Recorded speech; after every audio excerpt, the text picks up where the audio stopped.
And he waited till he finished high school. He went to Hollywood, got a tattoo. He met a girl out there with a tattoo too. The future was wide open. They moved into a place they both could afford. He found a nightclub he could work at the door. She had a guitar and she taught him some chords.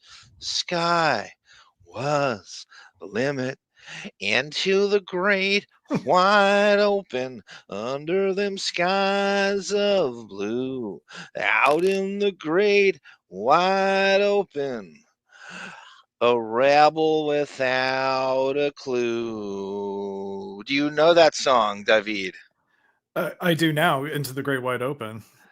uh, but do you know who did it? Do you know the backstory behind it? Do you know?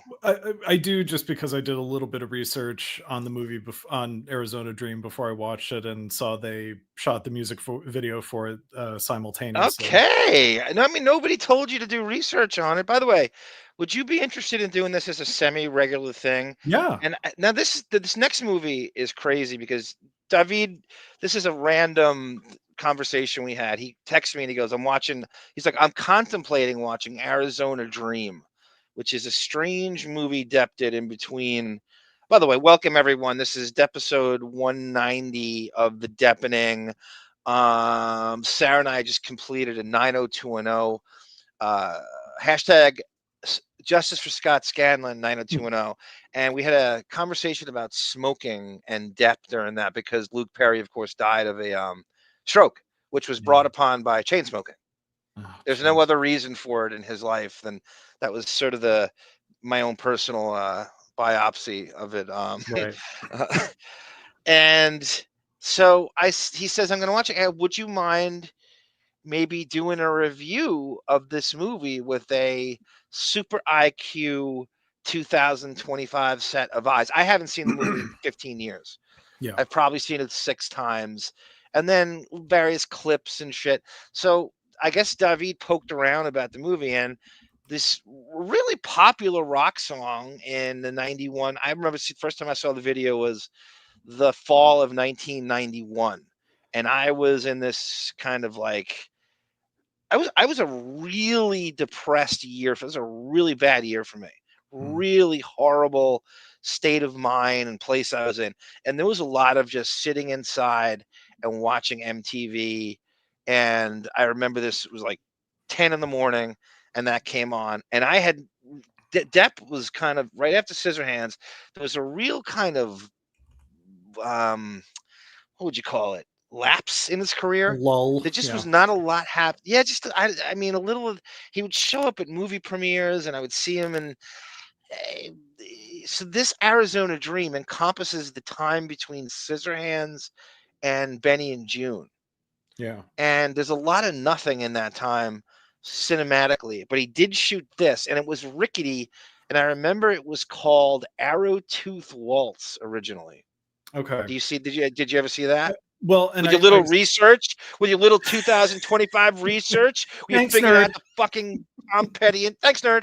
Into the Great Wide Open was used. The cast predominantly was used from Arizona Dream to shoot that. With Tom Peppermint Petty. Yes.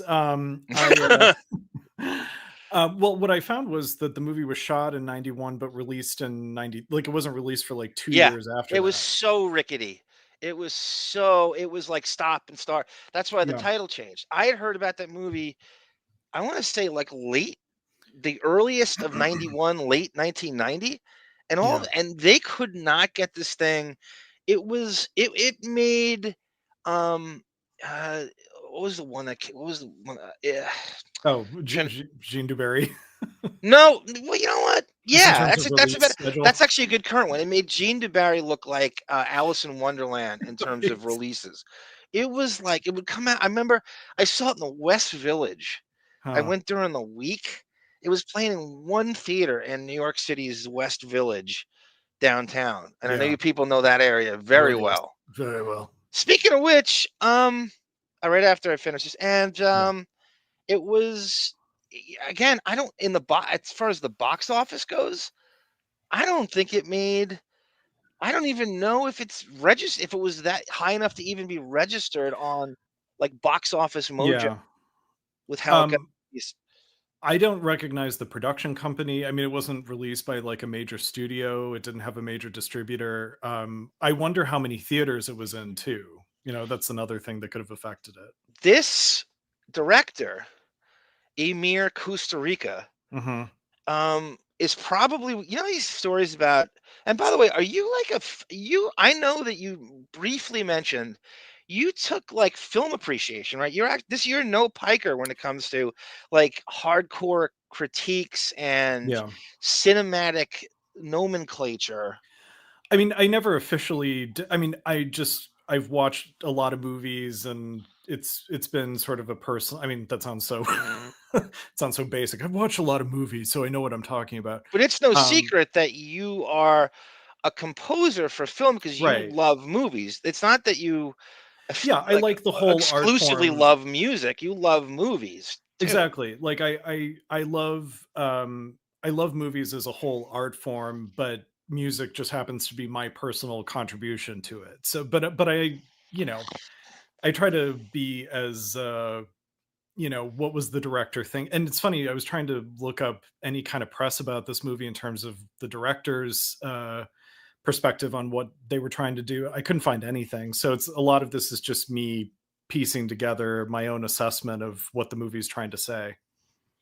I remember just over and over again seeing this because they were still, despite Depp having this weird lapse and gap in his career, they were still obsessed with him. They were following him. He was at premieres and they reported everything he did, even then. Right. And I'm going, goes Johnny Depp, and it would put in parenthesis ARROWTOOTH WALTZ. I'm like, what the Right. fuck is that? I was in the library. I was doing a paper for a police what the fuck was it? It was a, oh God, criminal justice class in college Yeah. at Murray State.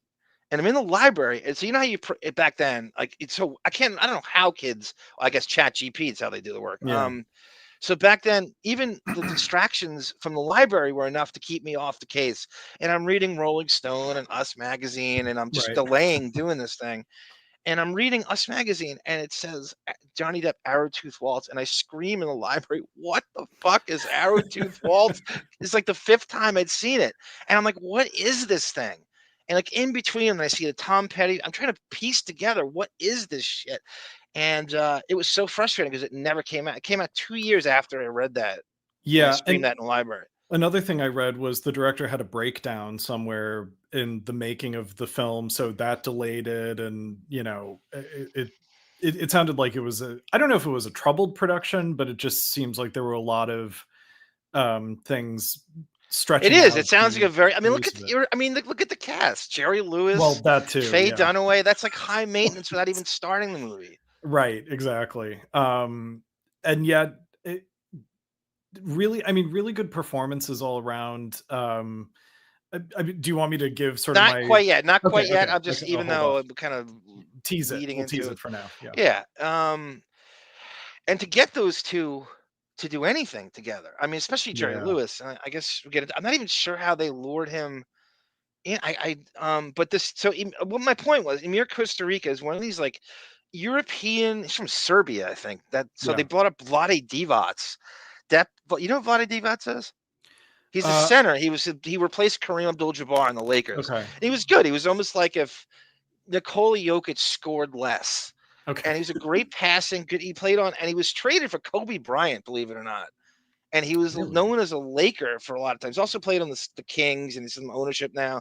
Had a good, solid career, and he's like best friends with Emir Kusturica. And they were like doing pre-production in his fucking, as Depp called it, flat Hmm. in LA. So Yeah. they had meetings at Vlade Divac's flat. I read this. I listened to this interview with Depp talking to some French producer, and you got to Okay. hear his accent during that. It's probably the first I, time I had like a clenched fist at his accent. right. It, it- I found an interview from 2002 where a female French journalist, I think, is talking to him about Arizona Dream. that's So it. That's the one. right, and he's Remember the accent in responding. that? Yeah, and he's responding in English, which I thought was funny. So it they couldn't get their But then he's condescendingly talking to her with an English accent, but with a French lilt to it. Yes, It yes, would I be noticed like a that. wigger talking to a black guy. Right. That's how I viewed that. I I have the interview I in my folder. adored working on this film. Yeah. Like Inspector Clouseau Right, bullshit. he's Peter Sellers out of nowhere. Right. Ah, and so my question is, Emir Kusturica strikes me as the guy who has all these, these financiers, these Right. European filmmakers, and they somehow Right. get like people to donate money to their film, and they just have this backing, and you're like, who the fuck would don't? There's not a chance this movie's gonna make money. Yeah. Like if that's what you're looking to do, but so often they're trying to just work with Hollywood, and they'll give you anything they want. So a lot of these filmmakers, these Euro filmmakers, are like con men. They just like, Well, the American version of that is Woody Allen, in yeah, my opinion. yes, yes. He And if has you have any some doubts about Woody Allen, by the way, I just saw that I showed you this picture. If you have any doubts about, like they're trying to like, Ronan Farrow is, was blowing up his spot a right, thousand right. times over, and there's all these Woody Allen. He's spotted on the street with Jeffrey Epstein 16 times. There's pictures of him. God. Do you need any more evidence than that? That is If you are who you hang with, you don't think I can't deal with the Woody Allen yeah. apologist. So I can't. if David Spade has been on Howard Stern way too many times, Woody Allen has been seen with Jeffrey Epstein way too many times. Yeah, I mean they're like power walking chum. It's one of the main. I don't even know. No one knew who Epstein was at at the time. So they were going after Woody Allen's pictures. The Yeah, paparazzi was. right. He just happened to catch the shrapnel in that. You wonder if you trace the money from Woody Allen has the same production company name at the top of all of his movies. I'm blanking on what it is, but I wonder if follow the money if it comes from Jeffrey Epstein. He was actually the original Knicks fan. He was the original Spike Lee. He was the original. Like he would go there when there was nothing happening, and they became glamorous Yeah. during the Pat Riley years. That was when all the posers started showing up, and now it's Woody Allen would ridiculous. go. Woody It Allen was was the first. Woody Allen was there before Spike Lee was. Gotcha. Okay. So he was the original, like super famous Knick fan that you would Right. see. And I'm a tri-state. I'm from New York, so I had 82 Knick games. I get to watch Right. that when nobody cared, and people only started caring when Pat Riley started coaching them, and he came from the Lakers, and like the Josh Fosters of the world in our chat, he's like a real fan. Like he Yeah. can name like Louis Orr and Ken Bannister and Ray Williams and Gerald Henderson and guys like Pat Cummings, like that. Those are the real fans, and they've been priced out of contemporary Madison Square Garden, Right. by the way. So there is kind of a star fuckery element to like Pat Riley comes and there's some mystique about him. Is that the idea that he's famous enough that people start Yeah, caring? he was internationally famous even at a time when the NBA wasn't even as international as it was now because of those Showtime Laker teams. Right. They Okay. were on national TV all the time, and they really garnered the Lakers, the Celtics, and then the Bulls garnered this national fan base because they were just on TV. The NBA could not deal with them not being in the spot. Like the worst time for the NBA was when Magic and Bird basically bowed out of the league at the same time for two Okay. different reasons. And then it was like just Jordan, and they couldn't deal with not having the Bulls on national TV all the time. It was it really is a star fuck. I mean, it really is a star driven thing, and it's almost to the point where it cripples the whole sport. Yeah. The NFL is the best part about the NFL is it doesn't need that. The NFL is not hinging on star power. That's always a problem when industries that didn't need to depend on celebrity all of a sudden have to start depending on celebrity. Yeah, it's like yeah, he was how like you and I talk about the TV stars of the 90s on NBC. Right. Michael Jordan was probably the biggest TV star if you think about it, Right. because That's true. NBC had just gotten the national NBA network deal from Okay. CBS. Oh, I see. And so they Okay. were just resting everything. And when he retired for those 2 and a half, 2 years, they they were devastated. They didn't know what they were gonna do. They didn't know who to hitch their wagon to be. It was just a bunch of, it was like Carmelo and Stockton and Keem Olajuwon and Barkley and these guys. And um, but yeah, I think Jordan was like the biggest TV star No, that for makes NBC sense. at a time when it was must see. You didn't see the. By the way, great. Nobody fakes sports conversations better than you do. I know. Nobody's better than that. I truly just don't like talk at me and I will say yeah, I will fill it with vocal static as if we're having a real conversation. What do they call it? Filibuster. Filibuster, Yeah, yeah. yeah, yeah. I never knew what the meaning of that was until like a few years ago. But Good. I've learned through osmosis a little bit about, you know, the flow of the celebrity versus craft oriented fan base timeline, you know. I can talk about film composing as good as you can talk about Exactly. basketball and football. I think it's the same caliber We of should, yeah, we should have a trade-off of conversations where one of us is just responding with, "Yeah, no, I know, yeah, that's great." I think I'm pretty good at that. Welcome. I'm say hi to the chat here. Yeah. Welcome, Kathy Scott. Welcome, Telly Savalas. Welcome. I just had a conversation about Kojak with somebody on Instagram, and I go, I hate to break it to you, but 70% of. Oh, by the way, I have an addendum on that though. Did you know that Kojak came out with 3 or 4 television movies that post-dated the series, and they came out kind of through the 80s? Those are shot in New York. Those are Oh, exclusively shot in New York. So I highly recommend, if you want to get the New York gritty Kojak feel, watch these movies. There's okay. 4 Kojak, and they're all on YouTube, I think. I mean, where are you going to get them? Where would you get them anyway, right? But Well, so right, exactly. I know there, yeah, I don't know if you've noticed this, but there's so many things for free. Like I watched Arizona Dream on YouTube. oh, Like I could tons of just, stuff. Yeah, I yeah. saw it. I saw it too. Yes, I saw that too. And I'm like, I wondered that if you It's not watched being it on. taken down. It's not being struck. You know, struck. It's It's almost crazy. like so obscure that they don't care about the copyright for it. Right. It's just bypass any kind of like. Yeah. There's a long. This Depp said the original. Do you remember? Did you read the interview that he said the original cut is 4 hours? 4 hours long. So I Yeah. think it's And the Snyder cut of Arizona Dream. The whole Martian Manhunter's in that. it's I mean, as it is, it's a 2 hour and 20 minute movie. The version that I watched, and They don't believe in editing. Like when they show everything is someone. so precious. Yeah, Yeah. everything's so precious. A Smith, welcome, sir. Thank you, sir. $2 super sticker from A Smith. Yeah, anyone who can donate to the cause, it's well appreciated. For my what am I going on next? What's my next medication? I'm this close to doing Lexapro. I'm this close Oh. because I'm sweating from the shit that I'm on now, and I'm not noticing tremendous. Like I'm not gonna miss it. I feel more functional, but I don't feel like I'm the level I want to be at. I try to remind myself that life is precious and Yeah. every day is a gift, and I can't hold to it. I don't know what it is. Something distracts me from that mission all the time. I just don't know how you every Yeah. day. And you know, to sometimes gratitude can be a chore, honestly.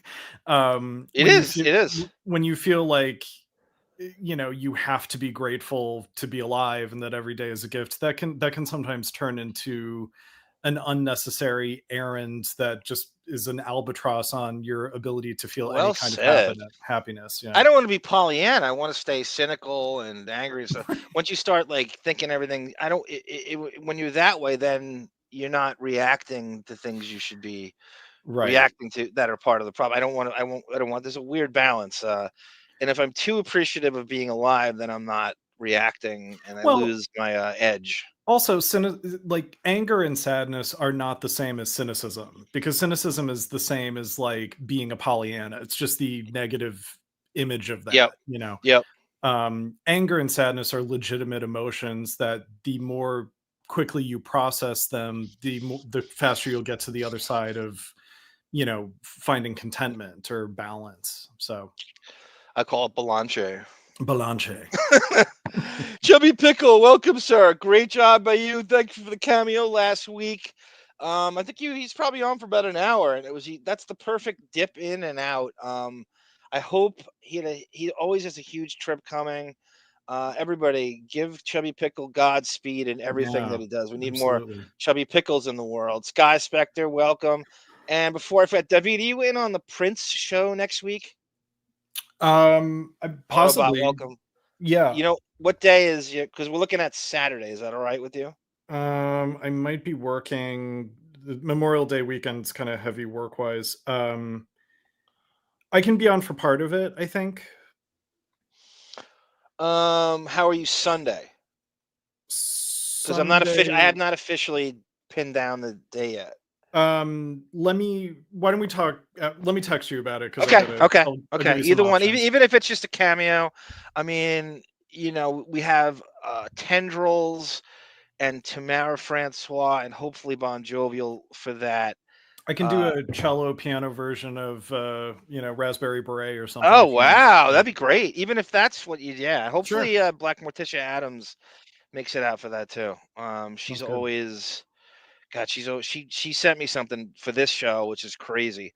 So Hmm. basically, somebody leaked the screenplay to Day Drinker, Depp's new movie, and Oh wow. there's a website who this is the guy's regular thing. He gets leaked screenplays, and then welcome Cindy Clausen and Autobot. He digests the movie and then writes his summation of reading the screenplay and where it's all going. I mean, you talk about spoilers. Right. Holy shit. Oh I god. mean, I just was like, who cares? Yeah, right. Although the title is intriguing. Tell us about Swanson. The title isn't. It's yeah. It's well, when you read the climax, you can be like, I don't know what I would call this. It is. Yeah. I do like that title. I agree with that. My stats that game, Telly. It was a lot of scrub time. It was a lot of garbage time, but I don't care. I take garbage time very seriously. It was probably 8 minutes, 7 rebounds, 5 assists, and 5 points, all from the foul line. Um, that was a typical stat line for me in those days. Uh, Arm dropped off the load of pets. Oh, so okay. So Chubby went to the North Shore Animal League. Here he is. Pet supplies at the North Shore. Asked about Howard and Beth. Crickets. No, they have an Wow. NDA. That's like Oh, asking. That is like CIA, Pentagon shit. Asking there's a about them. linoleum tile they're standing on that will drop the minute they mention. And especially Chubby asking about them. Like he comes in there, he's like 6'6", Right, right. and looks like War Machine. And they've been told. I guarantee they have a gag order on them. Yeah, He just definitely. said crickets. I take crickets as uncomfortable silence that they cannot talk about them. Yeah. That's what I think they're under the same, and the staff is. I think they're under the Oh, same. also, I feel like I wonder how involved they are anymore in the day to day. Not that Beth was ever doing more than maybe those tour videos, but I don't hear. I feel like I don't hear about North Shore Animal League as much anymore. No, they want all the they want to use it as a pulpit or a Buckwald career launch. Yeah. Nothing to do with any of the hard stuff. They don't want they're figureheads in the Right. worst. They're figure skeleton heads My in the worst sense of the word. right. My favorite when on an old gunk with Benjamin said like a bunch of other people would raise the money for some fundraiser and Howard would like slam dunk the last penny in to take credit for reaching their Yeah, goal. yeah, or like the guy who cuts the ribbon at a launch of something or Right, something, right. and he just has nothing to do. From what we had a very credible source that said that they don't donate a dime, and none of them Yeah, do. right. Gary apparently donated 10 grand, and then never the check didn't clear, or he canceled it or something, and there was some weirdness Oh with that, and god. he wanted like a write off. It was yeah, I remember that person had all their receipts, no pun intended. Yes, right. Chubby says, "No, Taylor, I got a tour." He says he got a tour of the place. Yeah, Oh, when okay. Chubby comes into town, it's like Santa Claus. You're delivering stuff. It's a difference between. I was talking to a UPS driver once. He says I'm Yeah. like a brown Santa Claus, and the postal and the mailman is like the Grim Reaper of death. Like you get all your bad shit in paper mail, and Yeah, anything you yeah. really want is coming from FedEx or certainly Right. UPS. Right. So he's viewed upon as like Santa Claus. Well, and he's also so charismatic that it's like, why Very wouldn't you want to charismatic. give him a tour? Like, Yep. yeah, He has a great demeanor and the riz, as the kids absolutely. say. And that's a guy like, oh, I trust him. I'm going to let him, and immediately. That's something you just can't teach at any acting school or driving school for that matter. Right, exactly. Melvin goes, I like to imagine Arm's podcast eavesdropping on a phone call between Arm and Davyd. Imagine lying on his stomach on the bed, feet kicked up and bent at the knees, chatting away. I don't know if that's a homoerotic insult that I'm like dry Keep those humping a gay body rumors pillow going. to Yeah. the voice. Melvin is a great I would definitely hire him like in a writing staff. That's like he Yeah. has like the sketch comedy outline chops, with shit Yeah. like that. He Imagining really does. scenarios like that, right? Woody Allen's production company is called Gravier. Gravier? Is that true? Yeah, I think that What's sounds the right. backstory behind that name? Gravier? Gravier, possibly? Yeah, It's got to be some more pretentious than it looks, right? right. It's Gravier. yeah, we're not even pronouncing it right in three different ways. There's Tamara. All the rooms have the name of famous. Yeah, that's right. She's right. They try to. Oh, It's all right. about. It's like It's like the Bon what's Jovi room and the Rachel yeah. Ray room, and yeah.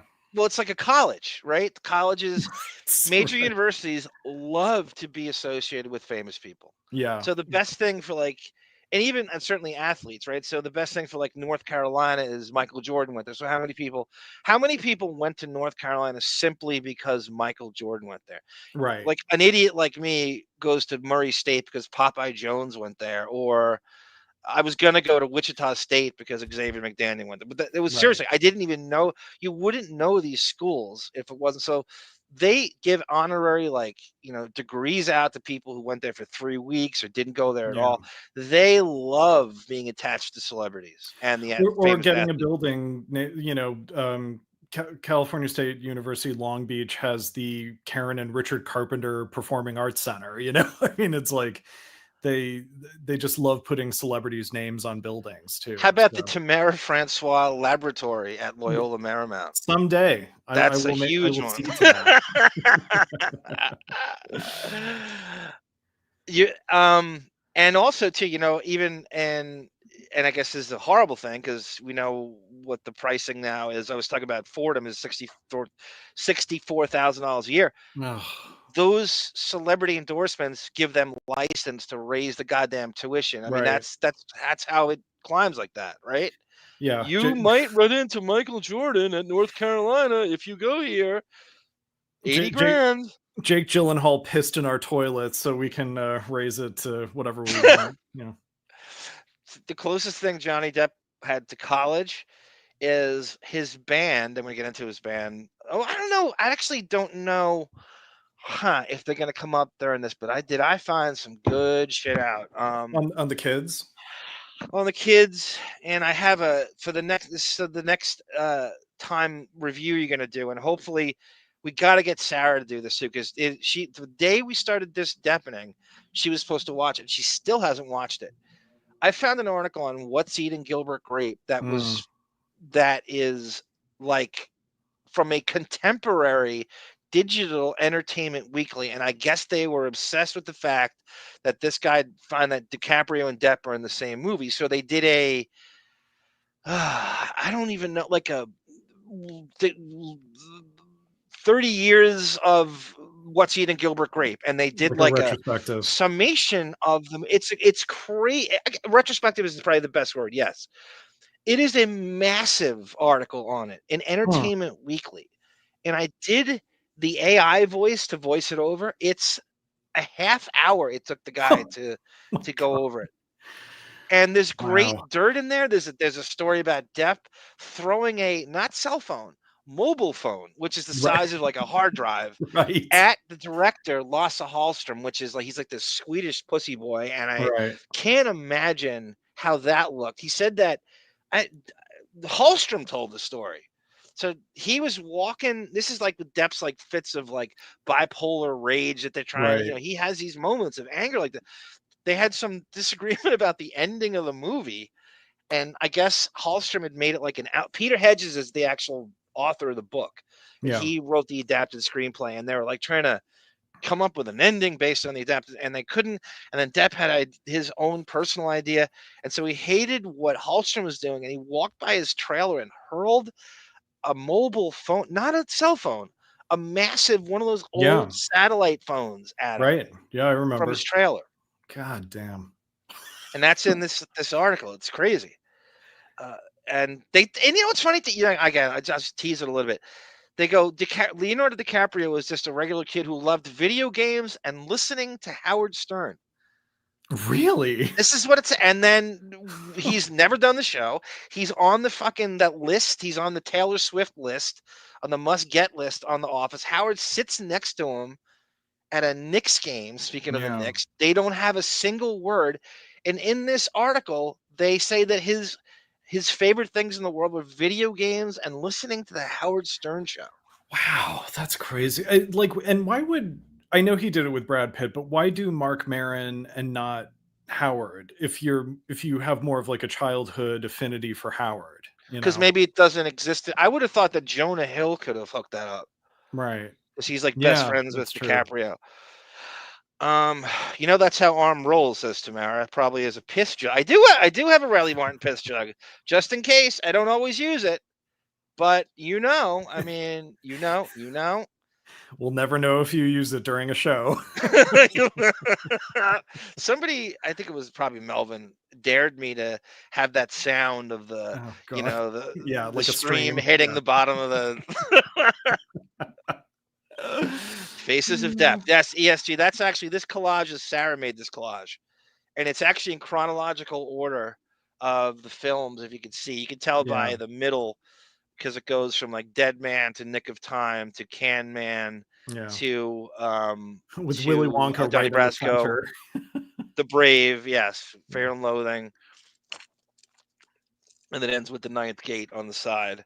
Johnny Meyer says, "Hi, all. The copyright holder has to make claim with YouTube, otherwise you won't get it pulled." Oh yeah, right. So Hmm. there's a statute of limitations. Like, at what point are we going to be where the copyright holder is dead? They're all dead, and they Yeah. can't do this anymore, and YouTube can just do whatever it wants. Wouldn't you think the older stuff gets, the less Well, chance you would be copyrighted on? I actually think what's happening now is that people aren't even watching the streamers anymore. Like there's a YouTube movies and TV channel that you can watch, you know, uh uh God, I can't even think of it. Like No Country for Old Men for free. You can watch Yep. No. Yep. and it's put on by YouTube because I think people Gene are DuBarry was on that yeah. last week. I saw it on there. I didn't But watch it. movies you don't even think would be available for free now because they're certainly not out of their copyright. But YouTube, I think, is just making enough money that they can license them for however long and make them free to YouTube subscribers. And because I think a lot of people are watching YouTube on their big screen TVs now. And that's they're Oh just yeah, leaving yeah, everybody yeah. at It's their own crazy what you game, can do now. It's crazy. Yeah. That's why when somebody says they're bored, just punch them in the face. You're an idiot if you're bored. Yeah. The options you have at your fingertips now, that you can do that, and like you said, for the companies, it's some notoriety. At least if they think, I believe that they're scared they'll be buried on Hulu and Amazon Yes, and Netflix, that nobody's absolutely. going to find them. That you're far more you're in someone's face on YouTube, You and are, yes. so you're going to get far more hits and view. No, I guess views are just people watching it, and the deal you can cut with YouTube is way better than anything you could do with people trying to catch them. And then they pull it so easily on those streaming channels. It's Well, only and going to be on there for 2 months and then gone. exactly, and I think that if the studios like, we're sort of in an era where the movie studios that have been around for 100 years, their influence is waning because they're just making really bad decisions. They didn't get with the times with the fact that YouTube exists, and I think that I just think that the Warner Brothers and Universals and all of those are just trying to desperately keep their titles in the public's consciousness. You know, even titles from 1993 and 1987, and this, you know, and YouTube is the best way to do that.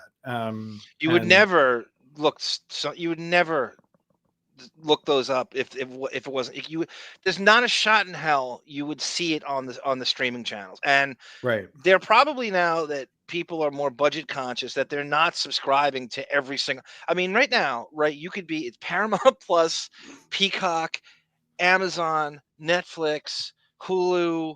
What am I forgetting? What, Disney Plus? Apple TV. Yeah, Yeah, it's right. way more than your cable subscription would be. Like, way more now if you put it all together. So if it can be buried on these, the best chance that you get eyeballs on your movie would be YouTube.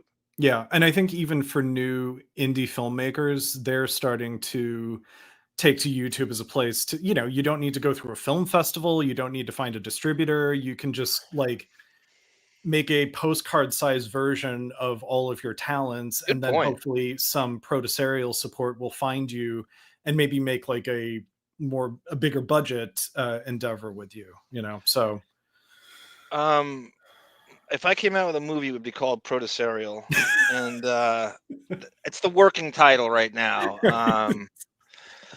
Yes, my fucking head flatlined when I heard Producerial. Yes, I have to process this right now.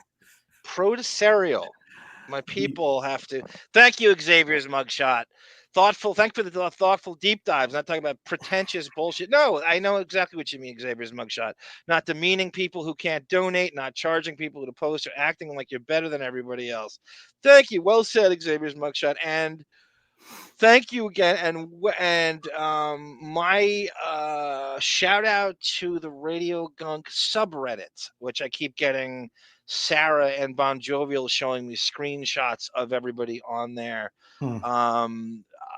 Boy, what a passionate group of and I don't know how deep it rolls, but I need to go. I mean, they've actually gone on. I think they both have a. Reddit is. Have you ever tried to get Reddit? Is I can get into Costco easier than I can get on Reddit. Yeah, You know how hard that is. There's a screening process like the Pentagon doesn't have. Holy shit! Reddit and Discord are sort of, I'm too old. I can't figure out. No, they have this like meandering screening. You can't just get on. I think I used to have a Reddit. I don't know what it is, and it got like it just like deleted. And so I tried to sign up again. It is not that easy. Yeah, it is not that easy. It's crazy. You have to get like you have to get like, you know, your birth certificate and your social security card and bank statements and taking screenshots of it, and then it has to be corroborated through like it's insane. It's so, I don't know how all these people are on there. Get your 23andMe done. We won't let you on until we know I'm window shopping on a fucking podcast I created. I can't even get on it. I'm looking. So shout out to the great people at the Radio Gunk subreddit and their passion. Miserable Mouse. Yeah, Miserable Mouse kind of embodies the tone over there. And it's, I don't know, some of them I don't know, but yeah, Sara and Bon Jovial are post on there a lot. They sent me screenshots of it. Interesting. Tell me your daughter Ariana is an amazing singer. What the hell is going on? What happens? YouTube a video, first time copyrighted, then someone takes a post. Johnny knows all the stuff from the actors, the SAG union. He knows all the you know, the bylines and what is a logo? The logo reader? What the fuck is a logo? I think it's algorithm. It might be a typo. Oh, okay. Yeah. So that's like hip SAG abrevio for algorithm. He's got his own algo, Johnny. You've got your own abrevs, right? I'm never Algo. That's a new nickname, Algo. Good God, He still makes the money. New copyright holder will make the claim. It was stuck. Melvin says, Yeah. "Confirmed." Look at Melvin. Look at how excited Melvin is. Confirmed. Piss jug. Breaking news. Are you I'm telling not me the only there's? one. Oh, I'm sorry. Are you telling me there's no money to be made on Arizona Dream in 2025? I don't believe that. Could you imagine trying to re-release that like Oh now? God. Like I would think it would make as much or more money than fucking Gene Dubarry did. Yeah, probably. I honestly do. If they like remastered it and maybe put like a Snyder's cut of it, I think it would do better than Gene Dubarry would. I am kind of curious to see the four. I think I read that Depp has the 4-hour cut, like the director gave it Oh, to he him. said that he did Oh, he's in that okay. interview you Oh, saw. there you go. Right. So I what I missed want it. to do is I want you and Sarah to both watch, and we'll do a What's Eating Gilbert Grape show. Yeah. I think that you will enjoy the soundtrack, the musical score on that. It's Yeah. very Bruce Hornsby. He didn't do it, but it sounds like he would be playing piano, and Very this piano really driven. like depressing. I Right. think it's an underrated part of that movie is the Music. musical score. Yeah.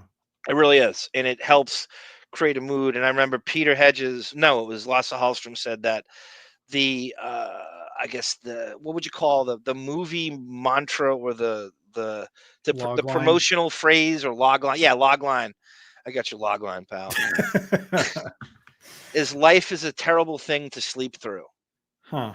which I think is pretty clever, and Yeah. I think it works for me. But he's worried that no pedestrian cinematic fan or film goer is going to. That's going to be. Oh, you're telling me the movie's boring. Right. So he's sleeping through life, and I'm supposed to stay awake while he sleeps through life. You're supposed to guard his boredom, so you better stay awake, right? While we do that, why don't we meet Tom Hansen? Meet Johnny Depp. Nice place, terrific service. I bet the escort will be excellent. You're a great kisser. Yeah, well, I didn't want you to go through life without at least one. How about your drink? Why don't we just get here? Police Officer Tom Hansen on 21 Jump Street. Sundays on Fox.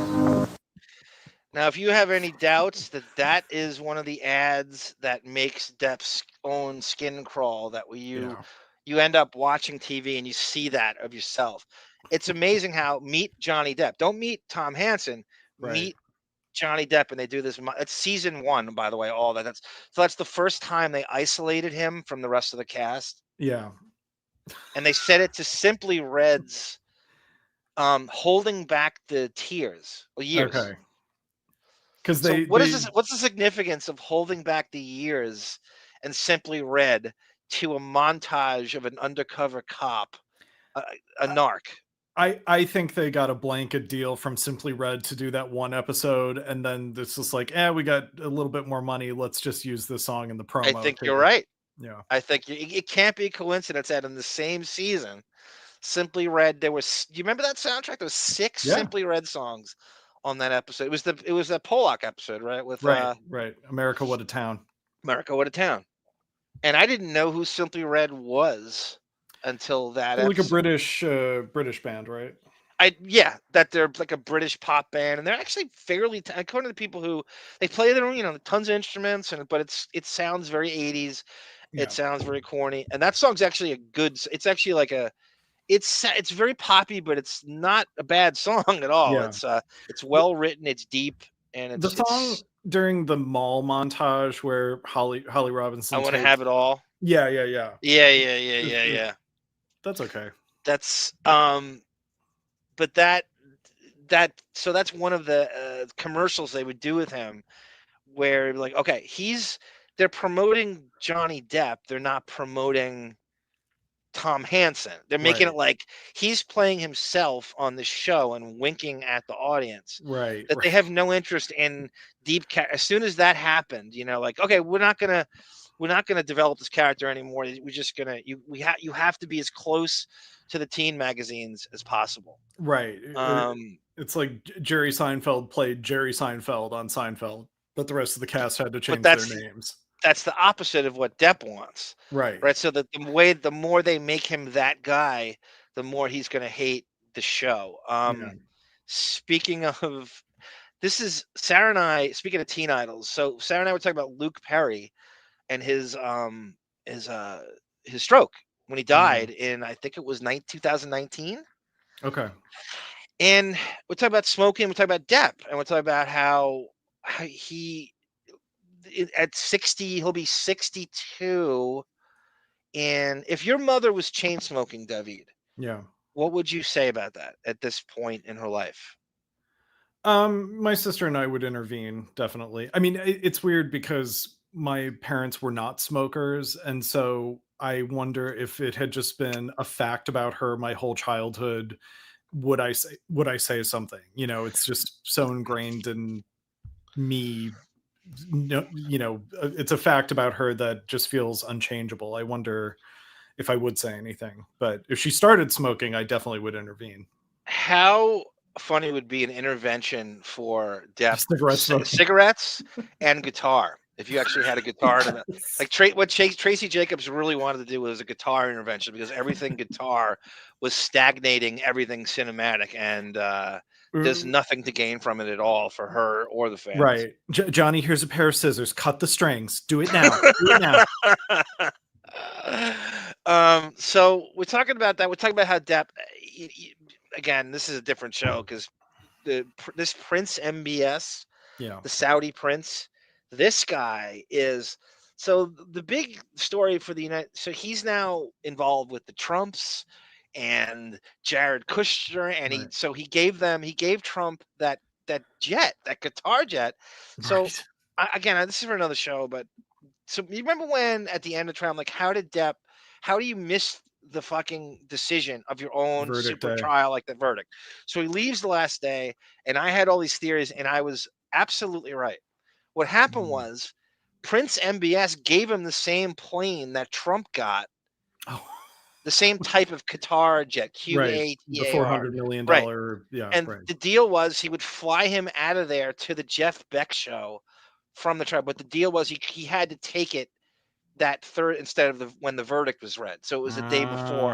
And he is so entitled to private jet treatment now. He cannot take the thought of flying with civilians, even if it's first class. And this is from a guy who just was belly aching and crying to everybody that he lost $650 million as a victim and generosity and getting stolen from his aid. And now you're going, how does this guy have a private jet waiting for him to go to a Jeff Beck show? That is how. The Prince MBS thing with him and the bailouts is so, I cannot explain to you how ubiquitous it is in getting him, quote unquote, I hate to say this in this day and age, on your feet.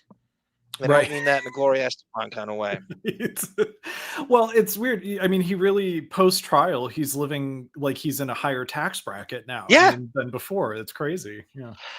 And so Sarah and I were saying, like, the movie companies, with all that's come out of him and the trial and the delinquency and just being, forget CP time. DEPP time is way worse than CP time. Being late and holding up productions and then just his own asking price and all the stuff that has come off and just not showing up and all the chance, and then the drugs and the drugs, and Manson, and that he could literally drop dead on the set. So how could a guy like that get insured?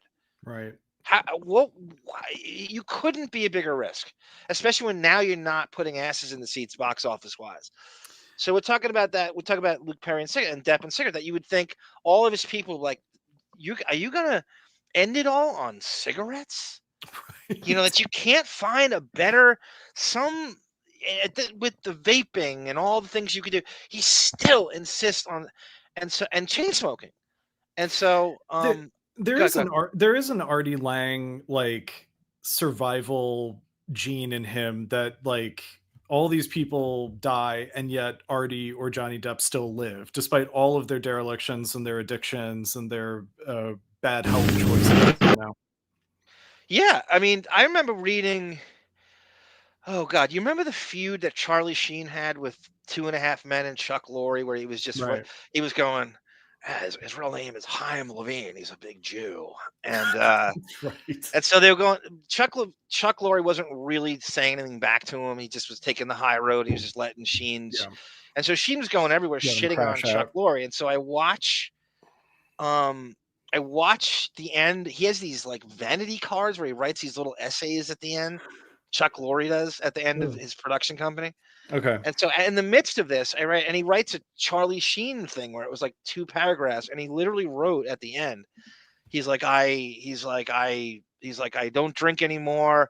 I try to exercise. I eat right. I blah blah blah. If Charlie Sheen lives longer than me, I'm gonna kill someone or something Right. like that. Something to the From effect beyond the of grave, right? how could Charlie Sheen live longer than me? And Right. that's so Sean Penn was asked who has the highest constitution in all of Hollywood party wise. Sean Penn, Yeah. of all people. And he said nobody is close to Johnny Depp and Charlie Sheen Wow. as far as drinking, whatever substance you can muster. He said that, Johnny Depp is just better presenting than Charlie Sheen is.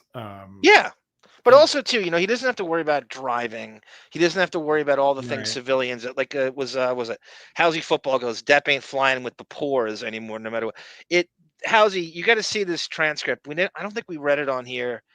If we did, I know I read it myself like 5 times, and it was an exchange his business managers and lawyers had that proved that he squandered his own money, and they were going back and forth. So they told him, you're out, you can't do these. You have to make concessions in your life now. You can't do this stuff. You do not have the devil may care fiscal freedom you used to have. Right. And so the first thing he does, he goes, no, no, no, no, no, no, no, no, no, no, no. I can't fly a commercial. It would be a disaster of huge proportions. The first thing he was terrified about was flying commercial.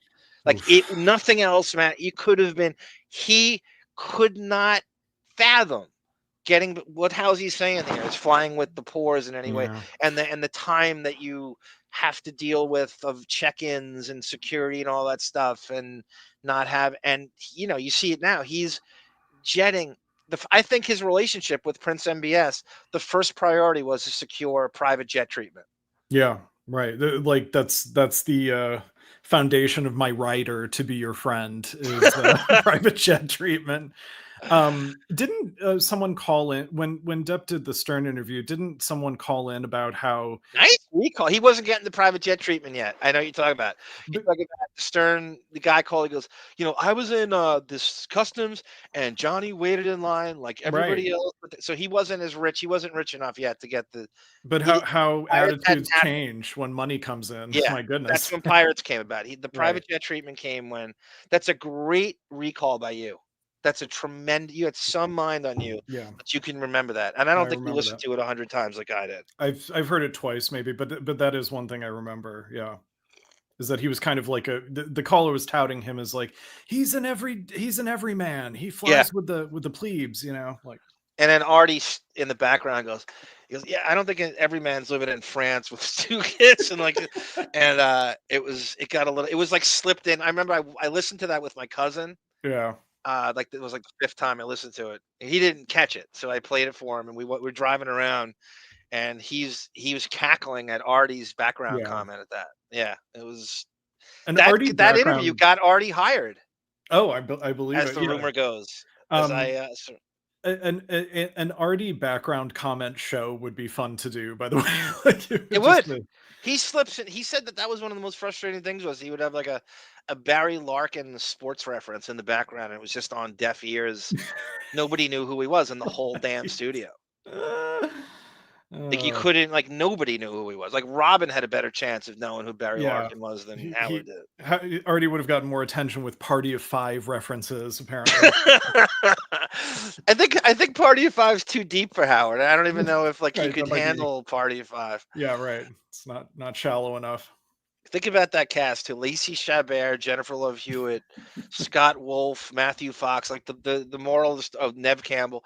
The moral of the story is, when you're this good looking, your problems will eventually go away. Just give it time.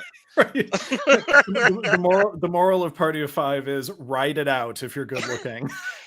Do you remember that show? It was so brooding and morose, Oh, and yeah. no, like it was just like, because you're saying to yourself, "There's no way good-looking people would have anything of the sort of these problems." Oh, They would just throw these things at them, and they go, "There's no way they'd be dealing with this." They're too white and they're too pretty for these problems to ever stick Yes, to. they're all orphans. There's Tendrils. Are you locked in? I saw your email come in my while I was doing this. And are you locked in for the Prince show? You know it's bad if it ever helps stuttering Joe. Oh yeah, so Tendrils remembers the interview too. That's right. I forgot about that.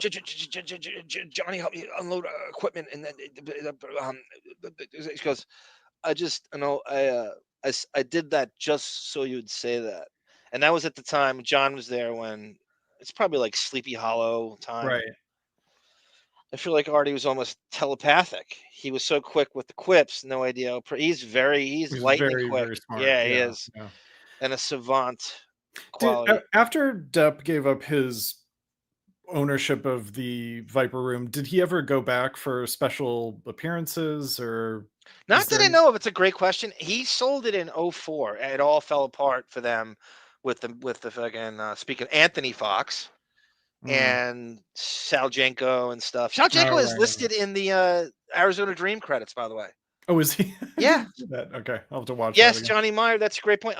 Yeah, when I first saw Scott Wolf, all you could think of is that's fucking little Tom Cruise embryo. That's the only thing I remember. That's the only thing I thought of.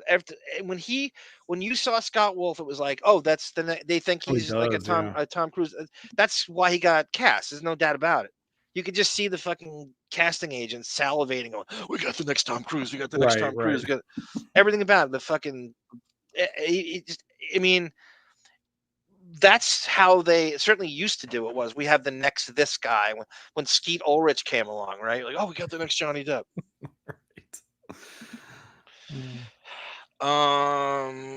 There's Pella. Welcome, Pella. Welcome, Babe Lewis. All right. So with that, when Sarah and I were talking about smoking and how Depp, it's ridiculous that at 62, he hasn't been, and he's still obsessed with smoking, and he can't drop this stupid ass habit. Yeah. And I think it's really done more. It's not very revolutionary of me to say this. Is the old thing. I think there's a cool factor with it, and smoking is a thing where it gives you something to do with your hands. It's when someone's uncomfortable, gives them an out. It gives them an out. How about the thing with the workplaces now, Davyd, where smokers get an extra hour and a half breaks because they smoke, and then the non-smokers would go, No. This guy gets a 2-hour extra breaks just because I don't smoke. I'm going to pretend I smoke now. So I get 2 more hours breaks to go out with this. And it's just a bunch of, it's almost like a prop too, like an aesthetic. Yeah. I'm addicted to, singles with cheeses at Wendy's. Can I get an extra 30 minutes? Yeah, you could say that. You could have a case. You could say that and go out, and indulge on the company time. Right. So as I'm doing this fucking ad pops up on my YouTube feed. This is the funniest thing. Just thinking, I guess this came out like possibly in the early 80s. It's an animated ad with Superman, an anti-smoking ad. And I want you to picture if you could do like some slick filmmaker could make what Superman I got to show you this. Come on, kids. If you want to grow up. This is what I would do with Depp's intervention at Tracy Jacobs' place. I would play this in a loop and make him watch it. So this guy sounds like, remember the voice we do with the Midlife Crisis. Midlife Crisis voice. This is the voice. Yeah. Come on, kids. If you want to grow up fast, take one of these. One puff and they'll soon be in my grasp. Not so fast, nicotine. If you want to go up fast, picture nicotine is Depp, and you just sort of do like an AI thing. Like, Nicotine, if you want to go up fast, take one of these. With my he just threw him to the stratosphere. He just threw him into space. nicotine, if you want to go up fast, take one of these. With my X-ray vision, I can see the harm. That's pretty clever, Superman. If you want to grow up fast, take one of these, and he throws him into space. Throws him beyond the gravitational pull of the Earth, so he never comes down. One of these days, Nicotine's going to get wise to this. He's going to have the kryptonite-laced cigarettes. And I don't remember seeing a no smoking sign, by the way, in the Fortress of Solitude. Yeah. And what would smoking even do to Superman? With the Kryptonian lungs, what would it possibly do to him? Cigarettes do inside people's bodies. That's why I never say yes. You need super strength to crush a pack of cigarettes. The wimpy paper and tar package is too much for a human hand to crush. Right. This animation is pretty good for this cigarette. So they do like a montage of this. This is 1980, by the way. Okay. To a cigarette. A 17-year-old Johnny Depp needed to watch this commercial over and over. Just try one. If you don't like it, it's easy to give up. Uh-oh, nicotine. I'd better move fast. This is hilarious. Up and away! Go on, kid, go on. Superman, is it hard to give up smoking, or is it easy like nicotine says? You no good windbag, nicotine. No, Superman. Leave me one, please. I need. It almost sound he delivered the line so quick. It almost sounded like he said N-word oteen. Right. Listen to this again. Dane? No, Superman. Leave. No, Superman. Leave me one, please. I need one. That's how hard it is. And that's why I never say yes to a cigarette. Now they should have like a typical like corporate office cubicles outside smoking, and then Superman swoops in and throws them all into space. Yeah. Or they had the debate of they had the debate about breaks at the office. Yeah, I mean, it's like, okay, nicotine is kind of cartoonish, but what about Dave from accounting? You know, who's smoking? Dave from accounting. So I want to say we talk about The Office. Had The Office ever had an episode about that, where they debate? I didn't watch it enough to. I would think they would have gotten to that. They might have. Great story. An old wizard teaching kids tricks with cigarettes. Cigarettes. I don't like the sound of that. Now, I know you're thinking what I'm thinking. They could have incorporated Shazam into this. I heard an old wizard, and I'm thinking this is a Shazam crossover. Put away! Watch me, kids. One puff and they'll soon be in my grasp. If it's a puff you want. Nicotine! Yeah! Foiled again. I thought he was gonna like inhale his clothes off, and then he'd be a pedophile and a smoker at the same time. And he'd frighten him. All right. And disguise, kids, the harm cigarettes do to you. That's why I never say yes to a cigarette. Ironically, he could. He's the only one that could. There's no reason why Superman can't smoke. Ironically, God, there's probably commercials from the 50s where Superman is promoting cigarettes, you know, like how times have changed. I hear the old school arm. Can you do Cobra Commander during the midlife crisis and make him a tough? Okay. Destro and Baroness both have Hulu Plus midlife crisis. G.I. Joe. Welcome, Joni. Joni's here. Joni is Joni. I'm not sure about the Prince show. We got to see exactly who's in on it. I will certainly. I'm looking at the names, and I'm gonna coming up with I don't know. I think we're looking at 4 or 5 people right now. There's Roxanne Weeks, of course. I was addicted to nicotine for Nicorette, but this is Roxanne Weeks. RW has some. Roxy Weeks has some great points here. I was addicted to nicotine for 20 years, but finally no more Nicorette gum. Do you know what they do to these poor smokers? And Tamara Francois is at the core, as at the center of this. Yeah. This Nicorette gum, do you know how much it costs for a pack or a help. I don't know if it's a pack or you have to buy it like in 5 packs. I'm gonna say like $8.99 a pack. $52. Oh my god, that made me gasp. So this is the whole thing to talk about with the pharmaceutical industry and preying on people's addictions and stuff. And this is what that they think smokers are so far gone that this stuff is so you will pay anything, and they have 52. This is like, you know, medication, pharmaceutical shit. This is like the way the pharmaceutical gets destroyed for, or you know, making people go broke and all these sort. The Nicorette gum, 52. I saw one time I watched Jessica Simpson on the Tonight Show, and she said she was addicted to Nicorette gum. And it had to be a product placement. It had to be. I didn't even realize it at the time. And she said that it gives you this kind of energy, like it's like it gives you a buzz. It gives you like a weird energy. It's like, you know, I'm caffeine was starting to like become null with me. I was like desensitized to it. Sure. Like I can drink a 24-ounce Starbucks like super espresso and then go to bed a half hour later. It doesn't do anything. I get some effect, but not. It doesn't. So I needed something else, and I go to. I'm like, let me just try this shit. Let's get a pack of gum and see what. I go to thing. First of all, it's locked up behind the counter, so you know it's special, like everything, right?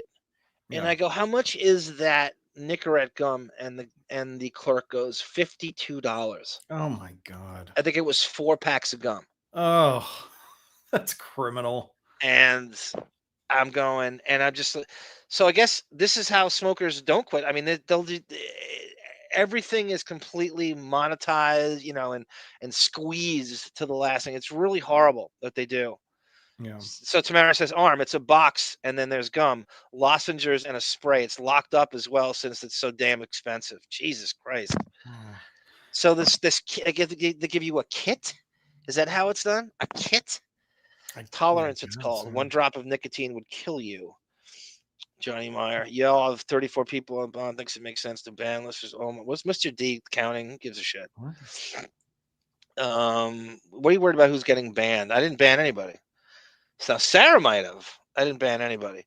It's a shame they don't have Jolt. Yeah, Jolt Cola was that was big for, I want to say, mid to late 80s for about 3 years, and it mysteriously like vanished. They thought of something better. I have to use this account because Bond has banned the Greek guy. What? Why? Oh, okay. Christopoulos is like a huge liberal, like I am. Right. Huge lefty. He gets into these like huge political arguments, and I wonder if that precipitated. I don't know, Chris. I'll how can I undo it? I don't know. I have nothing to do with it. I would never do that. I'm spinning so many plates, and I like the controversy. So yeah, I'm sorry about that, Chris. I didn't know, Mr. D. You were one and the same. That's crazy. It makes a lot of sense. No worries. I'll just put up the hand when I heard about the Prince episode. Yeah, that's why, Joni. There was so many people. I don't know why. You know, I don't know. I don't know if this is just an overshoot by me that it's going to it seems like there's just tremendous interest in this guy. I can't explain it. I just feel like there's tremendous, and I'm going to give it a shot. Some weird, stern moments with him in that concert where the lights were out, and we'll talk about Prince's life and his career, and the autopsy that never ends, and everything else, and then hopefully Black Morticia Adams can have more insight on the Sherilyn Fenn love triangle with Depp. Right. How Prince supposedly stole Sherilyn Fenn from Depp, which is bizarre. It's such a bizarre Depp and these, like, it's just Adam Ant and Prince and these just constantly embroiled in these. If Krypton had cigarettes, says Pellel, and a human smoked one, that human would look like an 80-year-old meth head. So true. So true, Pellel. cigarettes are completely run by Jews. If Krypton had cigarettes and humans Philip smoked, Morris. a human would look like an 80-year-old meth head, and they're so strong. Cigarettes have kids. If have Howsy Football says have a cigarettes kids, it'll calm your notes. Cobra. Okay. So first we're going to do this because Davyd has been waiting patiently here. I'm going to show you a trailer for the Arizona Dream movie he is so generously agreed to reviewing.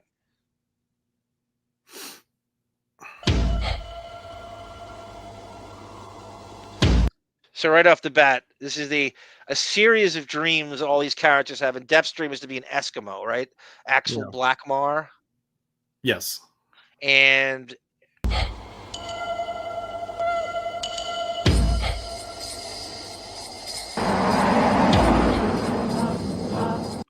see that shot? I know you haven't seen it, but Fear and Loathing in Las Vegas, that's a very similar shot to the convertible going through the desert. It's just like... And just like this, Depp coming out of this is just like Tobey Maguire in Fear and Loathing in Las Vegas. Tobey Maguire has a cameo appearance where he's this sort of like blonde, receding hairline, cowlick kid in the back, and then they terrorize him, and he gets out and runs, and that's what he does in the back of the car. It's just hitting me now. Listen, you know what I mean. I just can't become a slave to my career, to my success. I have to stay myself. You know, I think yes. No, Axel. Breasts. Hello. Why must you try to screw every man that you see under 30? Why? Shut up! Immature, right. You're old enough to be his mother. But I'm not, Mr. Sweetie. I'm his lover.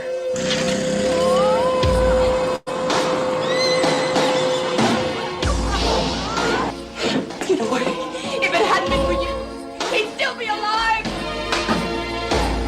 I'm alive! You want these filthy little bastards to live. You'll stay away from that fucking flying machine. Even filthy little bastards is Hunter S. Thompson to speak. Right. From what I know now, is that Depp had far more creative freedom on this movie than I ever realized, and I bet you he wrote that line. I mean, I bet you he siphoned things out of the Fear and Loathing book.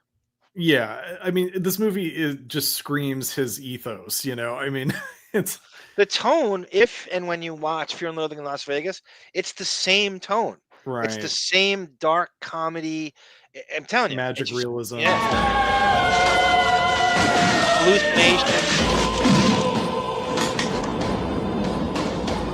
I've been waiting for you. Do it. I've been waiting for you. Lili Taylor here looks like a 15-year-old boy in bed. I didn't realize that was her. I'm like, oh shit, that's Lili Taylor. I thought it was like a boy sleeping. Her hair pulled back. Yeah. Yeah, right. Yeah. Do it. What do you want? I want you to go. I want you to goodbye. I want you to...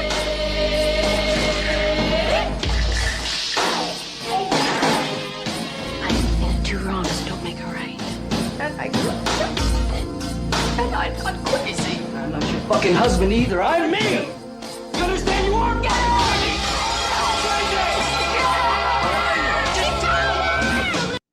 That last scene of Depp, that's emotion that I want to see Depp try more in films. Yeah. That's, where you're emoting and he seems to have trouble with this. Yeah. I mean, even in Jump Street, I feel like we don't see those heights, Every now and again you do. There was a writer in that Gilbert Grape article that wrote something about, it was a really good article, and about him hiding behind your Scissorhands and your Sam and Benny and June and your, and that Gilbert Grape is the most exposed he's ever been, where he had nothing to shield the real person. He had to be a real person. Okay.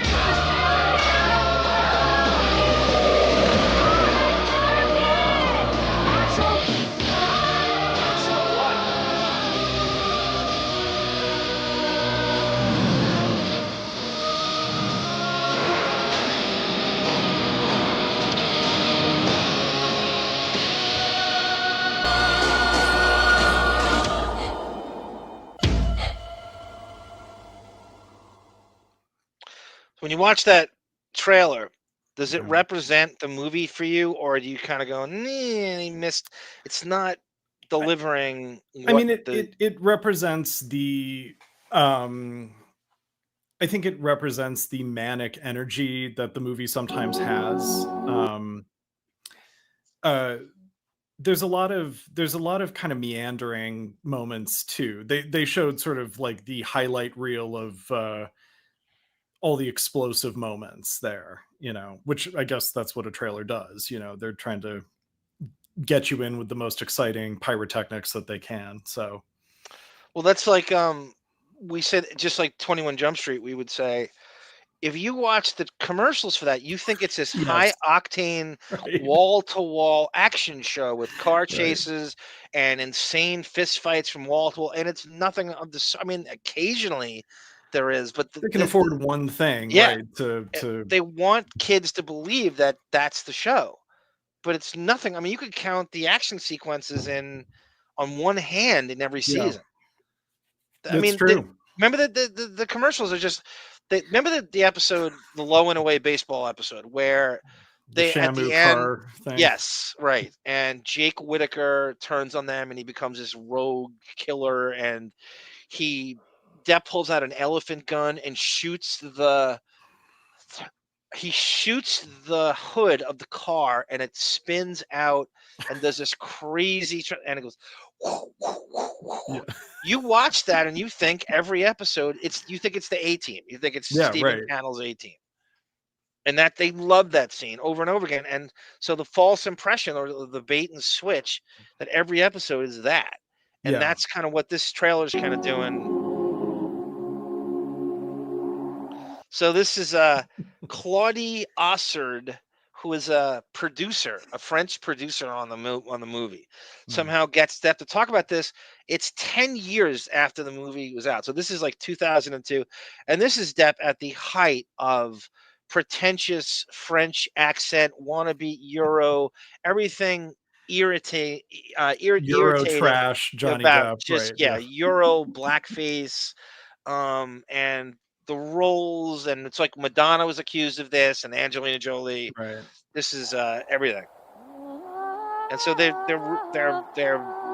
Alors aujourd'hui, c'est le dernier jour de tournage experience on the movie. On a juste mis 10 ans. And he never stops playing with a cigarette, staring at it, playing.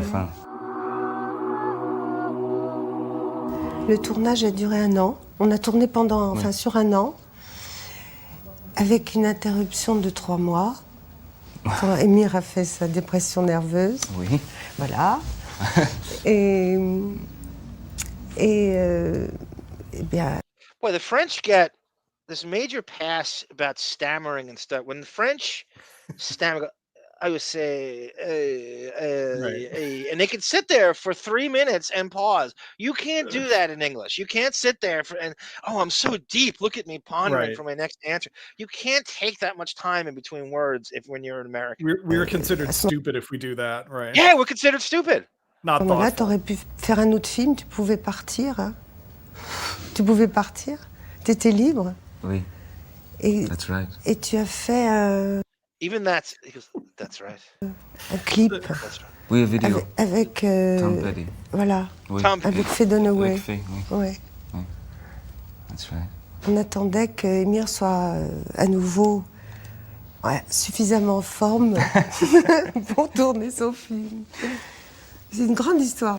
I remember being annoyed at Depp's too low talking in this, too restrained, too trying to sound like I need more energy. I need more octane. The sweatband on his wrist is cutting off the circulation to his voice or something. It's just Et c'est un bon souvenir pour toi. Oui. Oh yeah. Mm. Oh yeah. It's a great line. Memory. It's a great memory and a great experience, a great education. Beautiful. Beautiful. I remember when Emir was approaching this state of mind, when no. So Jerry, he really is trying so hard to be French. Like, I mean, because he's living in France with Vanessa, and Lily Rose is probably about 1 here. Yeah. And he's just he just cannot. he needs to fit in so bad, and he's doing all. He has to know how he sounds. He has to know what he's giving out, but he's there all the time, so no one's gonna. Came to my This again. This is the height of Euro-Depp. This is this is before Pirates. Like he's not. This is a year before they're just about to shoot Pirates here. Okay. trailer, and he said, "Well, kid, the director, we were waiting to shoot for I don't know hours." Yes, I know. Hours, and Jerry came to me and said, "Well, kid," he said, "the director is sitting over there alone under a tree." C'est true, c'est exactement ça. And it was kind of like you're surprised but not surprised. Mm-hmm. And so I said, "Why?" And all he said was, "I really don't know." That was it.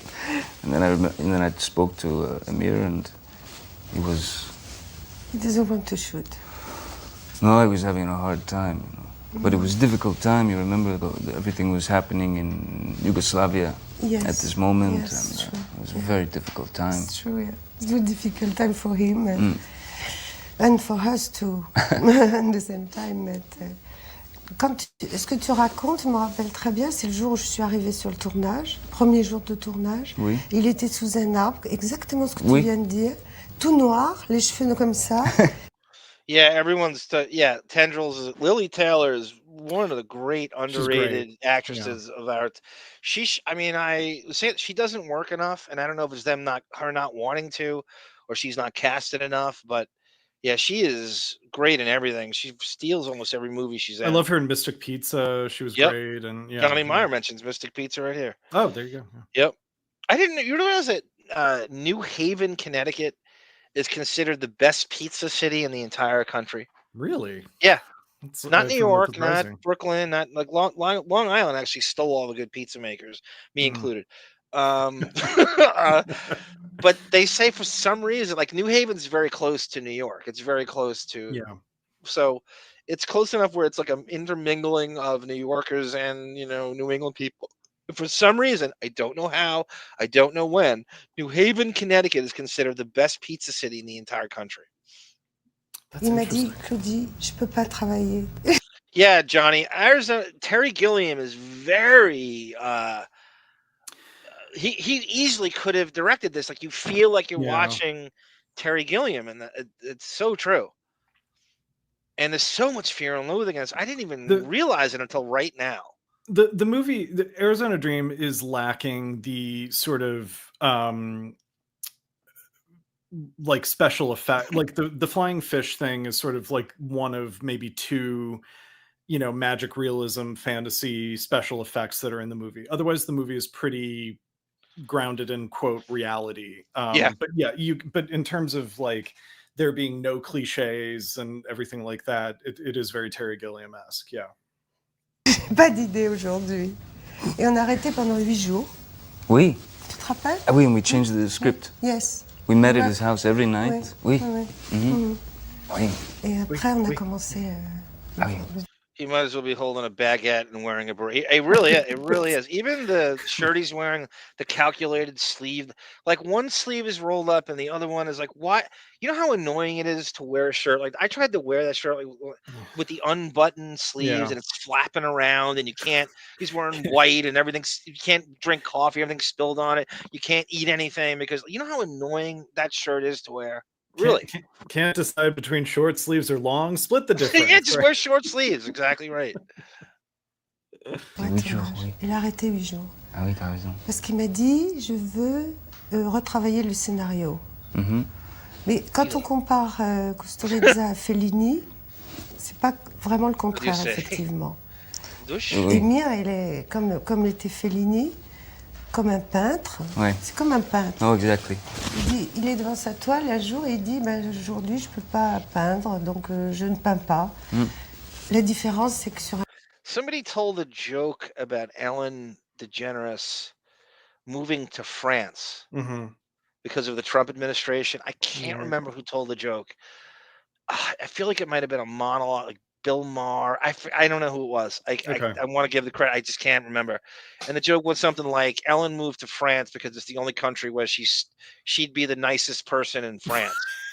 It's the only country because she has that fake nice guy, right, nice and guy. she's a tyrant. Right, she's a big tyrant. Meanwhile, Right, it's the only right. country where she'd be considered nice. That's so fun. I can't remember who Il y a told the beaucoup joke. de monde avec lui et que c'est compliqué à produire. 100 people waiting for the painter to choose the paint. To find his inspiration. That's the thing. But it's exactly that. If it's not there, he refuses to lie. Yeah. He won't tell a lie, So if it's not there, it's not there. It's not there. And I think, in fact, tell a lie, like telling the cops that your 14-year-old daughter isn't living with a 23-year-old wigger named Ash Stymist. They're talking about the director being unable to make an artistic choice, which is the reason I assume that this movie was released 2 years after it was made. I can't. Well, how many people get that concession in the industry, David? Exactly. Like how many? Right. Like here's Johnny Meyer, this working actor. Like you just like do anything, and there are filmmakers who are just as talented as he is, if not more, and can make decisions and can sit there and make their time and not be this. Get away with just going into this brooding, tortured mode and wasting years. Yeah, who can get away with that shit?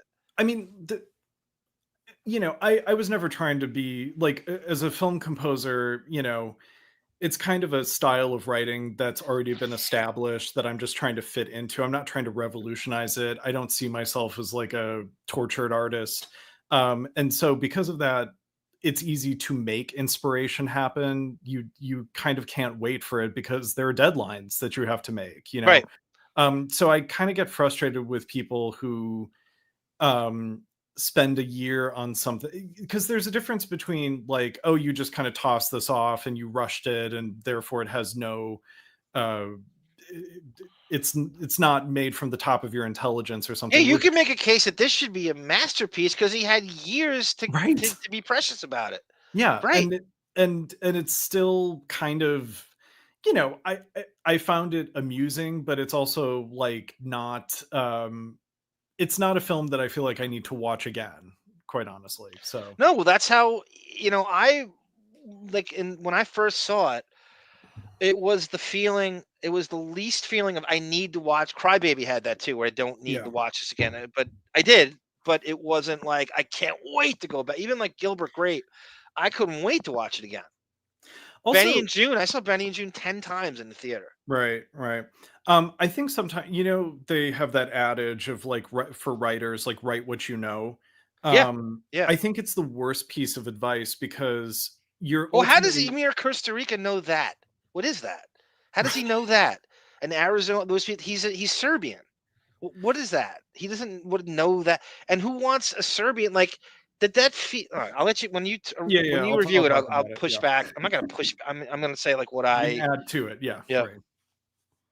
Yeah, Melvin goes, New Haven. You should take the train down to New Haven, do a walk around of Yali. I have a few slices of burnt pizza. Why are they known for burnt pizza? It might be overrated, Melvin. I'm not one that I don't buy into every hype about something. I need to know why, especially with me as someone who can make his own pizza, and I know you can too, David. You don't buy into this thing where the LA pizza sucks. Like, I have flour, I have yeast, I have crushed tomatoes, I have mozzarella. I can buy my own pepperoni. Why is the pizza? Why can't you make it? Why can't you do it? I made a margarita pizza a couple months ago. Yeah. Yes. Yeah.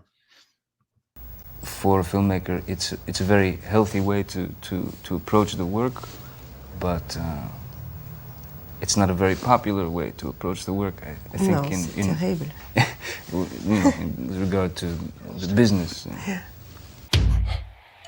Avant le tournage, parce que tu sais, moi j'avais vu Le Temps des Gitans. C'est pour ça que je voulais vraiment. I would love to know the salaries on this movie. And there's no way they're working for free. There's just no way. There's no way that they knew who Emir Kusturica was. And like, yeah, I'll do anything with that, like a Woody Allen kind of deal. There's no way. And then Depp consumed how many years with this movie? There's no way Jacobs is letting him work for free on this. Tourner avec lui. Oui. Et je lui avais dit, mais comment tu es pendant le tournage? Il m'a répondu, comme un homme qui se noie. Comme un homme? Un homme, je sais pas comment dire en anglais, qui se noie, qui est dans l'eau et qui peut plus respirer. Ah, ok. Tu vois? Like a drowning man. Yes. Oui. Okay. Oui, c'est ça. Et Get j'ai this, dit, mais David. ça veut dire quoi, Emir? I'm looking at this. They claim, and this is like a filmmaker who probably just got, the budget was $20 million for this. Really? Okay. I Does believe it? that. That's a lot for what's on screen, and for that year that it came out. Yeah, and I don't know. I as irrelevant as Jerry Lewis and Faye Dunaway were by that point, they're also difficult, delusional people who think that they're worth a lot of money. Probably. So definitely, they both have that in common, and no doubt. They guess what it made in the United States. I'm gonna say under 10 million, like high. Oh, you're way lower. It's called this is what they say in the industry now is a quarter of a beer league.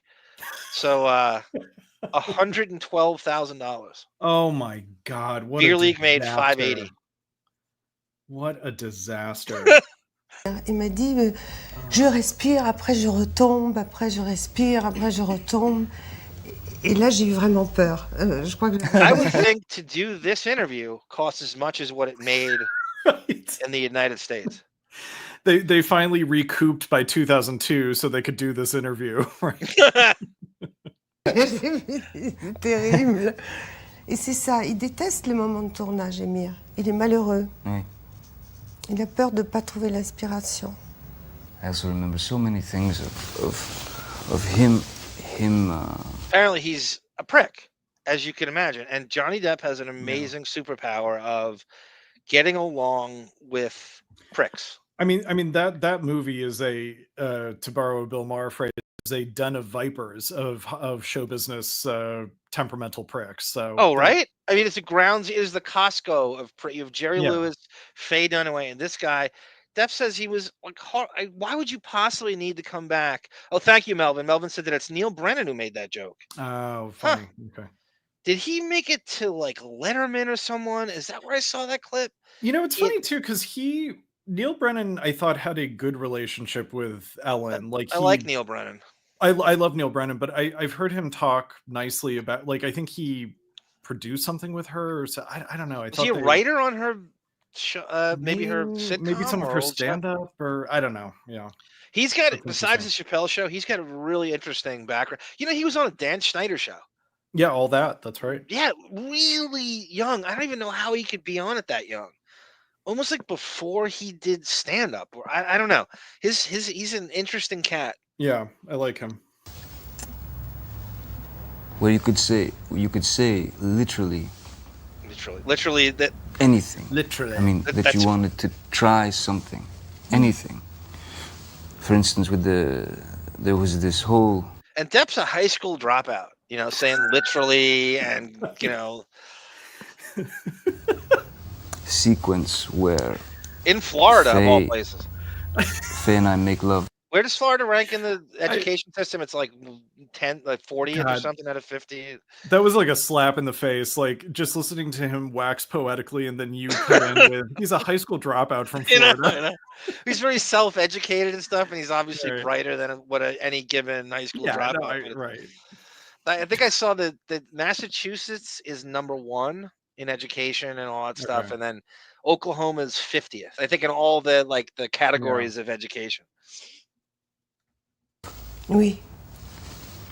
And there was a kind of seduction, you know, that was necessary. And the other place he's from is Kentucky, which I'm sure is like 45th or something in the country. Right. I know, because I went to Murray State. I'm part of it.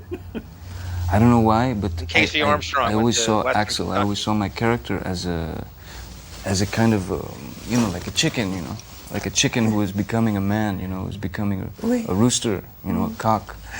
So that's why I did the hair like that, you know. And so I came to Emir and I said, I think maybe what I should try is is to become the rooster, you know, and Oui. he thought about it, he goes, this is good idea.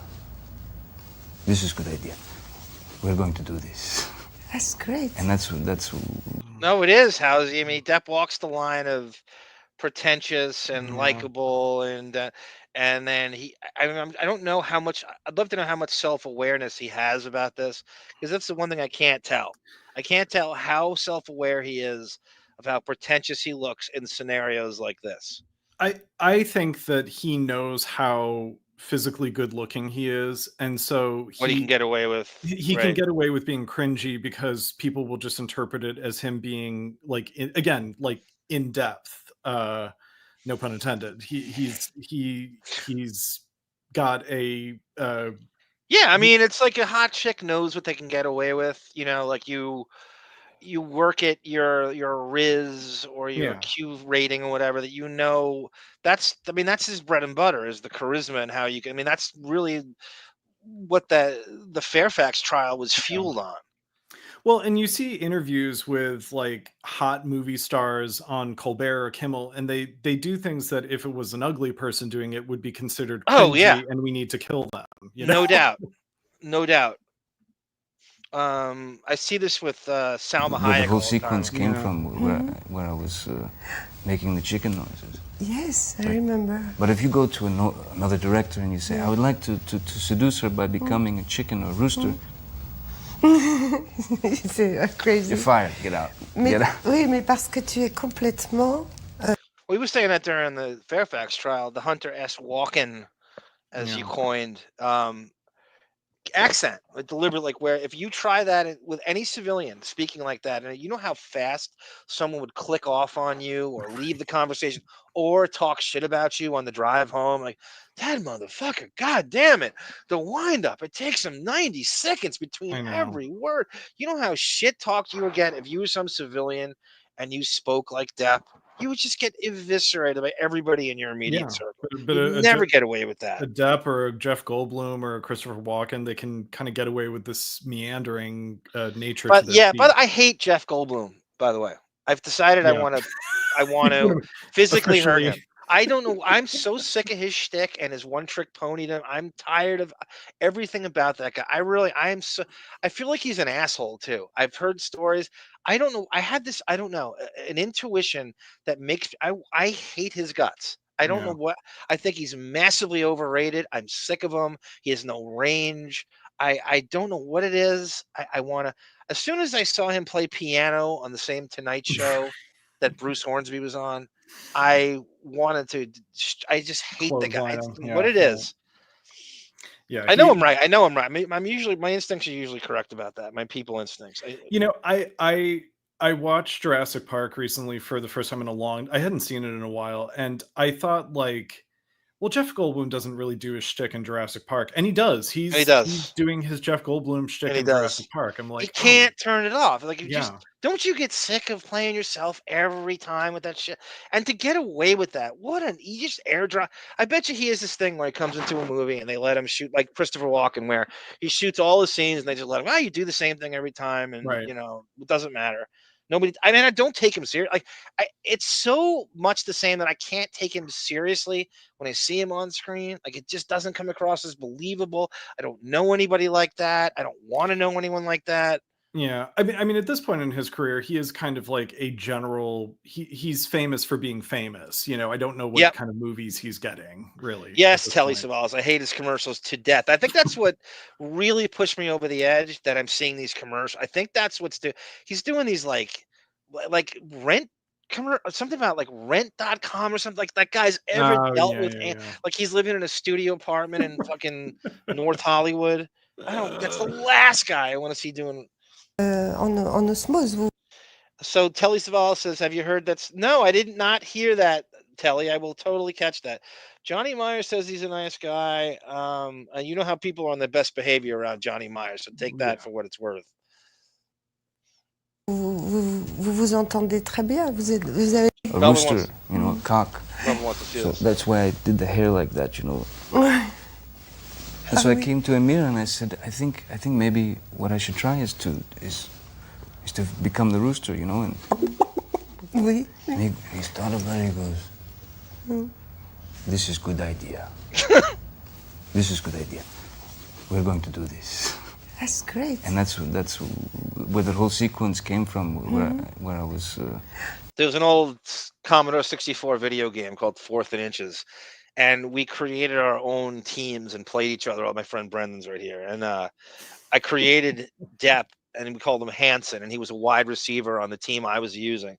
And the bread and butter was throw him a screen pass. And it was like an automatic 14 yards. And it was the days of, if you had a Commodore 64, it was pretty privileged. And it was like probably the best video games that were out at the time.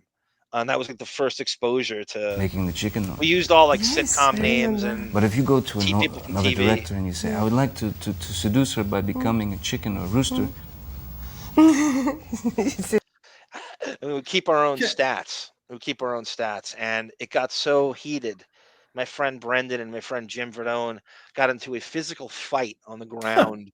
And they were rolling around in my friend Jim's bedroom. And to hear the sound from downstairs must have been glorious.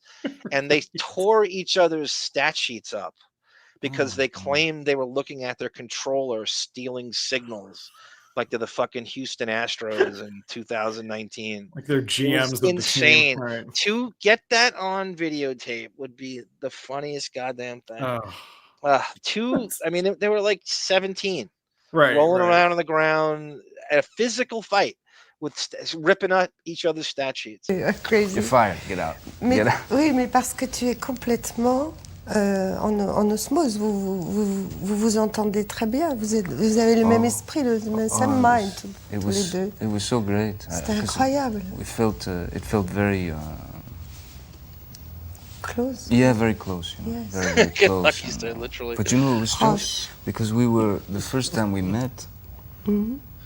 It was at the I think it was the Beverly Wilshire Hotel, and he was like this. Yeah, that.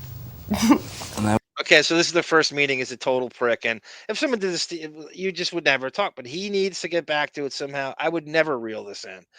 Pellel says my friend went. Yeah, Pellel's from the Connecticut area, so he goes.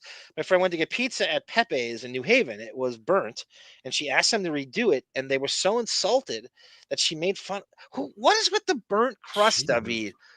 First of all, the problem with the burnt crust is you can't reheat it again. So it's done. You can't bring it home because it's once you don't have it in the moment.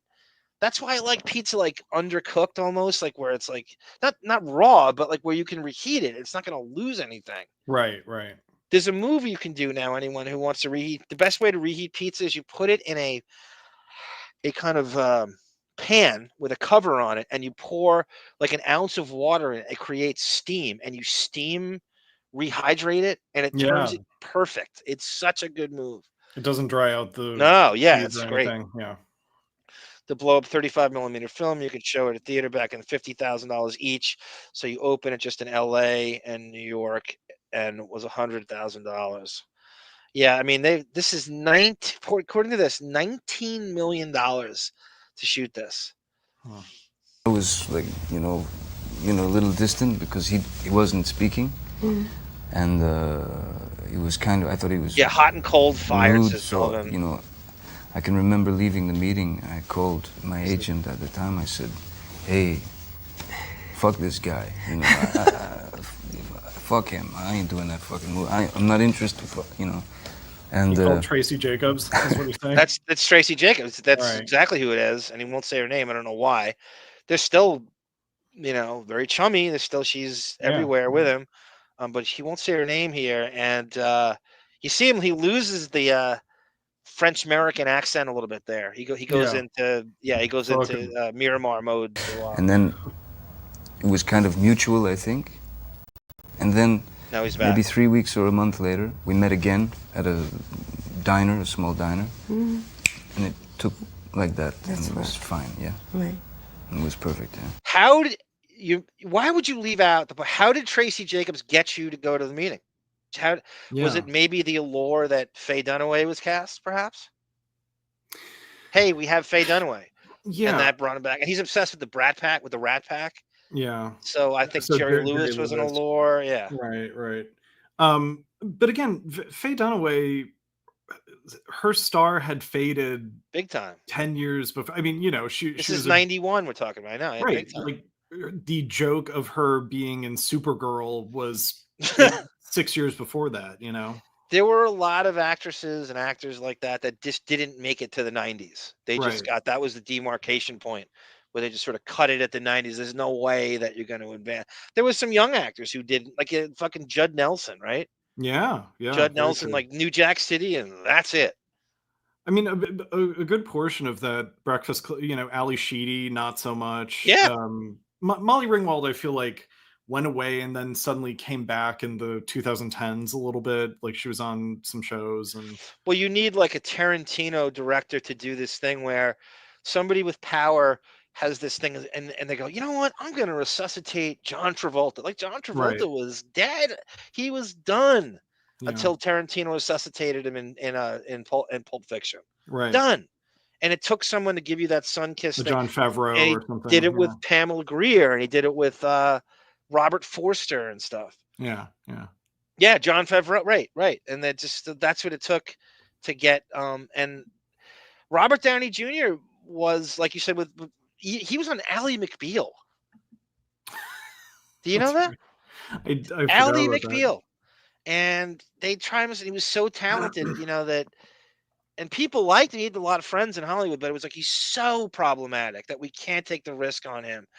Sarah says, Jim Morrison was actually arrested in New Haven, Connecticut for cursing at a cop who interrupted him getting back. Oh, that's right. That's where that was, New Haven. Oh, wow. Speaking of Sarah, where the hell is that thing? Oh, what time is it? Give us your money. Give us your money. Give us your money. Give us your money. You think this shit comes easily? You think Arm spends hours and hours and hours and hours ferreting because he loves it? You think Davyd learns the theme song to Cheers live on the air for his health? And what about the Sarah man? She doesn't want to come on the show anymore, but everybody still loves her. Give her your money. What about Australia? You think it's cheap to broadcast from Australia? It costs hundreds of dollars an hour. Give us your money. I guess every time. So anyone, you got the hint, everyone. If anyone can donate, I appreciate it. I don't know what was short of a goal. I'm sure Sarah will remind you. Where were we? Okay, let me go. Just a little more of this, and then we're going to get to your review. La première fois, c'était. Oh no! The first time I hated him, and he hated me, and that was it. Mais non, il n'était pas détesté, mais c'était pas passé effectivement. Oui. He said to me, the first meeting, he said, I've seen this movie, Edward Scissorhands. I said, yeah? He said, yes. I said, and, you know, what do you think? And he said, it's scary. Like, how does a guy like that get by in Hollywood? You're like, how do you even, you have no charm, you have no tact, and you're just fucking Euro rude to everybody in your path. How do you get by in life? Like, don't you have a, right, Davyd? I mean, there's nobody more adaptable, and you are a light. I mean, you are, as Dustin Gwen, as Holly Robinson said about Dustin Gwen, comfort. That is the opposite of Emir Kusturica. How do you get by? How does someone survive? How do you pitch things to people? You know what I mean? Like when you're an asshole all the time, how do you even get in the industry at that point? Well, and it sounds like he mostly had a career in Europe, you know, so maybe that kind you of can pull that off there, right. That kind of exacting hothouse flowerdom is accepted there, you know. Hothouse flowerdom. Made him scared. I said, okay, good. See ya. I miss you too, honey. Well, I want to watch it. It's very strange, you know. I thought you don't watch your own movies. Oh God, Johnny? he's under the gun here. But I don't watch my own movies. So you do watch it. You do watch it. You go into Right. the premiere. I push back on that all the time. There's no way you can be in the position he's in, especially as a No. producer, right? When you have a stake in Infinitum Nile, and he's, I don't. You have to watch. If you're a producer on the movie, you have to watch it. You have to know what works and what doesn't, what to take out. I don't Yeah. buy that you don't watch your own movies. I stopped saying that. I don't buy it. I have You better fucking quit. Go ahead, Debbie. I'm sorry. I'm sorry. No, I have a poster size Rolling Stone cover with me semi-shirtless in my office, but I don't watch. He's my talking own about work. the Larry King interview to promote the Rum Diaries when really that was the Amber Heard origin, and they took a stroll. Larry took a stroll through his office and is just like blown up pictures of Rolling Stone covers with a plunging neckline and shirtless. And Right. how is that okay? And you can't watch Donnie Brasco? Well, my theory on that is Rolling Stone is tangentially related to music too, which he's more excited about coming off as. So Yeah, that maybe. he wants to surround himself with the ephemera that he's a musician. Ephemera. Oui. Cette séquence, Emir l'avait imaginée quand on était en Corse. Oui. Parce qu'on avait vu un chien esquimau. On avait croisé un chien esquimau en Corse. Ouais. Et il m'a dit, ce serait bien de commencer le film sur une banquise. Joni remembers playing Atari on Casual Friday in Ireland. God damn it. That was, I mean, that's old. That's really old. Damn. I mean, that even in elementary school, that would be considered dated. Oui, bon, ça a commencé comme ça, l'histoire des Esquimaux. I remember when we were first in rehearsals. I've never done the air It wasn't fryer even really thing. rehearsals. It was Emir and I. This is the last thing I'm going to play on the Sure. Jerry. One time Jerry came. We were talking in an apartment in LA. I think it was Vlade Divac's flat. There he is. Vlade Divac, Lakers center, Sacramento Kings, initially with the Charlotte Hornets. He actually pronounced it right, which most people don't do. It's spelled Divac.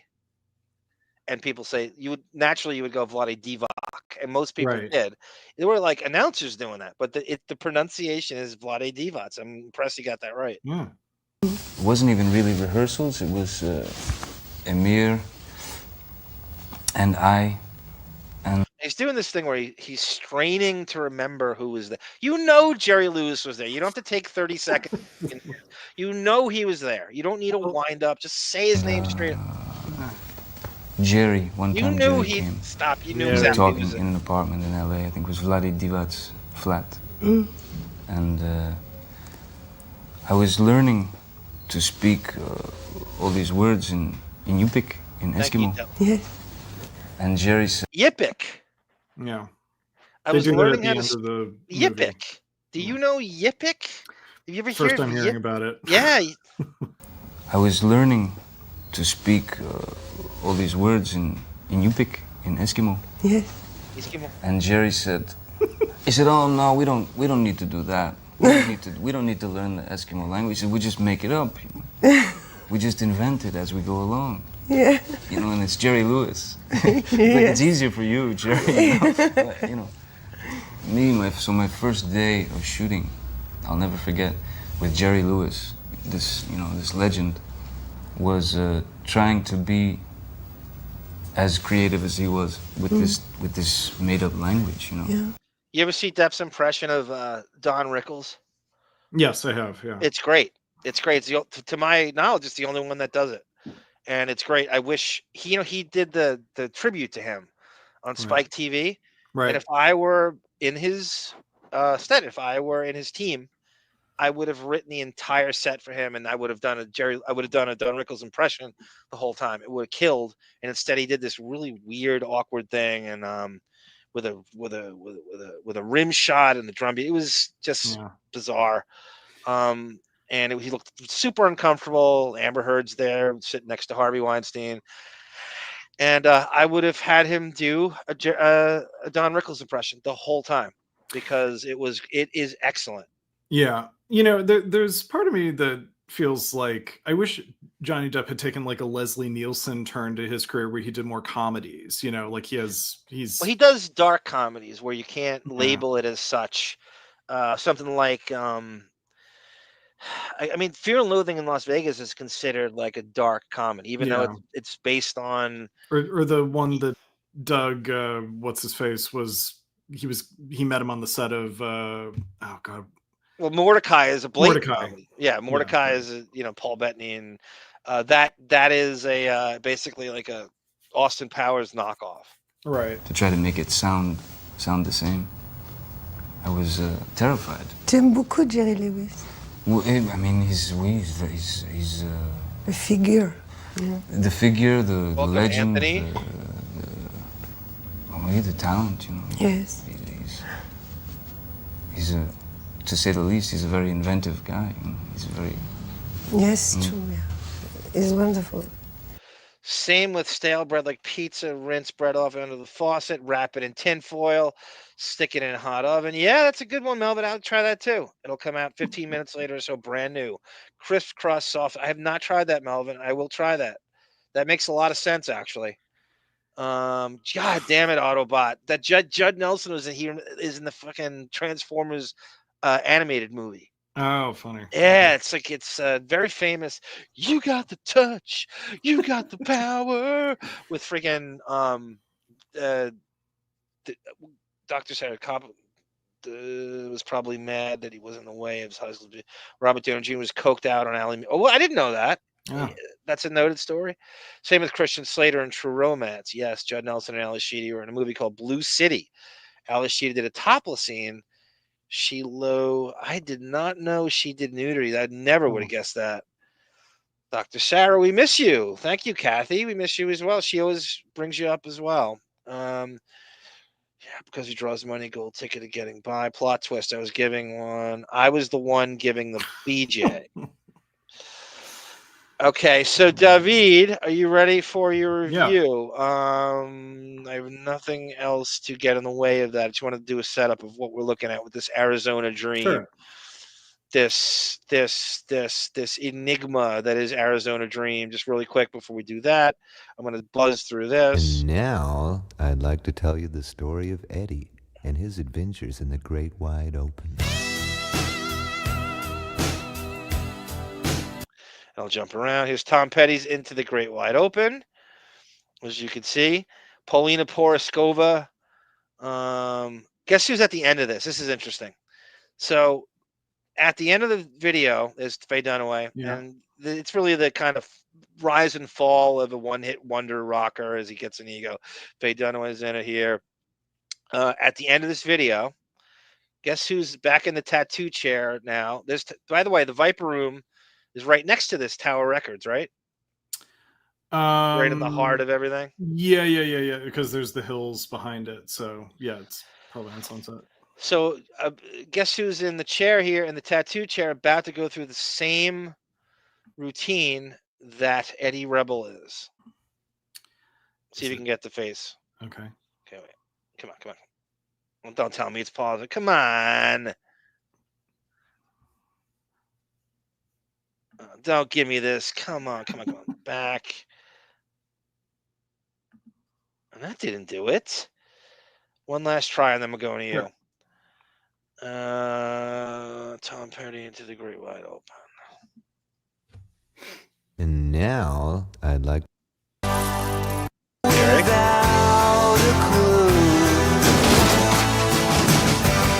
Look at that. A lot of people don't know this. This is one nerd things I pick up on. So he's jumping over these motorcycles here. And look at the two movies that are playing at the theater here. Okay. Ready?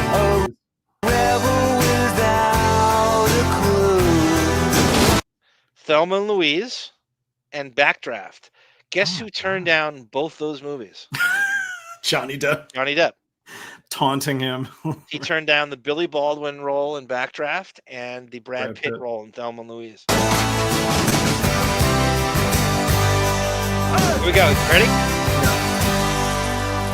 Who's that?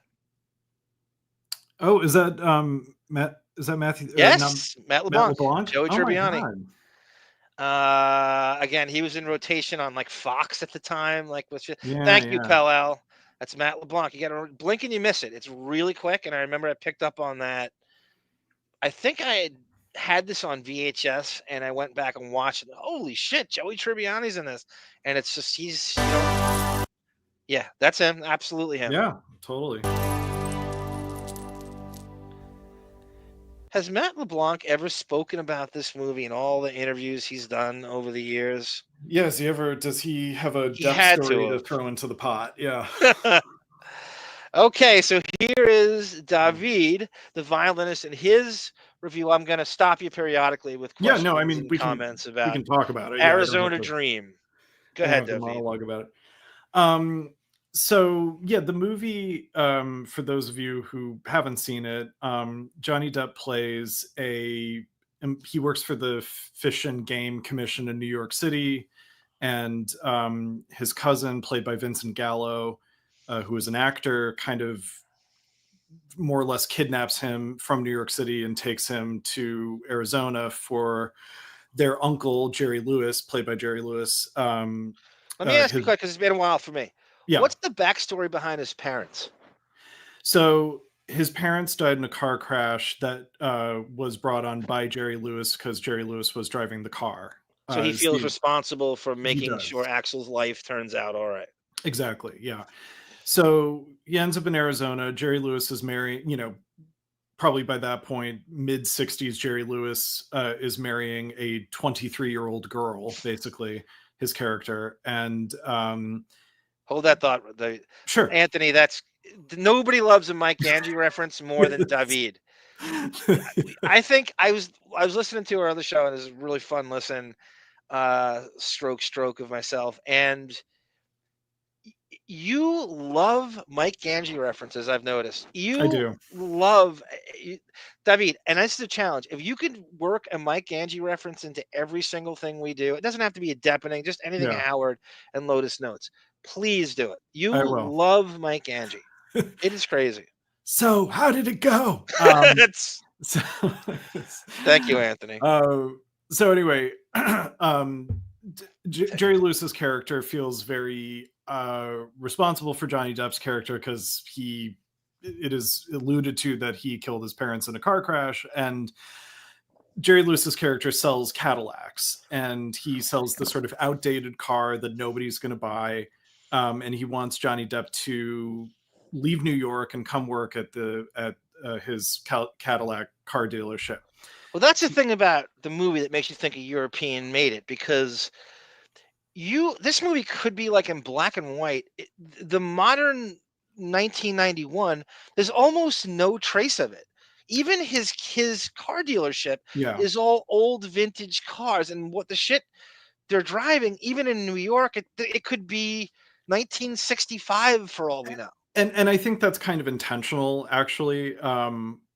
To make it timeless, to make it sort of out of time. That's kind of part of the magic realism factor. Depp is never good. Depp is never in anything that feels modern or has any modern technology. It's always like you're going, even 1991, and I'm not saying that that's modern day, but it doesn't even feel like, and I know what 1991 feels like. Sure. There's nothing about that movie that feels like 1991.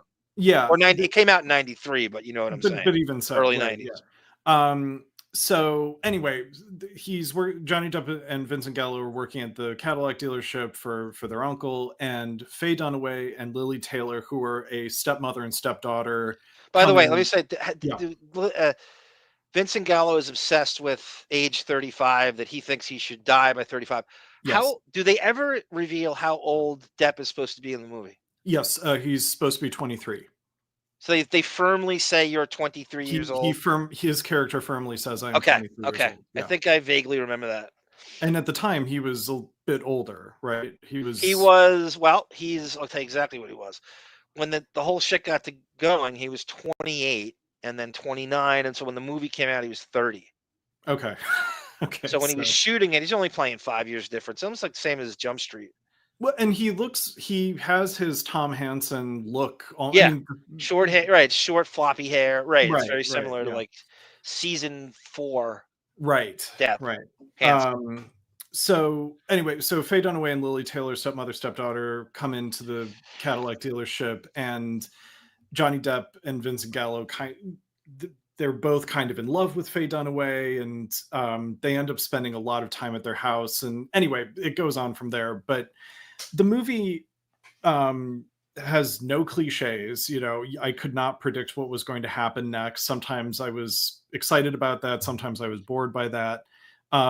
It's a funnier movie than I thought. There's actually some really funny line readings or jokes in there. I think the central thesis of the movie is, and I tried to research like what were the director's thoughts on the movie, and I couldn't really find anything. But I think the movie is making the point: are we dead while we're alive? You know, is the life that we're all waiting to die? And that when we die, life actually begins, is basically what the movie's, you know, posing the question. That's your interpretation, or Yes. that's what they want you to take away coming from it? That's my interpretation of the movie. Okay. And I think that what's interesting about the movie is, and I thought about this like a day after I watched it, is that I think at the beginning of the movie, Johnny Depp is kind of whisked away by Vincent Gallo from New York in like a speeding car. Like he's going so fast down the streets of Manhattan, which you could obviously never do. I want to believe he's driving to Arizona from Manhattan, right? And what I actually no traffic, right? No traffic, and Johnny Depp's character falls asleep, and he wakes up, and they're in Arizona. I actually think there's a case to be made that they got in a car crash, and Arizona Dream is Johnny Depp having this dream about being in Arizona with all these different characters. What would have been. Exactly, right. And that's not revealed officially that's the... No, that's just something I thought like, oh, that could be, because every character besides Johnny Depp feels like a ghost. Like they're all sort of ghosts living on Earth with this unfinished business. You know, Vincent Gallo is an actor who fancies himself like he's obsessed. He's every cliche. I mean, the character he's written, I think we all know, and I'm sure Johnny Myers met his a litany, a myriad of these people, right? Obsessed with, and he actually is a cliche. I mean, he's obsessed with all the mob movies, and he thinks he's De Niro, and he thinks he's Pacino, and he thinks he is kind of a cliche. But I mean, it's a good character, but we've seen a million of this guy, and he thinks that eventually he will become the next Scorsese darling. Like he'll be DiCaprio. Right. And his character is alluding constantly to an audition that's coming up. And it never happens. So it's almost like all of these characters are in purgatory. And how would a guy living in Arizona, where would he be getting these auditions from? Exactly. That's what makes me living think in Arizona. There's some subtext that these characters are actually ghosts, and Johnny Depp is the only one who is living with any sort of corporeal essence, you know, like he's actually corporeal essence. He's living inside his body. He's living inside his skin suit, unlike these other spirits, basically. As Gino Vanelli said, right? Living inside myself, living inside this hell. I've been to paradise, but I've never been to me, you know. So yeah, and Vincent Gallo, interestingly enough, is obsessed with actors. Like the most recent movie speech that he does in the movie is Raging Bull. So of course, right. But then it's like the Cowardly Lion speech from Wizard of Oz, and he wants to be Cary Grant in North by Northwest, and he wants to be Al Pacino in The Godfather. And so there is sort of this thing of like, I want to be a composite of all these leading men. I want the masculinity of De Niro. I want the power of Al Pacino, the suaveness of Cary Grant, and just to kind of stay frozen in time that way. Faye Dunaway is trying to stay young. You know, Johnny Depp falls in love with her, and how old is Faye Dunaway supposed to be? I mean, that's very important. they sort of germane to the story because it's supposed to be she's robbing the cradle of him, right. and he's 23. So we're to assume that she's what, in her early 50s? Yeah, I mean, she is exactly 50 when she filmed this movie. She was born in 1941. So, And again, 50 is not, you broads have aged magnificently now, yes, because right. that 50 is not like Winona Ryder is 54 now. Oh my God. Like Jennifer Connelly is 55. Right. Jennifer Lopez is 50. That's not the 55 or the 50 that Faye Dunaway is in Arizona Dream. Yeah. You think of her as much older than you would those broads now. Definitely. I mean, and you know, Faye Dunaway looks fine in this movie. I think she's a particularly vain actress who probably really, you know, I mean, every story I hear about working with her is like hours to get her lighting right, and she has a right side that she needs to be shot from, and there's a period in the 70s and some of the early 80s where she was considered the definitive leading lady, and that gives you a massive head and ego, and it's really tough to shed that and accept that you're entering, you know. And I'm sure we were to think that this character reflects Faye Dunaway's real thoughts on aging. She can't accept, you know, the next stage of the back nine of her Hollywood career. Right. And her dream, you know, all these different characters have a dream that, so Vincent Call's dream is to be the ideal leading man, frozen in amber at the age of 35. Faye Dunaway's dream is to fly. But specifically, I want to fly and my feet never touch the ground. And I interpret that to mean like I'm stuck in time. There's a lot of allusions to being stuck in time, you know, that this age is I'm at my prime and I want to be stuck in this time forever, you know. Suspended animation as Steve Rogers.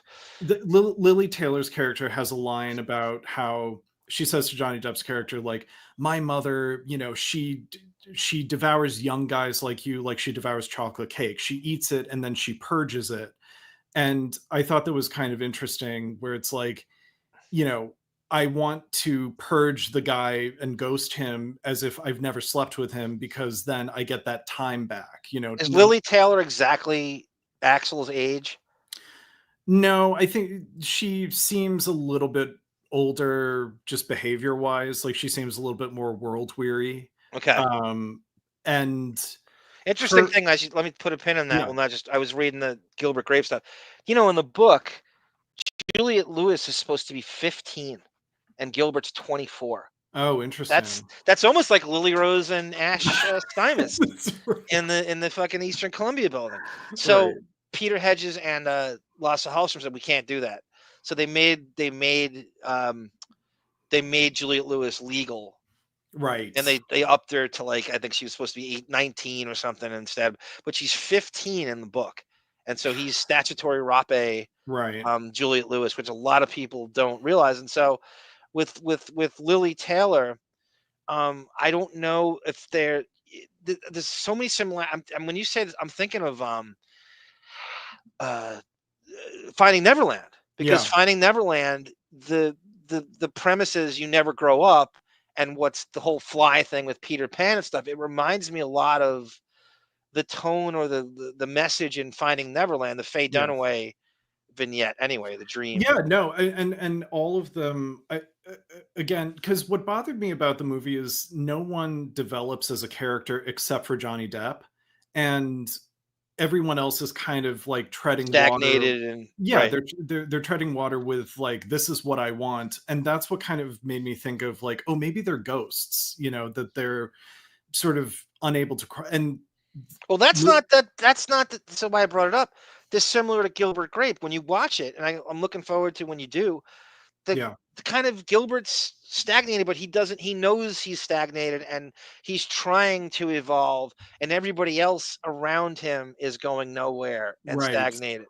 And that's a similar, and they're all, you know, goofy characters. His friends are all, and it's not that dissimilar to what Gilbert Grape's given out.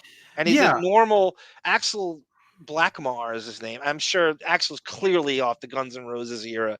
That Depp said to Emir, this is like, oh my God, this is one Axel Rose. This is called my character Axel. Fucking, There's not coincidence that Guns N' Roses was huge at that time, and we're gonna call him Axl. Come on. He's going to borrow the credibility of Guns N' Roses for his Arizona Dream character, right? Guns N' Roses got the contract that his Rock City Angels didn't get too. So it's a little, thanks to go ahead. there. I'm sorry. No. So Lili Taylor's character is, the minute you meet her, she is talking about committing suicide, and she wants to be dead. Like, she wants her mother's ruined her, right? And there's no hope for a future. She's just like, all I see is I'd be better off dead. Right. And her character keeps pet turtles which live almost forever, and so her thing is like, when I die, that's when my life will begin. That's why so again, this idea of crossing over, this idea that you're a ghost with unfinished business that needs to fulfill that unfinished business, whatever it is. And she, spoiler alert, sorry. She does, she does kill herself at the end of the movie. And Jerry Lewis's character, I think, is also, there's a case to be made that he is dead while he is still physically alive, that he has a dead end business. Being the used car salesman is not his dream. Yeah. I'm dead inside. I don't want to be doing this every day. And so he brings in, I mean, why would you bring Axl to that same life if you hated it? Exactly. And the opening shot when they first get to Arizona is this Cadillac cemetery. So it's like these Cadillacs propped vertically on these like poles on the side of the road in the desert, so there is this kind of like, he's already dead sort of implication with the some of the production design elements. But his character dies from taking pills or something, and so there's a whole, like, the movie opens with this dream that Johnny Depp's character has about this Eskimo who's led by this Iditarod dog sled team to go fishing, and then they get caught in a storm, and he almost freezes to death, and the dogs have to bring. I don't. Did Depp need a stunt driver on the dog sled? Right. he needed the Tracy dogs. Jacobs wouldn't allow him to ride the dog sled. The dogs are feeding him lines in his earpiece. So I didn't totally. Some of the magical realism. The Matt LeBlanc sitcom, wasn't it called Vinny and Bobby? How's he football? I remember that shit. It was so it was Top of the Heap so he must have been on some Fox holding deal, Matt LeBlanc, and they kept throwing him in all this shit that would just fail over and over again. And in that was the Tom Petty Into the Great Wide Open video, and then Friends comes about in 93, I believe, or 93, 94. Yeah. Davyd and I watched what we believe was intended as a backdoor pilot to Friends, and Richard Grieco clearly was playing Joey, and it was spun off from Facts of Life, and David Spade was playing Chandler. It's no question about it that was supposed to be a backdoor spinoff, and they couldn't do it. I agree. There's no doubt. And so Grieco was playing Joey, and I thought he was better at it than LeBlanc was in it. And it was more like and it was all the stereotypes about the out-of-work actor in New York. It's the same character. There's no doubt. Yeah, I think, and even the layout of the apartment is similar. Like, it's this big, sort of sprawling, kind of space for them to live in. So yeah, it had the same. And so I feel like it's even on the same side. And Mindy Cohn played Blowfish's wife on Jump Street. That's right. Davyd and Tamara Francois' favorite show, Living Single. Kim Fields is one of the stars of that, and then that came along before Friends did. And Melvin, would that be the sickest idea? Like the stupidest, most idiosyncratic, minutia thing we could ever do was a Mike Ganji show. Yes. Could you imagine? There's a lot to cover. I think so too. Yeah, we had the balls to do a Mike Ganji show. I like 5 moments in the show's history came to mind when you said that. So that would be just funny to even try it. just to Yeah. even try. I think there's something there. I think they're very. I'm sorry, David. Go ahead. No, so I mean, all in all, I think that it was the other thing that makes it feel out of time. This movie is that the source music that they're playing on a radio or something is all like 1930s Tex-Mex music. So That's why I'm saying, like, you don't. This doesn't. This could be 1961 for right. all I know. Yeah, There's and nothing in the house, right? The house, it's like an antique store threw up into this house. Yes. There's nothing. There's there's no cable. The TVs look like they're from the 60s. Like, who do you know lives in a house like this? Which again contributed to my, this is like a defunct, condemned house that a bunch of ghosts are living in. And the Jerry Lewis's character shows, there's a scene at the beginning of the movie where Jerry Lewis and Johnny Depp are watching old black and white home movies. Yeah. And Depp is 23 in this role, so even if it was 13 years ago, you had like non 35 millimeter home movie film to shoot on. It's the footage makes it looks like Johnny Depp was 10 years old in 1960, and I now want he's you to 23 take notice when you do Gilbert Grape. I want Yeah. you to take notice of the exact same thing. I want you to take notice how there's no technology. There's nothing. The movie came out in like deep winter, December of 93 into 94. Yeah. And again, it could be 1955 for all you know. There's no technology. It's the same thing. When you watch Gilbert Grape, you'll see this. You're like, what? Why isn't there, do they even have color TV or Right. what? All the cars are old and what? This doesn't, nothing suggests modern day. So you're going to see the same thing when you watch Gilbert Grape. This is an ongoing thing in Depp's movies. I'm telling you. There's no technology. And I think if it was a less, I don't think it's a convoluted movie. I just think that there's better ways to make the point that I think it was trying to make. Now, it may not even be trying to make the point that I just talked about. I could totally have missed the point of the movie, but there's a lot of just references to, are you alive when you're dead, or does life begin after you die when your energy can go spread throughout the universe? And how do dreams, whether literal or aspirational, sort of play into your using dreams as a testing ground to see if life is better when you're physically alive versus when your energy can escape your skin sack? They're parallel and how, yes, Davyd is very, very as deep as it gets. Do you think? And again, we actually planned that I was going to interrupt Davyd as often as I can because he's very insecure about speaking too long. Yes, which is that's a fear a lot of people don't have. That's why I'm amazed that anyone can do these one-person podcasts. I don't understand how, but again, you're not boring anybody. It's just that just to give you. Well, I want to have a conversation too. I don't want to just monologue, right? Yeah. But yes, he's very deep.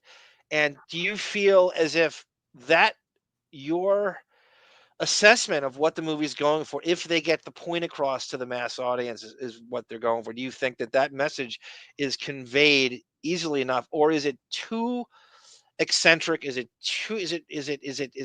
hidden in too much independent film eccentricities that it's not getting that point across? Well, what I think hinders the film is there's not, if anything, if he's trying to be Terry Gilliam, he didn't go far enough with these sort of, like in the trailer you see that now you got him. Terry Gilliam is established at this point. This is 90, came out in 93. Gilliam had done about 4 or 5 movies, and they were pretty big among filmmakers. So go ahead, I'm sorry. No. So I think that what hinders if I wasn't, I watch films like I'm looking for subtext only. Like I watch movies like I'm deaf. Yeah, but that's great. That's great. I'm going to compliment you here. And most humanoids don't watch them that way, and you're getting more out of the movie than most people do. Yeah. You're even a bad movie. I'm sure you're a guy who can glean things out of. Yeah. You're almost like a dog whistle kind of movie watcher, where you're looking for things that the common person's not. And also, they're not. This team was clearly trying to not make a bad movie. You know, this is an ambitious. There's a movie, lot of cooks involved in this, and Depp's one of them. Definitely. You don't think that Jerry Lewis got to do whatever the hell he wanted to? He certainly did. Howsy Football says Vincent Gallo. Yeah, he is a weird ass, just in general. Yeah. And how you wonder like how a guy like that even makes a living. Like he's done like 4, and he never works. He's like Buffalo 66, and it's like the same theme with Christina Ricci and what's her name from she's a really good actress. She was in Christ's sake. Oh God, Angelica Houston, Rosanna Arquette. What is her name? Brown Bunny, the movie. Oh God damn it. Okay, I know someone's gonna skip. It's a name everybody knows. It's just not hitting it. Oh, Chloe Sevigny. Chloe Sevigny, yes. So it's the same kind of thing with Vincent Gallo and Christina Ricci in Buffalo 66, which is literally about the Buffalo Bills and missing a field goal and how he's kind of stuck in it. And that's a big independent darling. Vincent Gallo is now 64 years old, and he's from Buffalo, of course. Oh, okay. I didn't know that. Yeah, he's a weird actor. The guy. I'm going to look at what he's done currently. Ready for this? Yeah. Okay, he's done 68 roles in his whole career. Last thing he's been in something called Shut In 2022. Takes, get this, this is what I'm saying, 10 years off. Oh, wow. From 2013 to 2023, doesn't do a damn thing, and somehow gets away with this. He has a ton of stuff in. Oh, Lucy's. Is that about Sarah's side business? Selling Lucy cigarettes at work? Damn. So he's just in a bunch of small things, and you're sort of going, I don't understand. Vincent Gallo versus Sonic Youth. He was in. That's actually not bad. There was a series called Dirt, where Courtney Cox played a paparazzi. And I guess he had a role in one of those episodes. But again, I'm looking at this and I'm going, I don't know how this guy survives. Again, he's 64 now. Yeah. According to this. And I can't imagine he was commanding, a 7-figure payment for his movies, when he was working. But in his head, he's very huge ego, really almost like honest, I don't know. What's the word I'm looking for? Like almost annoyingly candid, where he's out to piss people. He's like a provocateur when he's being interviewed. He's a very famous interview on Howard in 2004 where he shits on everybody, and it's entertaining and stuff, and it's stuff, but how much can you, before you're blackballed, or are you trying to be that guy? Are you trying to be, is he prickly in real life? And he's another prick that Depp can mysteriously get along with. And I remember Vincent Gallo saying, I read an interview on Depp, and it might have been Rolling Stone, it could have been Playboy, where Vincent Gallo said that he was really, really observing Depp's behavior on the set and how things went down. And he said that Depp and Emir Kusturica had this like almost homoerotic relationship, and that he thinks that Depp tries to almost co-opt or kidnap the director in every movie, and they started dressing like each other on the set of Arizona Dream. Well, I mean, again, it goes back to the Hunter S. Thompson thing, where Johnny Depp is now a carrier of the Hunter S. Thompson bug. And nicely said. It sounds like this director is very susceptible to that kind of affectation. Yes. So I could totally see that. I could totally see Johnny Depp only wanting to work with directors that are susceptible to that Hunter S. Thompson kind of thing. Tendril says here, this is a broad who is really knows the pop culture. I mean, really, I'm looking forward to having her on the Prince show. My theory is Donnie Darko, not Brasco. That's with Jake Gyllenhaal. Yeah, is that to the mother is with the delusion? That's a good theory. That is, Beetlejuice is in Bubble Boy with Jake Gyllenhaal. Oh, really? Yeah, I know, it just made me think of that. Anyway, so yeah. Yes, Pellel. Jermaine Jackson is in the movie with Michael Jackson. That's right. Oh, yeah. I used the word Jermaine before. It's a callback. Go ahead, David. I'm sorry. So yeah, I think that if the director had the thing that hindered the movie, in my opinion, is that the fantasy elements, like the flying fish or any of the special effects stuff that they wanted to do, there just wasn't enough of it to make me think that this was an out and out fantasy movie, you know? Right. And it just confused me as to the stuff with the Eskimos, like confused me as to how it related to Why is that the someone's dream too? Like what and how whose does that dream is to be an Eskimo? Like it's and just like and it's he too eccentric almost for the what they're going for. and it's kind of it felt to me almost like something they wanted to make more of a thing, but maybe it was too expensive to shoot in Look, these kind of snowy. $17 million. It was the money spent. Isn't there a podcast called Where Did the Money Go? And it's Yes. about, I think it's like 4 or 5 comedians and an actor or something, and they take a film apart and they said, "Where did the money go?" And they shit on a movie. Yeah. But I wonder if that the stuff with the Eskimos meant to be a bigger part. I mean, it looks like it was very expensive to shoot that stuff because you're in a blizzard and you've got a dog team and you've got, you know. So the movie ends with Johnny Depp. I think it's implied that he dies too. Like he just like kind of passes out and dies and is reunited with Jerry Lewis, but they're both now Eskimos, like ice fishing. And it just felt like, oh, so the dream at the beginning of the movie was just a lead. You were teeing us up to have that payoff at the end, but it just seems like, really, this is where all of this kind of Yeah, that's the blathering is payoff. going. That's the big payoff. Right. It's like, And you know, who? Let me say, I like to do this a lot with, especially Depp movies, and I say, who is this for, or who right. is this relatable to the layperson? What's going on in this movie? Is there any lesson to be gleaned by the average guy? I don't think the average guy is going to watch this movie, number one, but Yeah. is there something in it if they haven't, if they're reticent to watch this movie? Is the average guy? Is there anything for the average person to relate to? What's the lesson?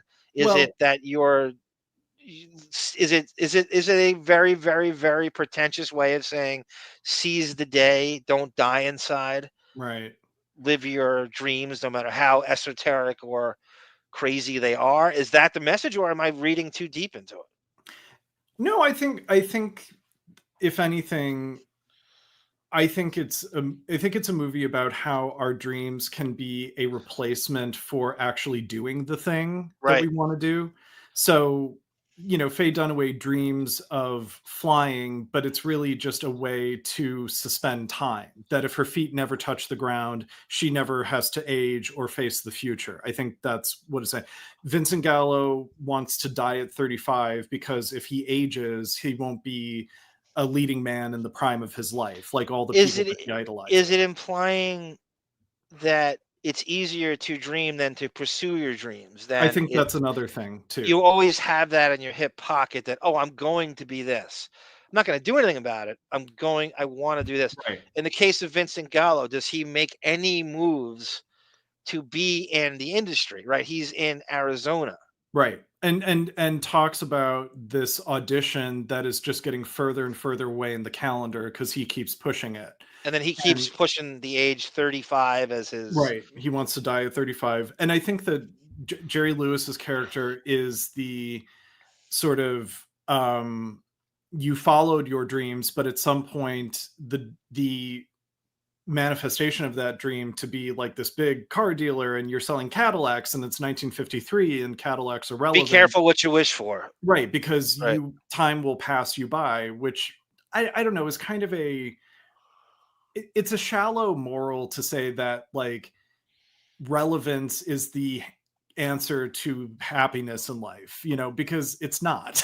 You know, it's No, like, it isn't. They tell you, like write what you know, do what you know. Like, why Yeah. should, if he loves vintage cars, why should he care if it's passed him by?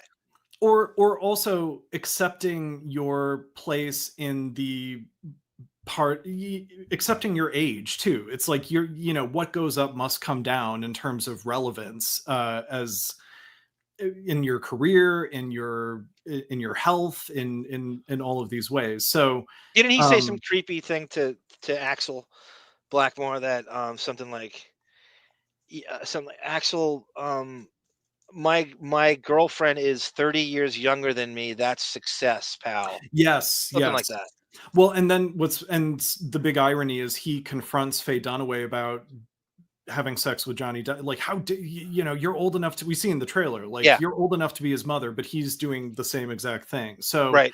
So there's all these little subplot, The double standard of that double an older standards. guy with a girl is Right. okay, but when the woman's older, it's crazy, and Yeah. that's just not flying. I wonder, you know, Jerry Lewis, what it took to get him to do this. Maybe no, could be that no one was asking. He was thought upon as being a total prick, and who wants to work with him? That somebody actually just reached out and asked him, and he said Well, yes. That anybody y- cared about him at that point in you know, 1991. what I think happened is, you know, there's that whole thing of Jerry Lewis became like super big in France. Like the French love Jerry Lewis. Yes. And I wonder if the European director sort of played up that angle of it, you know, that this, you know, your fans in Europe are going to love this because I'm This is bringing so all of hip my that it'll weird, get you like American right. contemporary hip. And again, the movie is so it is everything. Like if you remember the early days of IFC, the Yeah. independent film channel.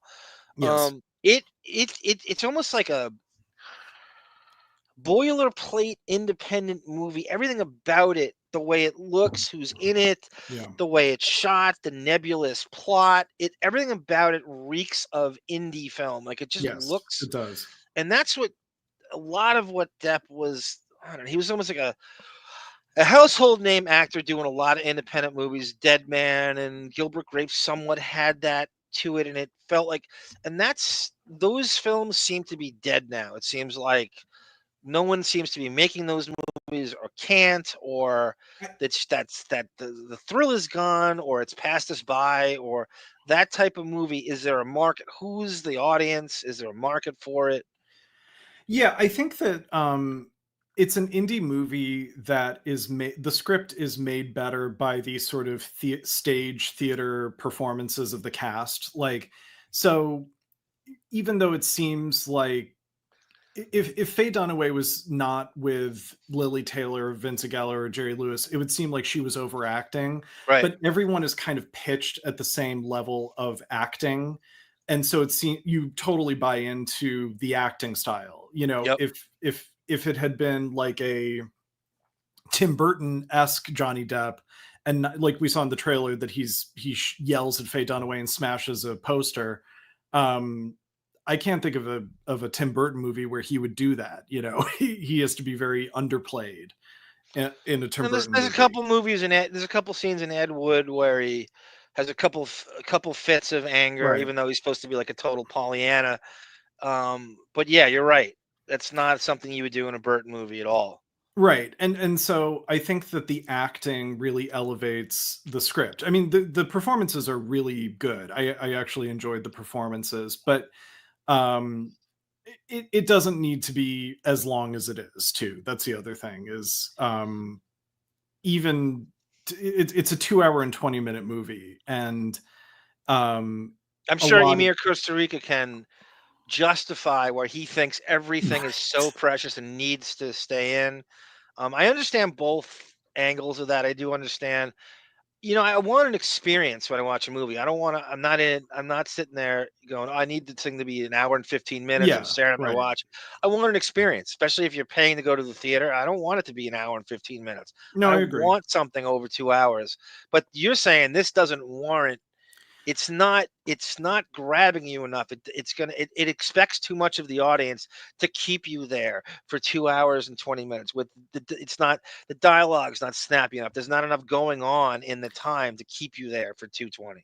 Yeah, I mean, it's just it's also kind of meditating on the same. It's basically like 50 ways to like showcase each of these characters' motivations, you know, through different imagery, or through almost different, like vignettes or B stories. that make the same point about. And that, again, that just gets back to my whole thing about there's a lack of character development in everybody except Johnny Depp, who starts out as, you know, he's very interested in fish at the beginning of the movie, and there's some metaphor there. And then he is like humoring his uncle and by working at the Cadillac shop, but then he defies his uncle by being with Faye Dunaway, and she seems like this, you know, ageless kind of free-spirited woman. And then when his uncle dies, he sort of doesn't want to be with Faye Dunaway anymore, and he's kind of grounded again and sees that she's just trying to cheat death and trying to be ageless. And so he develops, but everyone else is kind of, again, just spinning their wheels in their leading characteristic. And it's just illustrated through different indie film tropes, the whole movie.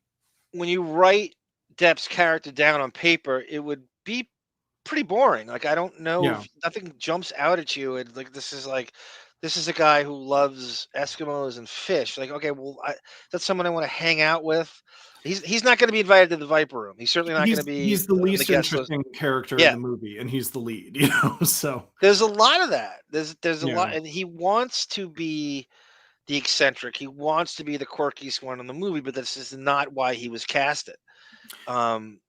Gilbert Grape is a very similar thing in that he's got a thankless. Everybody around him is quirkier and more eccentric and crazier than he is, and he's trying to be the normal guy and hold it all together. It's a bit of a thankless role in Gilbert Grape when you have DiCaprio chewing the scenery as Arnie Grape, doing an amazing job. I mean, it's like, I think DiCaprio's way better as a teen actor than he is as an adult actor. Right, that and This Boy's Life, and of course, Growing Pains.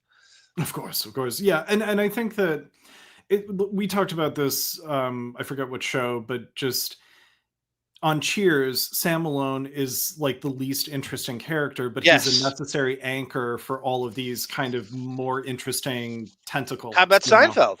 Jerry's the worst thing on the show. Right. I mean, it's the same. You're right. I mean, with Cheers, it's Norm and Cliff and Frasier, and Diane's interesting, and then comes on, and even Frasier, who is like 8th on the call sheet, and somehow he gets the spinoff of them, which is crazy to me. Right. You're right. That's a good one. Yeah. Sam Malone. So yeah, I think I've said everything I need to say about the movie. How many out of 10?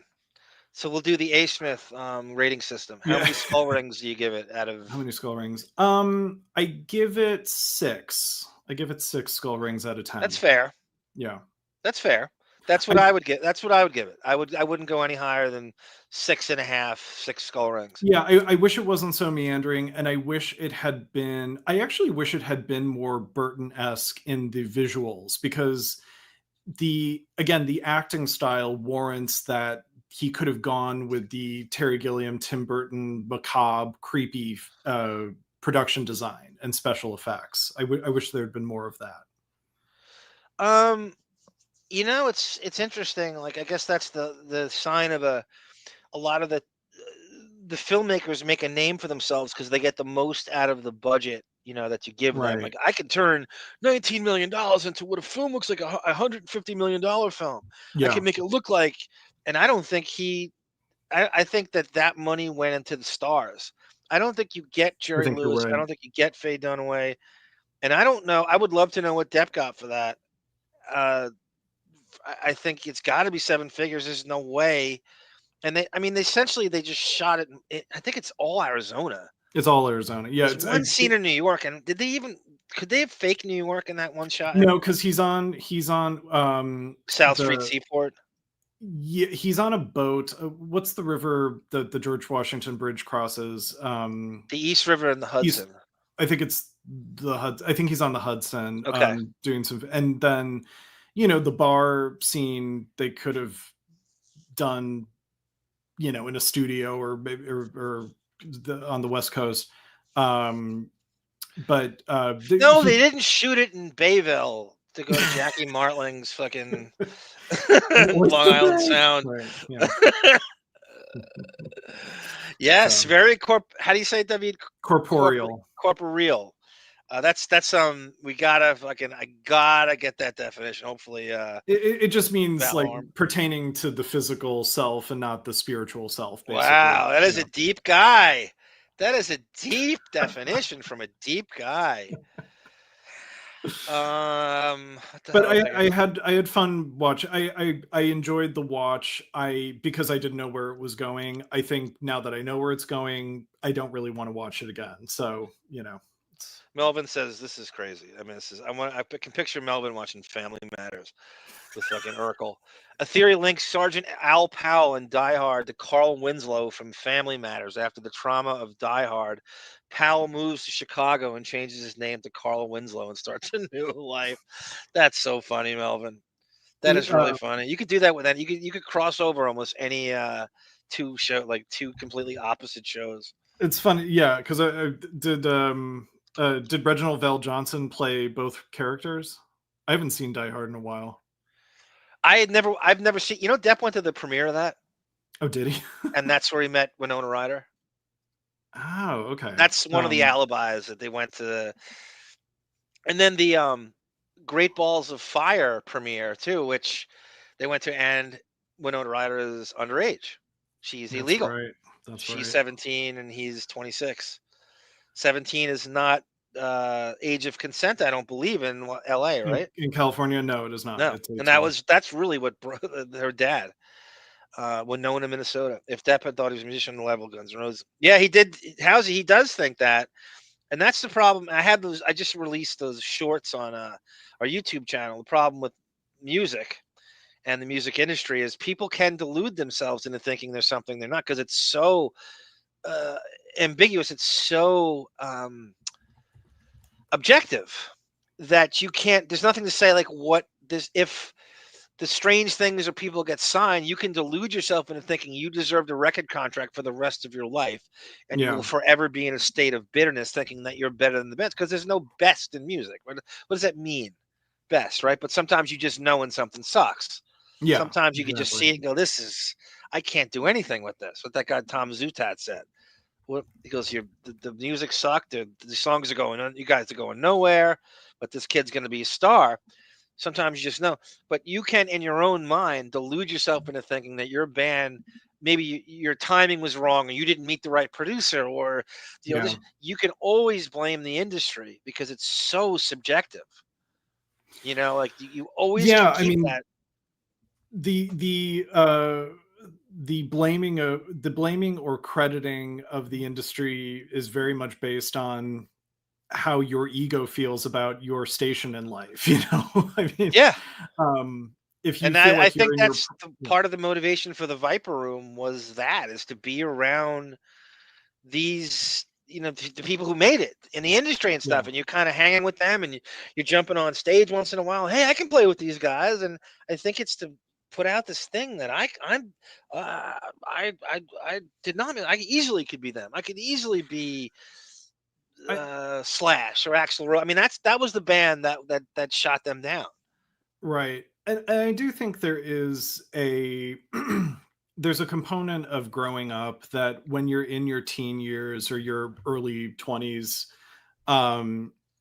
the thing that you say you're going to do when you're a teenager or in your early 20s feels like, if I don't do it, I will have been a fraud my whole life. Even if I go on to an ultra successful movie career, if I said I was going to be a musician when I was a teenager, when I was at my most pure or unsocialized or clear-headedness or least jaded state, I don't know. I think people take that with them. They take that sort of especially when you're placing your whole identity on it. When you're dropping out of high school, right? Like he did, claiming that his principal told him to pursue. You know how fired you would get if you told a kid to drop out of school in 11th grade to pursue guitar in a band, like with nothing, and then he's told. So once you get that in your head, you're always gonna you're in a constant state. I mean, it's not something you can age out of officially. So you're always gonna think, well, I can go back to this. And again,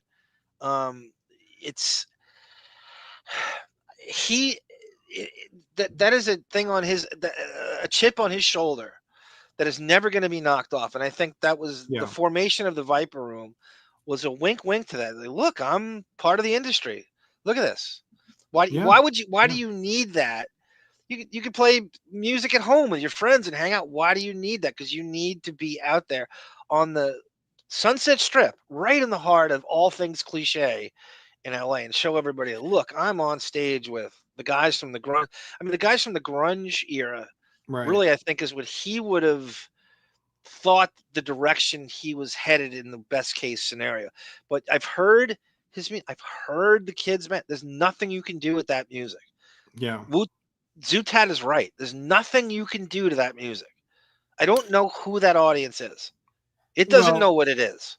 Yeah, and it's not, as you say, like, it's not enough for Johnny Depp to just like have private jam sessions with his friends with no audience. Like, And a people have huge man on Sweetser, a huge mansion, like in your own. Like, why do you need? Right. Welcome, Sylvie Perez.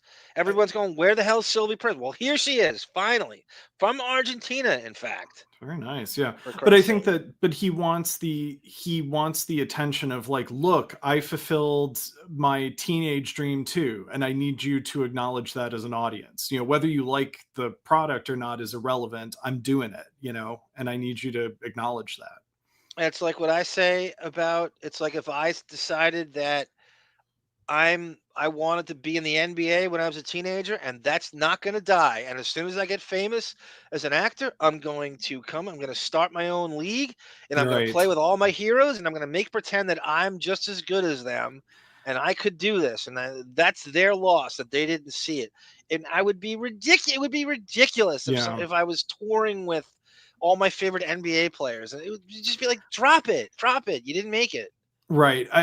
But you know what? I don't put it past some people to, like, they're so embittered about. Yeah. Right. They're so embittered. They're so embittered that they try to make a bunch of money in some other thing to just pay for the fantasy camp version of their failed dream, you know? Yeah. And I've heard Depp 100,000 times say, "Oh no, I would never take advantage of my fame as an actor." And I cannot tell you the interviews I've read and watched where he said, "I would never take advantage of the fame." Well, you couldn't exploit it more. I knew eventually he would fold, and the Hollywood vampires are that in spades. And the Hollywood vampires are just everything wrong with really what happened. I can almost make a chart of the dissolution of everything horrible in its career and the formation of that band. And, you know, Tracy Jacobs will back that up 100-fold, turning missing movies and scripts to tour with this dumb band, which is really glorified karaoke at its even worse, because you're covering old dinosaur rock songs that I'm just so fucking sick of. I mean, I was tired of these songs, like in the driving around with my brother-in-law and sister and the fucking, you know, late 80s and shit. It's like I could go to Rite Aid and hear these songs over the speaker, or I could listen to Johnny Depp sing them, you know. Oh, Rite Aid's too hip for that. Right? That's too old for Rite Aid at this point. That's true. That's so fun. The Muzak at a supermarket or Rite Aid. That's always fun. My favorite thing to do is anytime I'm at this place, and like, I don't know, the last time I did this, Phil Collins' I Missed Again was playing, and I asked the kid behind the counter, "Do you know this song? Do you realize this song is 35 years old? Like, it'd be crazy." He goes like, "No, I don't." One time a kid goes, "I knew this from Grand Theft Auto," because they have a radio station in Grand Theft Auto and they play old pop music. It is so, they're still playing the same, like, you know, 80s pop music on, and when you go to supermarkets and stuff. Oh, it's yeah. crazy. I went into a Dwayne Reed when I was in New York, and it's, you know, it's like girls just want to have fun, and it's, you know, like, it's 1984 or something that came out. Yeah. Melvin goes, "Give me Patricia Arquette in Lost Highway and Christina Ricci in Buffalo." She said Christina Ricci's at a very interesting career. She's great that she is very open to anything television. And doesn't she could care less. It doesn't have to be a movie.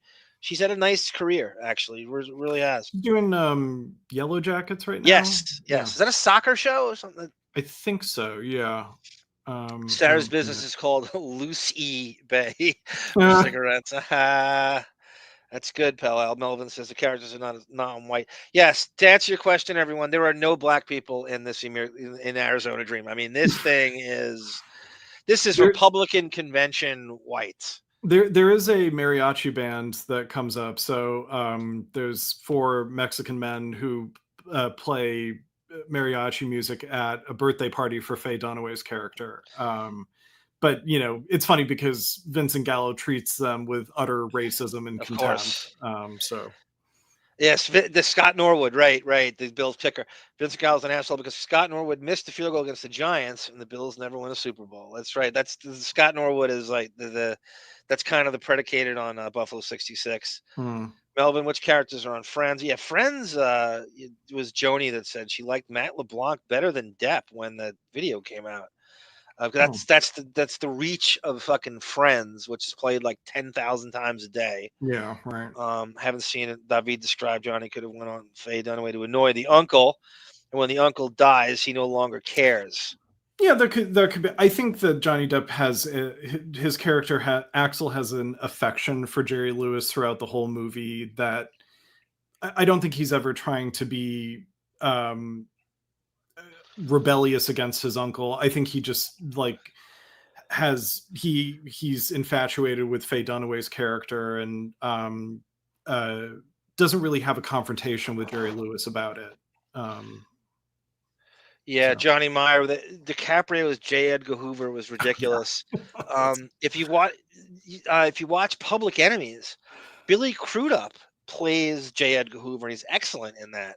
He's kind of an underrated actor. He kind of doesn't get enough credit. He's actually in The Morning Show, that Matt Lauer, Savannah Guthrie based show.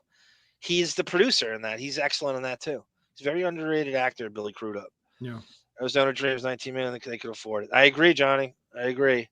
Okay, are you ready for the spoilers for Depp's new movie, Day Drinker? So this is a website where the guy gets access to screenplays early and he reveals stuff. And this is his take on Day Drinker. This stars Depp, Penelope Cruz, and nobody else you would know.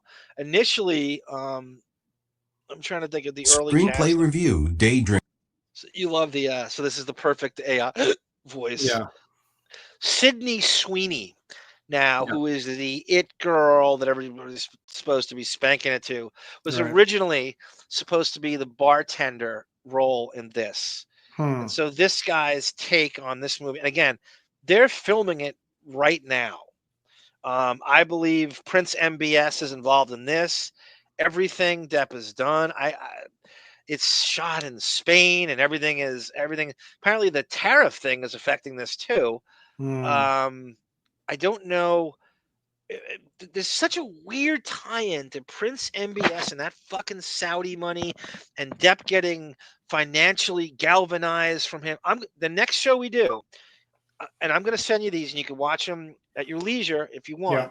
There's about 4 Prince MBS documentaries out there. He's a bad guy. We talk about Depp's shitty friends and all the pieces of shit he likes to hang out with. Right. This guy is pretty much confirmed by all knowledgeable about that he decapitated Jamal Khashoggi, who was a Washington Post journalist, for being too critical of his reign. And he had him executed and killed by Saudi terrorists and decapitated. Speaking of DiCaprio. Jesus. Yeah, DiCaprio. So this is Depp's bestie now. This is the guy who bailed Depp out of all the trouble he's in. Now Trump has gone to there was a big brouhaha this week. You saw it too. And I will play a little bit of Trump's entrance and what they rolled. You talk about rolled out the Persian carpet for him. This is the guy. This is who Depp's hanging with. And this is like to give you a plane. This is how you can recoup $650 million in a finger snap. And this is what Depp is. So I have a article that I AI'd about Depp's relationship with him, and apparently Depp is under contract with them to promote their new attempt at the film industry and their production company. And so Depp is under 2 contracts with them that I don't know. He didn't reveal the official numbers, but they're all well into the 7 to 8 figures with this guy. That's just that. Never mind what he's just straight up giving him, like a plane. Right. And a harem of prostitutes. Depp Is he still that Russian blonde that's girl? where that came from. So they're recruiting a harem of girls. Oh, where did he meet this girl? They're all from Prince MBS's fucking harem on yachts and shit. It is real. This is a bad guy, and that's for next show. Yeah. But this is the screenplay review for, and thank you, Black Morticia Adams, for sussing this out, because I would not have found this without you. Drinker. Posted on February 10th, 2025, by Admin. A peek into the mind of the modern successful spec scriptwriter. Genre, not going to tell you. Premise. A young boat cruise bartender who smuggles drugs up and down her ship's route meets an intriguing but perpetually drunk man who takes an interest in her trade. About. Zach Dean has been writing scripts that have appeared on the blacklist for years. More recently, he wrote the Chris Pratt Amazon sci-fi movie, The Tomorrow War. So this guy somehow is obsessed with this screenwriter, Zach Dean, and I looked him up, and it ain't much there. He did like 4 things. I don't know how you would be an aficionado on this guy's screenplay writing. Go ahead, Debbie. Well, yeah, I mean, it seemed, I think it's a weird thing to not just like show us the scripts. Like, I don't need the background on the screenwriter, you know? Yeah. It's a weird, I know. I thought that was weird too to start this. Like they're sort of information. bragging about the obscure screenwriter that they know. I thought that was a weird way to start this too. Yeah, that's right, Johnny. I'm surprised you know that Timothy Leary, the LSD guru, is Winona Ryder's godfather. It's just a strange ass. Her life is bizarre. It's just the whole thing. He also wrote Apple's Upcoming the Gorge. He kind of reminds me of a supernatural sci-fi Taylor Sharon. This script sold for big money to Lionsgate. It will star Johnny Depp in what he's planning to be his big comeback role.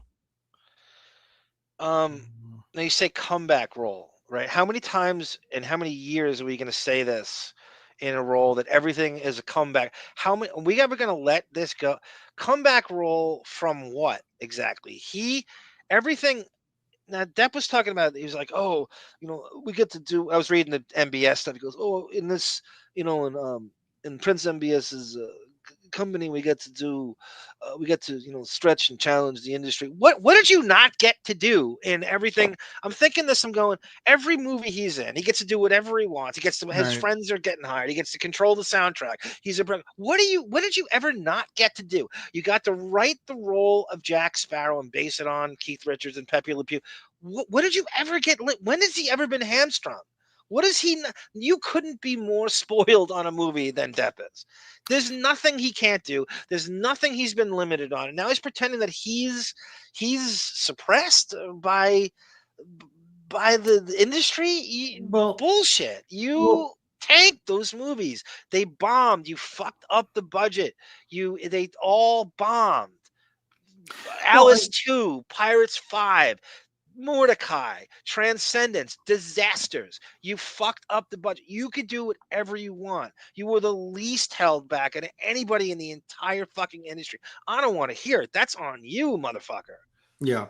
Also, the kind of movie that Depp would probably want to do of his own volition isn't like it doesn't take a big budget to produce. If he wants to do stuff like an Arizona Dream, where it's just kind of moody and kind of lackadaisical and introspective and Hunter S. Thompson-esque, you could have easily produced that through your production company. Yeah. Well, what's stopping you from doing that? That is not why you have. Why do you have a production company unless it's to reap all the money from it? Unless you want to just like a points and back end and shit. Why do you have it if you're not going to be creative with it? And what a gift to have cashed in on a slew of Jerry Bruckheimer movies where it's like, great, I've got more than enough money to see through 10 Arizona Dream type projects that would be more an affinity for my soul, And what did he do with it? He did Rum Diary, where he meets Amber Heard, and now he's blaming her for his time with Amber Heard's way more appealing to me than the post Amber Heard. Like, what has he done?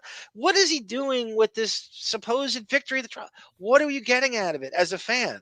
What Right. has he done since 2020? What do we? Is this supposed to be everything? You're really going to hinge everything onto this? I've read ahead. It's a really strange. I don't see this doing well. I don't see. I just don't see it. I think that is past any kind of box office. I also think that Depp's creativity has a ceiling, you know, because it's like he knows how to tweak characters and make them an amalgam of two different pop culture icons. But I don't know if he's necessarily like coming up with story ideas and story arcs, and you know, I mean, He I don't doesn't know. want to put the time. He doesn't. He's simultaneously creative and lazy at the same time. He doesn't Right. really want to go to the grindstone and sit there in a room and write a screenplay like a tortured writer would do. He wants it on his terms. He wants to hang out with it and tour with he's got all these fucking shitty musical distractions, and that's why you can't get it. So he's Right. never gonna put a slave to the grindstone and sit there and pump something out because he just doesn't have the work. He doesn't have the attention span or the work ethic for it. He just doesn't. He doesn't. He thinks he does. I mean, there's so many unfinished things with him. I mean, it's just he'll tell you that he does, but there's nothing. He's so many distractions that he allows to stymie what could be just the most amazing. And I think the industry's past. I think he's out of touch with what works immensely. Well, and I think anything he would have to say, like from the heart, is maybe not that profound, or as you say, it's out of touch with, you know, modern day mores. You know, so Because nice Morey, nice, Mr. Morey. He's he brags about not knowing the industry and not watching. If you don't know what's been made, if you don't know what the industry is doing, then how do you know what to do against it? How do you know how to be unique if you don't know what's out there? In order to buck the system, you have to know what's failed. And if you don't watch movies, you don't know what's failed. Right. So this is like he's utterly out of touch to the point where there's no going back. Yeah, and even if he wants to make like a super crazy Terry Gilliam-esque kind of movie, it's like, okay, there's the thing about film is there's a very limited, in my opinion, there's a very limited way to actually communicate clearly to an audience with the medium of film. If you want to just make a crazy shit show Terry Gilliam, Ken Russell type of movie, there's infinite ways to do that. There's infinite ways to just be non sequitur and crazy and not make a point and all that stuff. But if you want to communicate and leave some feeling of profundity with the audience. Profundity! Now, everybody, sometimes if you don't know a word, you can do this thing where you can do like the prefix and kind of break it down. So profundity is kind of a derivative of profound. Yeah, right. Right. So that's how sometimes if you don't know a word, guys, you can do that. It doesn't always work.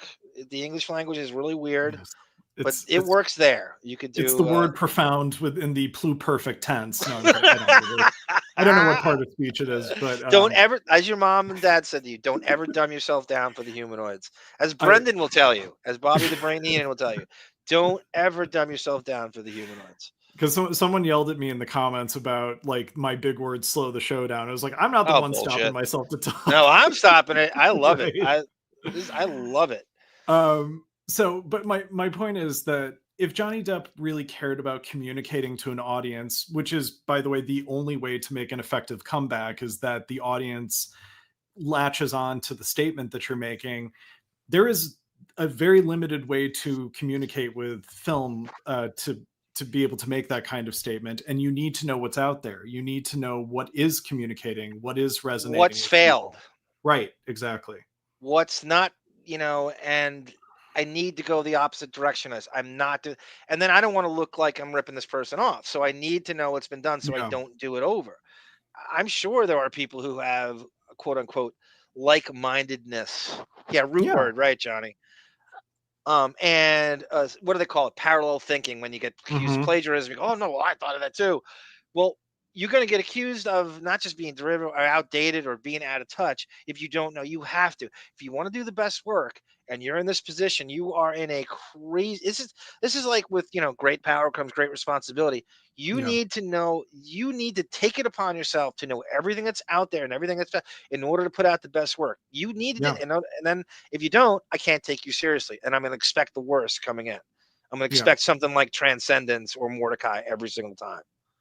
Also, not to be shallow, but it's a business, and if you want to make any money with your fucking movie, then you have to kind of know what are the sort of film trends that people are gravitating to. Not that you have to make. The business side of it gave him that freedom. So as soon as Pirates became a multi-billion-dollar franchise, that gave him the freedom to do all this stuff. Right. So you're right. Right. He doesn't have that luxury if it wasn't for the almighty cinema dollar. And I will say that Pirates of the Caribbean without Johnny Depp probably would not have been as successful. Like, I undoubtedly would not have been as successful because it would have been Waterworld. Yeah, right. It would have. I think that that low ceiling creativity that Johnny Depp is capable of is what generated the je ne sais quoi factor about that movie, which is thank you, Sandra Bernhard. Yeah, which is his performance as Jack Sparrow. And I think that largely propelled it into a 5-movie series. So. But then after it becomes like its own worst enemy, because then after 3. Now you go into that well one too many times, and for him it became this familiar thing where I could just kind of roll in, and it's a pay. And as Tracy Jacobs will tell you in the transcript, it became a paycheck. It became like a cash grab. The easiest way to do it. I got to just do that. I can just do this Keith Richards thing in my sleep. I get all the money, and my friends get hired and stuff. But after 3, that was enough, and I couldn't believe he did 4. 5 was, I was agape. I was like, this is just. That something is wrong here, and sure enough, when I read the Tracy Jacobs stuff, it was a cash grab. Also, the audience is disenchanted by that point too. They're kind of totally burnt out on it. Yeah, the tread is off the tires of that characterization. So I just think that yes, it's money squandered. If he really had something to say in a film in the way that we presume he did with The Brave, for example. He would have said it in the time period where he was financially able to do something through his production company, Yep. And maybe that's the Rum Diaries. I don't know. No doubt that playing with fire, being friends with this MBS. Yeah. So I'm going to send you these documentaries I saw. One of them's from the Frontline series on PBS, which is excellent. And there's another one that was just a YouTube doc that they did their own thing, and we'll give you like a documentary. And I'll show you a couple of short ones where they did a thing on this guy Jamal Khashoggi, the journalist that they killed, and this is the guy he's keeping. This is a bestie of his now. I'm sorry, I'm laughing because Melvin is translating me in real time in the comment in the chat. It really does. It really is. That is the definition of je ne sais quoi. Like, I don't know, this undefined thing. It's like an it factor that you can't quite put into words. Right. That's exactly what it is. Right. Ironically. Here we go. Writer, Zach Dean. Details, 112 pages. So the script's 112 When it comes to what type of spec scripts you should be writing to both sell your script and get a movie made, Zach Dean is a good writer to study. He seems to have tapped into this formula for writing scripts in the 2020s that people both respond to and ultimately produce. Like a lot of Zach Dean scripts, there are twists and turns galore in Day Drinker. So, if you don't want to be spoiled, don't read the review. Or, at the very least, seek out the script and read it yourself first. Because the only way to talk about this script... Maybe you have a theory. Is it possible that Zach Dean is writing this? Because I was just about to say that. Guy has 4 screenplays under his belt. He's written 4 things. Yeah. From 2012 to now is his first one. How on earth does this guy have this detailed opinion on Zach Dean? How much you want to bet this is the guy writing it? I know, I completely agree with that. Because 4 things under his belt. 4 things he's written. It's weird to... Yeah, again, just the whole article is front-loaded with biographical and sort of you know, testimonial reviews of this person, Zach Dean, and then the premise of the script is like secondary to that. It's like most people just care about what is the premise of the upcoming Johnny Depp movie, you know? Not the proclivities of a guy who's written 4 things. I'll tell you right now. Deadfall 2012, 24 Hours to Live, he needs 5 years between scripts, 2017. The Tomorrow War, that's the thing that they hinged their wagon to with Chris Pratt. That was on Fast X. Is that a Fast and Furious? Oh yeah, it might be. And The Gorge. This Yeah, is it is. it for the guy's whole career. This is so bizarre. It's got to be him. Is by talking about its unique plot developments. Someone in the comments section should have access to the script. Lorna is a bartender on a cruise ship called the MS Amnesia, which hobnobs around the coast. Is some young actress named Madeline Klein, Cline. I can't find her age out here. It's not showing me. That's always a bad sign. She has worked in 21 things, and I don't know anything I would know really. I'm looking at him now. Stranger Things. She's in Stranger Things. 2 episodes of Stranger Things. Okay. Go ahead. I'm sorry. No, just the Fast and Furious movie he did. He wrote the story, but he did not write the screenplay. So what story? That's something I would want that not even listed on the. Those are so bad. I can't even comically bad. Yeah. Terrible. The worst movies ever. He looks like, you know, he's late 40s. I'm looking at him on IMDb, and he looks like he would be a friend of Depp's. Like he looks like he looks like fucking Beechy Colclough's kid. Like if he was Beechy's 70-something years old and he had a kid, it'd be like in his late 40s. Exactly. To Spain, stopping at every little port to allow its passengers to enjoy the wares of Spain and its surrounding countries. One day, so Depp's character's named Kelly. Okay. While she's getting ready for work, a man named Kelly shows up. All Kelly wants is a drink. You know, it's funny. In the IMDb, the day drinker profile, they don't even have the characters' names established yet. This is how ahead of it this guy is having the screenplay. Melvin says, Fast X Part 2 is coming out in 2026. All Kelly ever wants is a drink. She's not open yet, but she makes an exception. He seems jovial enough, but if there was any indication that this would be romantic, she shuts it down immediately. She doesn't like men. She likes women. She hates men! She hates men! Oh my God, I'm in. Just for her hating, I want to hear her hate men the whole movie. I hope they just never stop saying it. There's no composer credited yet for this movie. I wonder if I could go out for it. Do it. Let me see. Let me do some poking around after the show. Oh, that's great news. I hate men, but I'm not a lesbian. Strangely, Kelly seems unbothered.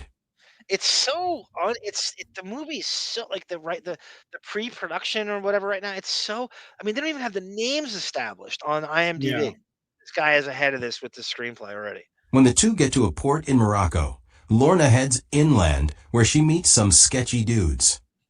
These dudes, who we will later learn are heirs to the infamous Lozana crime family, give her a bag full of drugs. It's clear she hates this job, but for reasons we'll learn later, has no choice but to do it. She heads back to the ship and stashes the bag in the ceiling of her bedroom. A few stops later, late one evening, Lorna is approached by 2 scary dudes who inform her that their bag wasn't where it was supposed to be. So right now it sounds pretty good. Apparently the whole thing, it's almost like Speed 2 taking place on a cruise ship. It doesn't happen that often. Depp loves there's so many boats now in his movies, and it's just anything to get. Hi, welcome, Rodney. I heard what they really sent that Viggo Mortensen in the Palm Springs a reveal of Amber's twin. Apparently, Veg Mortalist have no sense of geography. Oh, that's the fucking fertility clinic. Is Amber Heard? Is her pregnancy tied into that fertility bombing in Palm? Is that what he's saying, or he's just making a joke? Wait, I heard that because she's living in Spain. I don't know. I don't know. Yeah, Rodney can go anywhere. I'm a Carno immortalist and drinking coach. I wish I'm all those things, Rodney. She says Welcome, that's guy. impossible. She placed it where she always places it. Before the bad guys can press her on that, Kelly appears. He's drunk, as usual, and the men tell him to get lost.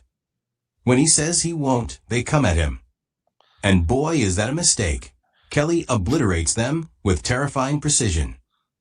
Kelly then takes Lorna aside and asks her about her old girlfriend, who went missing. That's good. I want to see Depp do something completely physical in this. I want to see him take these guys apart without a stuntman. I need to see this.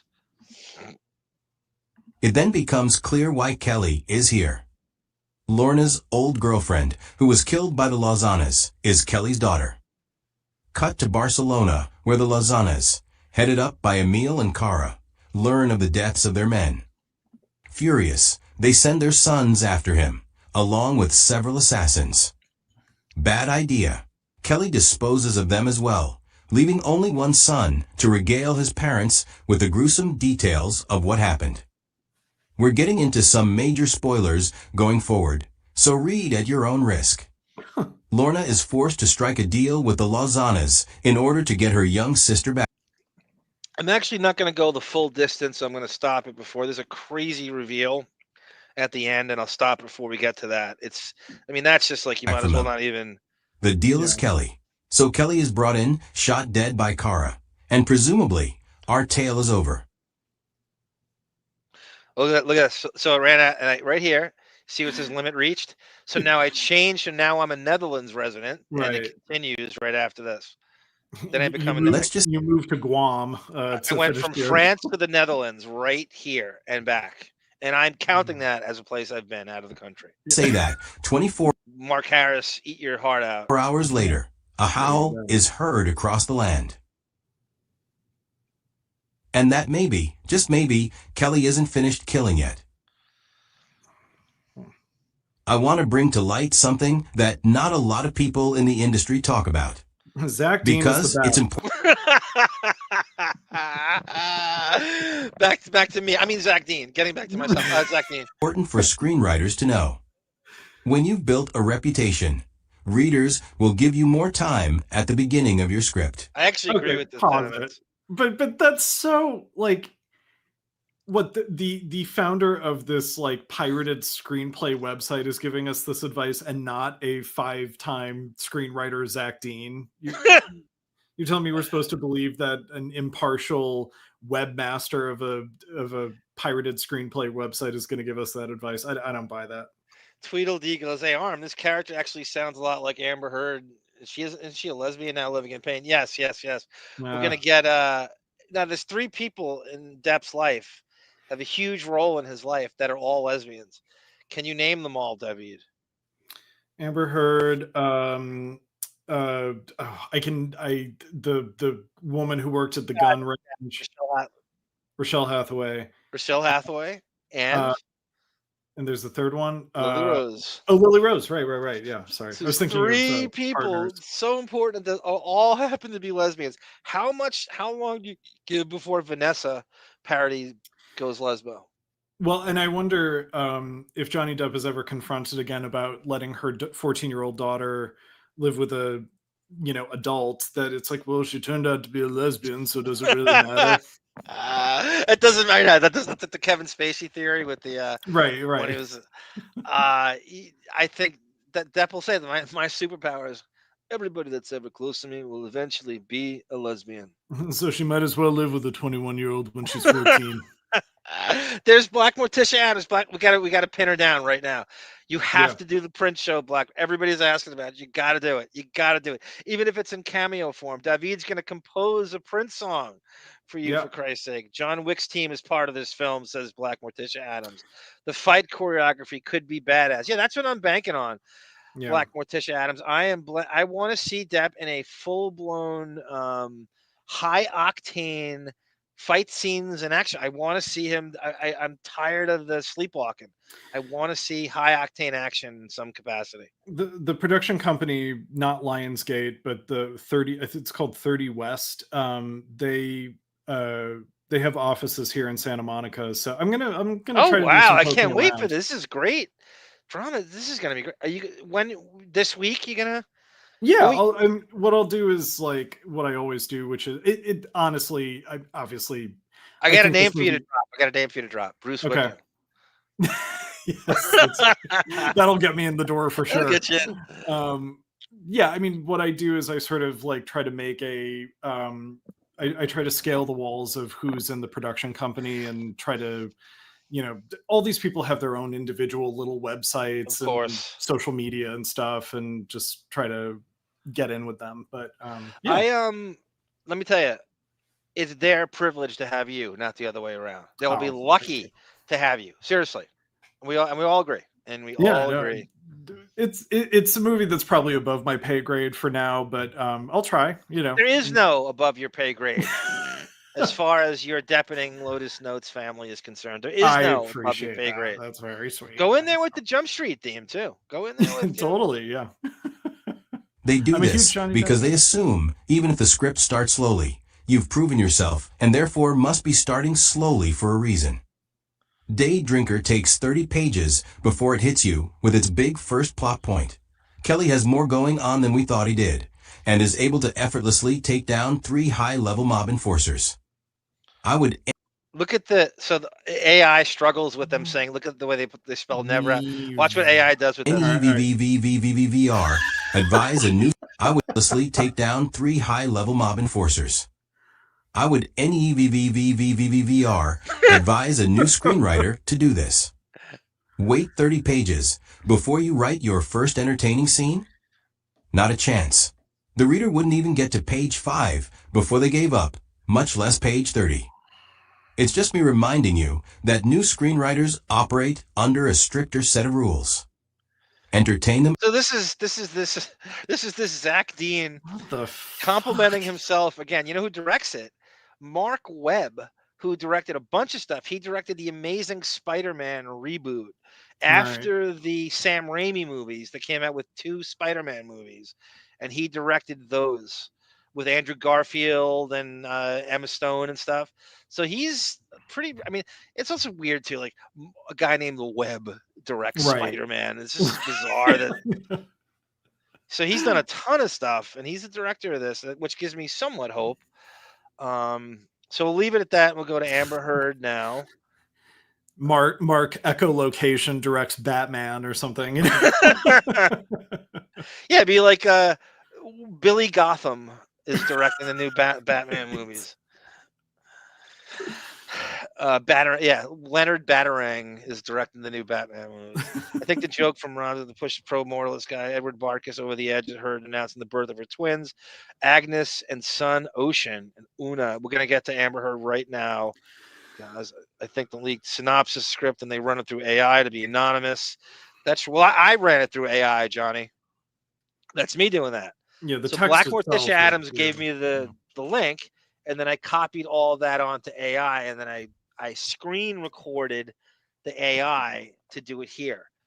That was actually me that did that. Score zithers, bongos, and theremins. Depp will love it. This is Johnny Rando. Johnny Rando is our Depp contrarian. Oh. Welcome, Johnny Rando, to see you there. He changes his name a little bit, so you have to keep up with his. And we need that Barisi book. I'm begging you, get that for me. I find the Amber being a fake lesbian, and Rodney says, I find that Amber being a fake lesbian. She'll do anything to get your attention. Yeah. That is a big thing. And Davyd, you're right in ground zero for this, right? Fake lesbians and Hollywood chicks that are sexually fluid, and I don't know what I am. And it's very easy to be that now. Yeah, one of my friends kind of knew one of Amber's ex. I'll get the story, but knew one of Amber's exes before she dated Johnny, I think. Do you remember the name? All those names kind of came out in the trial as a zillion. I mean, it's like they're all very pretentious things. Tasya Von Ree and right. These names are just.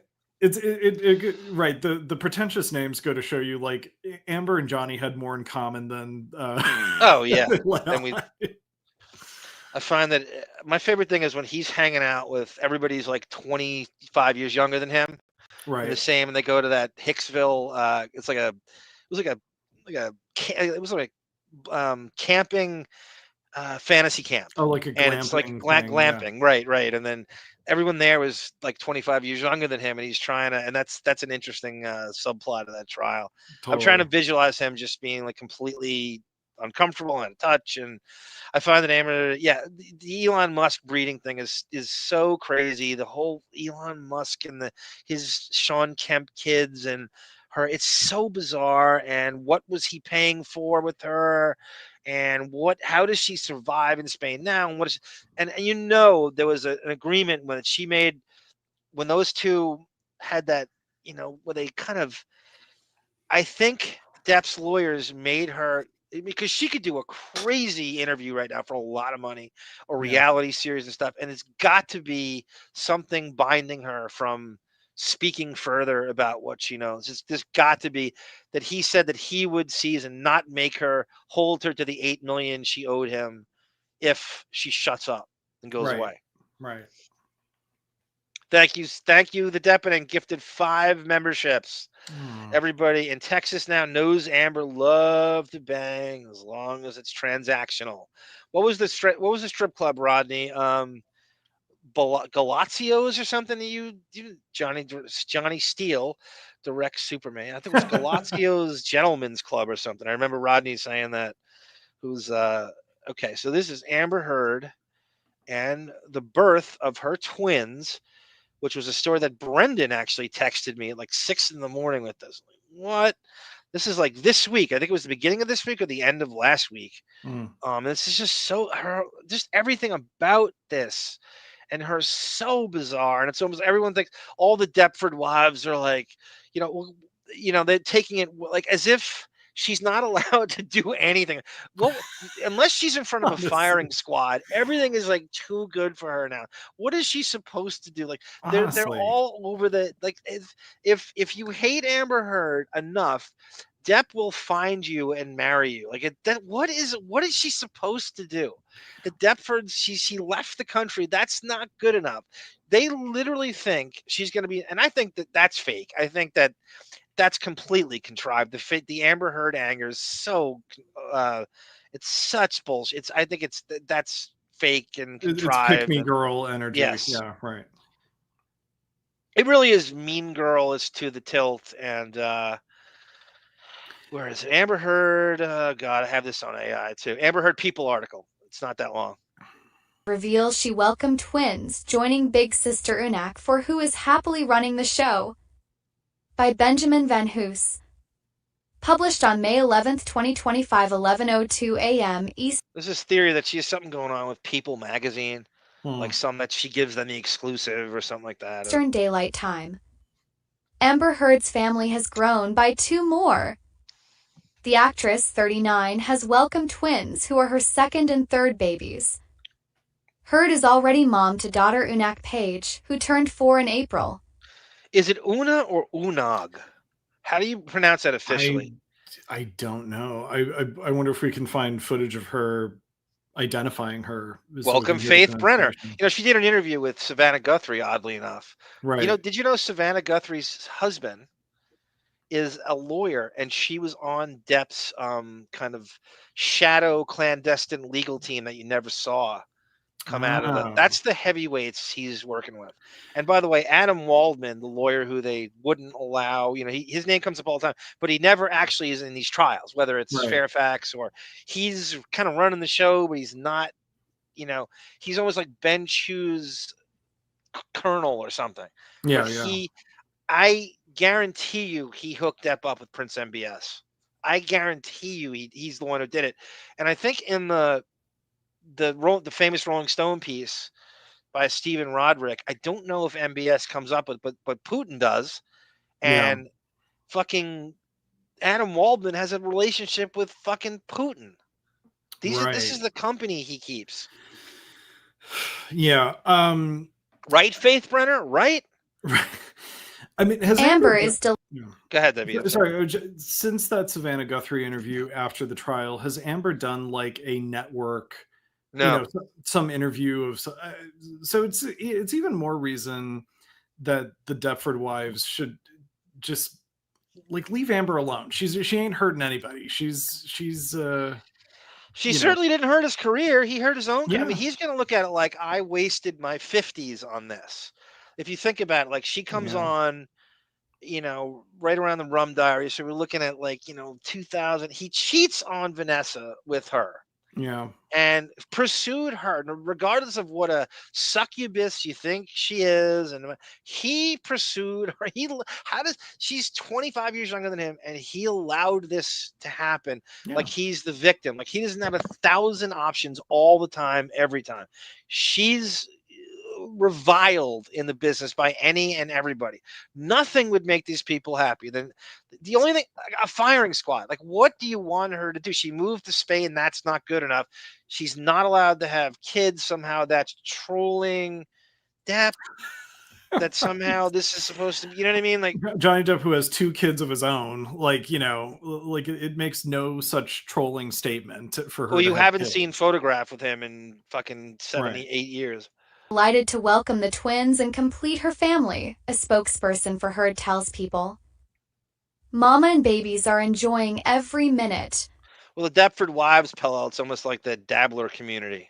Like, what do you do? What would happen if Amber Heard was brought before a firing squad and there was nothing? What would you do if she didn't exist? What would you do if you didn't have her to hate on? And I'm certainly not calling them heroes, needs a villain. And it really is the most embarrassing part of, and I don't even want to call them Depp fans. I think they're just Amber Heard haters, or they're like posers. They're not watching Arizona Dream like you just did.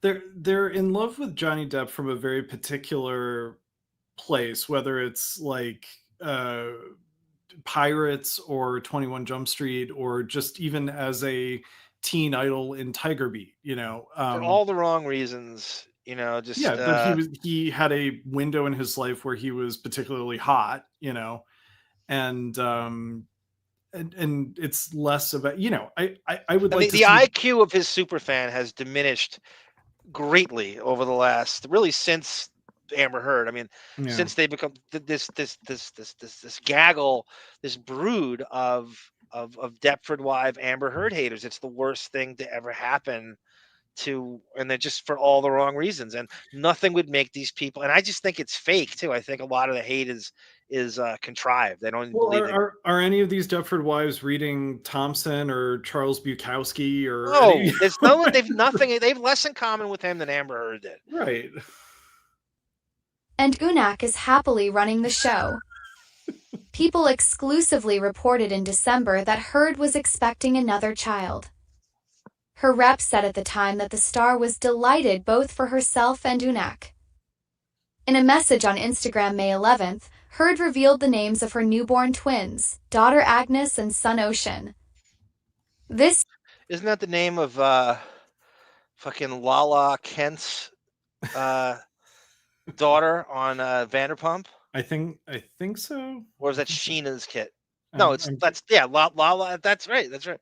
This year, I'm elated beyond words to celebrate the completion. And Agnes is like a black and white. That's a name that you and Sarah would name your first daughter. Agnes. That's a grandma name. Yeah, that's a Golden Girls name. The AI voice sounds like Camille Vasquez a little bit, by the way. It does. That's good. It does. It's kind of like close to vocal fry, but not quite kind of thing. It's pronounced Tina, as in Tina, bring me the axe. So Una, Tina. Okay, thank you, Sarah. Rodney says Una is the type of nomenclature that Elon uses for his 30 kids from multiple baby mamas. We know the rate of $50 a baby, Elon plus expenses. That's $150 for Amber. Of the family I've strived to build for years, she wrote in part. When Heard revealed the birth of her first baby in a message on Instagram in 2021, the Aquaman actress explained that she'd decided I wanted to have a child 4 years prior and wanted to do it on my own terms. Speaking of Aquaman, now the new Terry Gilliam movie supposedly has Jason Momoa in it with Depp and like Jeff Bridges. How on earth do you go on that set and Amber Heard does not come up repeatedly. How the hell do these two interact in any way, shape, and form where Amber Heard's not the prime? Like they're thinking it, right? But you're not going to bring her up in any capacity during the filming of this. If in fact that is true that Momoa's in this Gilliam movie. Yeah, I see, and Jeff Bridges and Adam Driver, and yeah. Do they have an official title for it? The Carnival at the End of Days. Okay, that's I don't know. They got to do something with that. The Carnival at the End of. They got to do something. First of all, there's been an End of Days movie already. Yeah. So that's they got to change that title. It's too fucking basic, bitch. I don't like it. The premise is God, disappointed with what's gone down on planet Earth, wants to wipe out humanity, and the only one who wants to save them is Satan, who convinces God that two young people he's found are the new Adam and Eve. So. I don't know. Okay. I don't know what to think of that. Is the Jason Momoa is officially on board? Mm-hmm. This what you're reading? Okay. Yep. This is clearly a Prince MBS production. There's not a doubt, shadow of a doubt. The entire thing is Saudi funded. There's no question. I mean, I'm 100% sure of that he's all to get these names and pay them what they're going to be paid. This sort of runaway, and everybody's like kind of renegade. Terry Gilliam, do whatever he wants. There's no for this movie too. Maybe I'll try that. I was there's no composer credit on this movie either, so maybe try I'll it. For that. Yeah, try why it. not? First, you got to watch Gilliam's movies and then see what he's going for. Right, no, seriously, there's a certain sound that he's sit through 12 Monkeys with Brad Pitt. Yeah. The Fisher King. I now appreciate how radical it is for us as women to think about one of the most fundamental parts of our destinies in this way, she wrote at the time. I hope we arrive at a point in which it's normalized to not want a ring in order to have a crib. After her legal battles with ex-husband Johnny Depp ended in 2022, Heard moved overseas to live a quieter life in Madrid, Spain.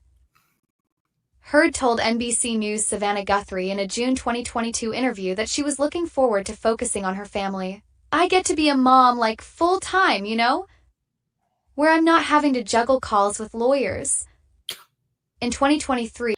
Now, one would say, and we'd said this about Depp and the money he lost, how she's drained, she's bankrupt, right? I can't afford the lawyer. The Depp is dragging this out. The legal fees are killing me. I can't pay the Art of Elysium and all the charities that I'm donating to and pledging. So but you can somehow pick up and move your whole team to Spain and just live this life with no roles after this. Yeah. And somehow, as if, like Rodney says here, who knows what Elon Musk could throw at her? All the shady shit that guy is involved in the time. Who knows? But again, are they even close anymore? I can't even see them he shit talked her. He tried to, as soon as he realized that the tide was, everybody was Team Depp, that he just was he was reviled in the footage in the penthouse in the Eastern Columbia building and stuff. He did that flip-flop thing that he does he stands for nothing. He's an absolute fucking hair plug pussy ass poser. Yeah. And he just flip-flop again and was like, and then he's as if he wasn't the cause of this. and trying to take Depp's side and he's just the worst. He is the worst. And that fucking that stilted English, that horrible accent of his. And so I don't know where the hell all I could say is I can't imagine she's even speaking to him at this point. No, I mean, and to have 3 kids with no acting, I don't know how. I mean, she's got to get money from somewhere. So yeah, what is money? There had to be, that he threw her some stipend that she could. I'm not trying to vapidly fixate on money, but you have to go. How is she completely drained and zero, bankrupt, dead zero, can't afford anything?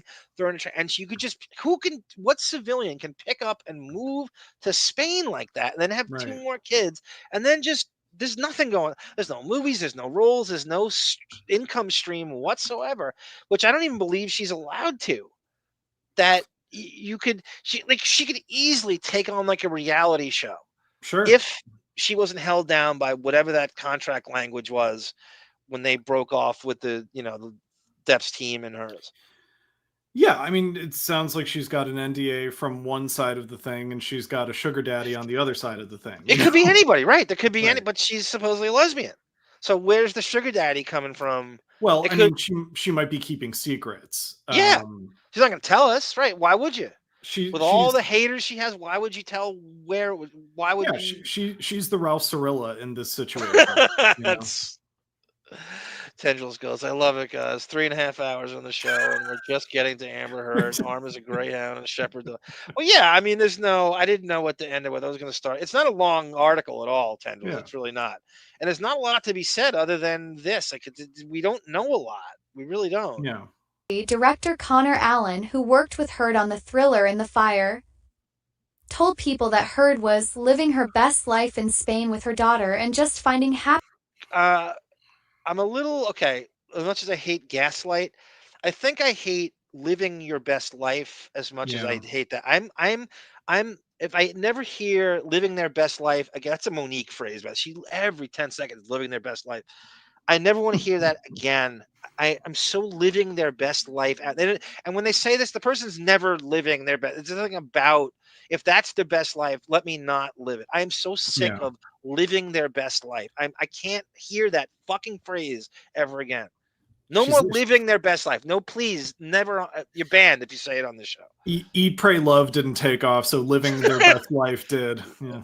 You might remember that, David, like 3 or 4 years ago, everybody started saying living their best life. You can't read anything anymore with that. Happiness in that way. The filmmaker added that Heard is such a dedicated mom and really good about making the time for Unak. Can you pause it? That's it. That's the whole article. Oh, that's all. it. Yeah, that's it. It's just so funny because Unak sounds like a, like Romulan character in Star Trek, like Amber Heard adopted a space alien from Mars named Unak, I mean, you didn't think she was just going to name her like, Samantha or Ashley or, now you got to go crazy. It used to be that they were naming all the kids like, what was the name? Like Skylar, right? Skylar was the big one. So you can't be normal. Yeah. I mean, Amber okay, so this is the article that I got it from. So this is the most recent. This is from June 24th, 2023, the picture. Message Instagram, Heard revealed. My Instagram, I can't pull it up on here for some reason. Revealed the names of her newborns. And this is, the picture was nothing. It was, here it is. Here it is. So these are the two twins. Even that's fake. She doesn't want to, and I don't blame her. You don't want to leave the kids out of it and don't. Let's see what the comments say. Gag, another star thinking having kids is all about her. Not surprised. Here's Deptford #1. Good for her. Oh, wow, this is actually positive. Good for her. Moving on with her life away from the ugliness left behind. Congratulations on finding a way to be your mom on her own terms. She went through. That's now, that Winona could be Ryder. Like, yeah. That's what's her name? What's Whitney Heard? Yeah, right. I am praying for these innocent children. They deserve way better. How do you know what kind of mom she's going to be? Congratulations, Amber. Being a mom is the best, says Deborah. She has borderline personality disorder. I grew up with a mom that has this, and I feel bad for them. Elon ran years ago. Said it was brutal. That's Denise, of course. Kimmy J, 1970, says, who cares? That's not me for sure. I thought she left the country to hide out. Why do we need to know this? The less we know, the better. It is interesting to see how that's released. Yeah. She has obviously a publicist, and she's saying, let's just this is like she's trolling Depp by saying, look, I'm happy I have 2 kids. Your kids don't talk to you, and I just had twins. Maybe there are comments so the news outlet can read this room and find out what people are really interested in reading. Stories about Amber Heard, P Diddy, Meg's just who's the father, Elon, and you knew that was a matter of time where you can count the posts before that. It must be him with those goddamn names. Did she use a surrogate again? Nobody. Yeah, that's the thing. I can agree. It is so weird. All of it. Sorry to add this, but Agnes is just an old name. I hope she's potty trained by now, and sets a good example for the kids. Adding to Elon Musk's legion of babies, wondering the same thing. I think all these 3 are Elon's. He thinks he needs to spread his stupid genius germ around. radical to choose to be a mom even when you're not married. She does know what women have been doing this for a long time, right, guys? Her ego is getting to her again. She does not have a complete family. She just has kids. Why have more kids if you're broke? That's what I'm asking, Melissa. But I mean, I just don't, like Davyd said, there is some private benefactor sugar fucking dad who there was a guy.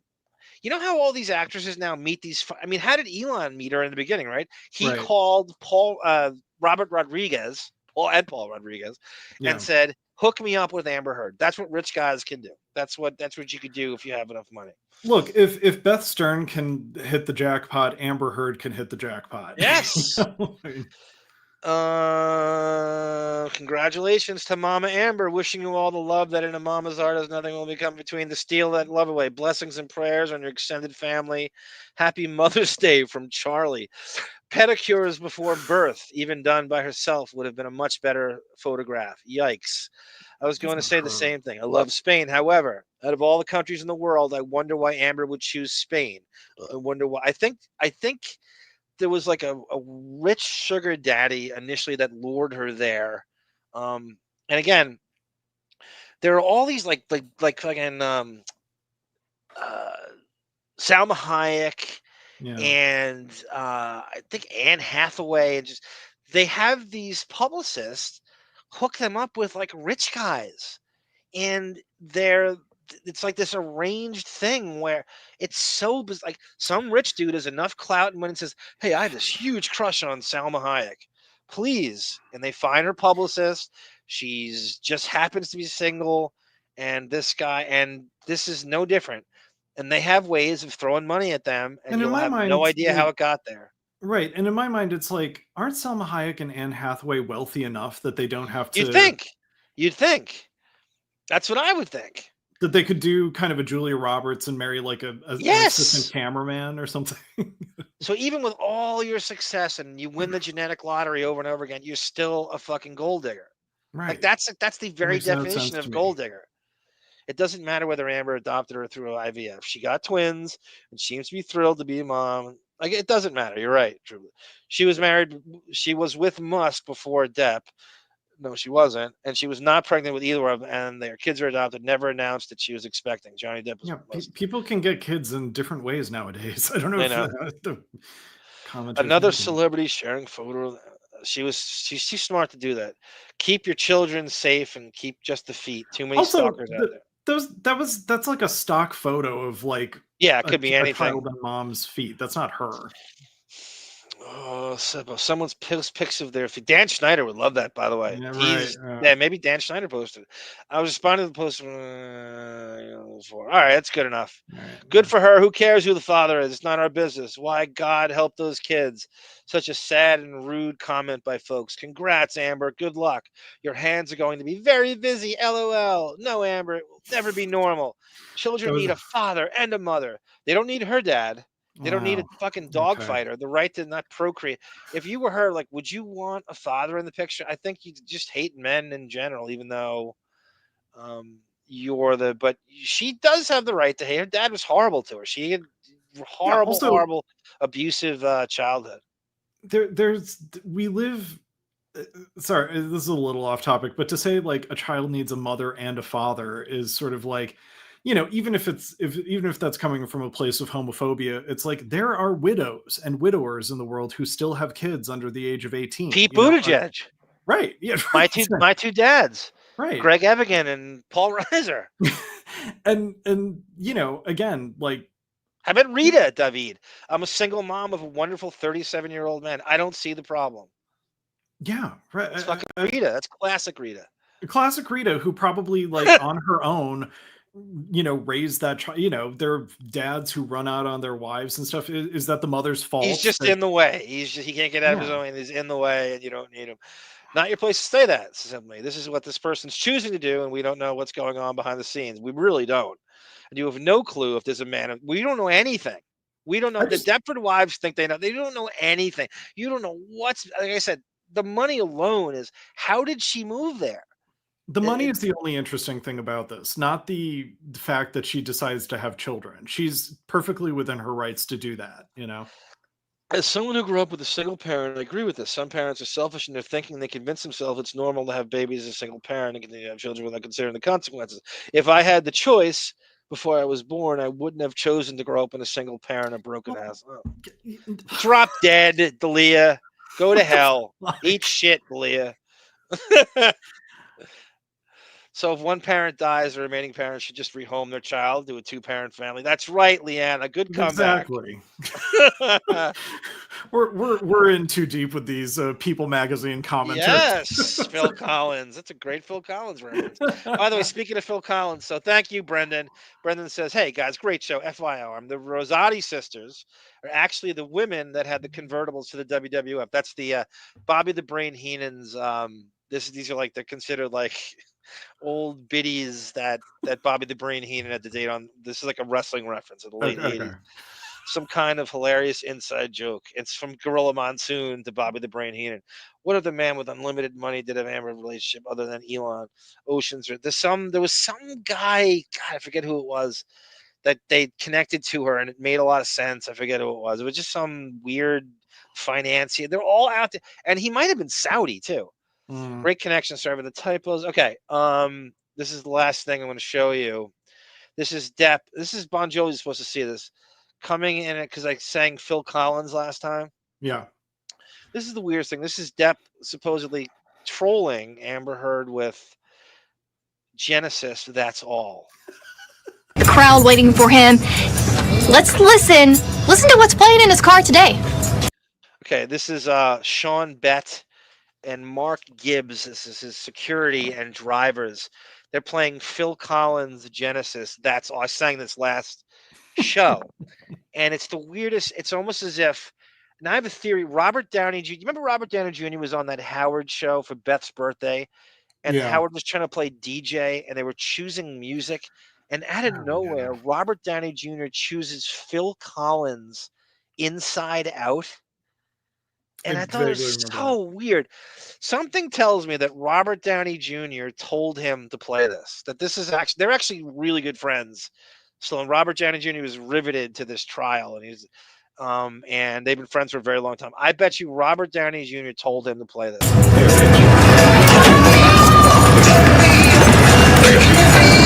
There's Beechy there, Davyd, on the left. Yeah. Oh my gosh. So this is Depp's creepy ass sober coach. Therapist who was getting kicked out of the board in Ireland, right? Yeah. For preying on his patients, sexual harassment up the. These are the reprobates, the Depp-rebates that Depp keeps friends with. It's really ethical guy that Johnny Depp is friends with. Yeah. Just the worst. And here he is up his ass on the left, and the only reason he has him up his ass is because Elton John told him to. So he was Elton John's sober coach before this. There he is, Beechy Colclough, and his thing is now he goes on his. Are you on his Instagram? He posts pictures of himself with dogs all the time. Oh, Beechy! It's like, you know, when people use dogs as a heat shield to get you off what a creep they are. Oh, Beechy, you have a dog. You're not a sexual predator.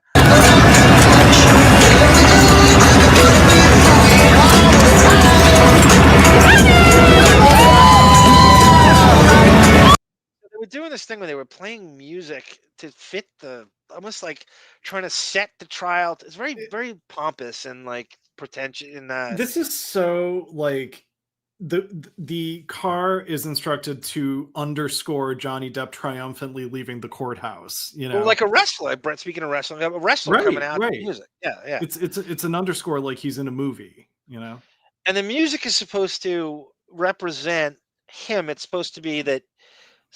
The Phil Collins Genesis song is supposed to be speaking to what he's going through with Amber Heard, like running around, staying out all night. That's supposed to be Amber Heard, running around, staying out all night. And so he's the one, he's the victim, he's the protagonist in this Phil Collins song, and obviously Amber Heard is the antagonist. I'm surprised they didn't just play like Flying High from Rocky or something. Like he plays another one. He plays a big cliche and another Phil Collins Genesis song. That would be really funny to play the fucking Rocky song come out. The antagonist, I should say. You can hear the fans, Phil Collins, blaring from the car. In the mornings, it's Bob Marley. Today, it was Phil Collins again, waving. Okay, so here is another Phil Collins song, which I forgot about this one, even though it's the one everybody knows. And this is like,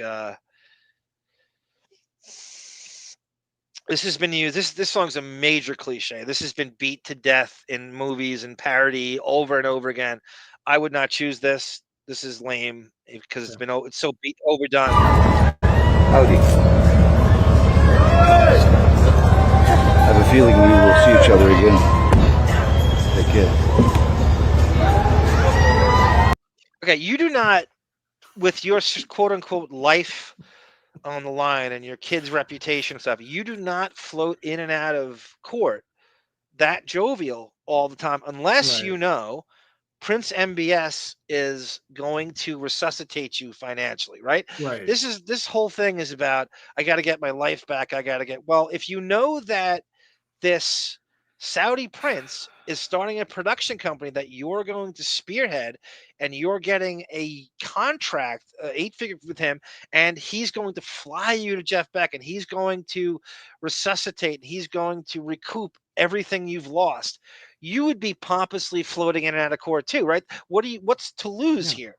You've already won the thing by the court of public opinion way before this started. And you saw that, Davyd, like how shit on, even after he soundly lost in the UK, 12 out of 14 cases. Yeah, I mean, he's acting like he's just doing jury duty for this trial. Yeah. So he's not like a defendant. You know? And how about the poor jury? You're right. Staying there till 6 o'clock when he's in fucking England playing with Jeff Beck. You know, the one getting thing, no money for it.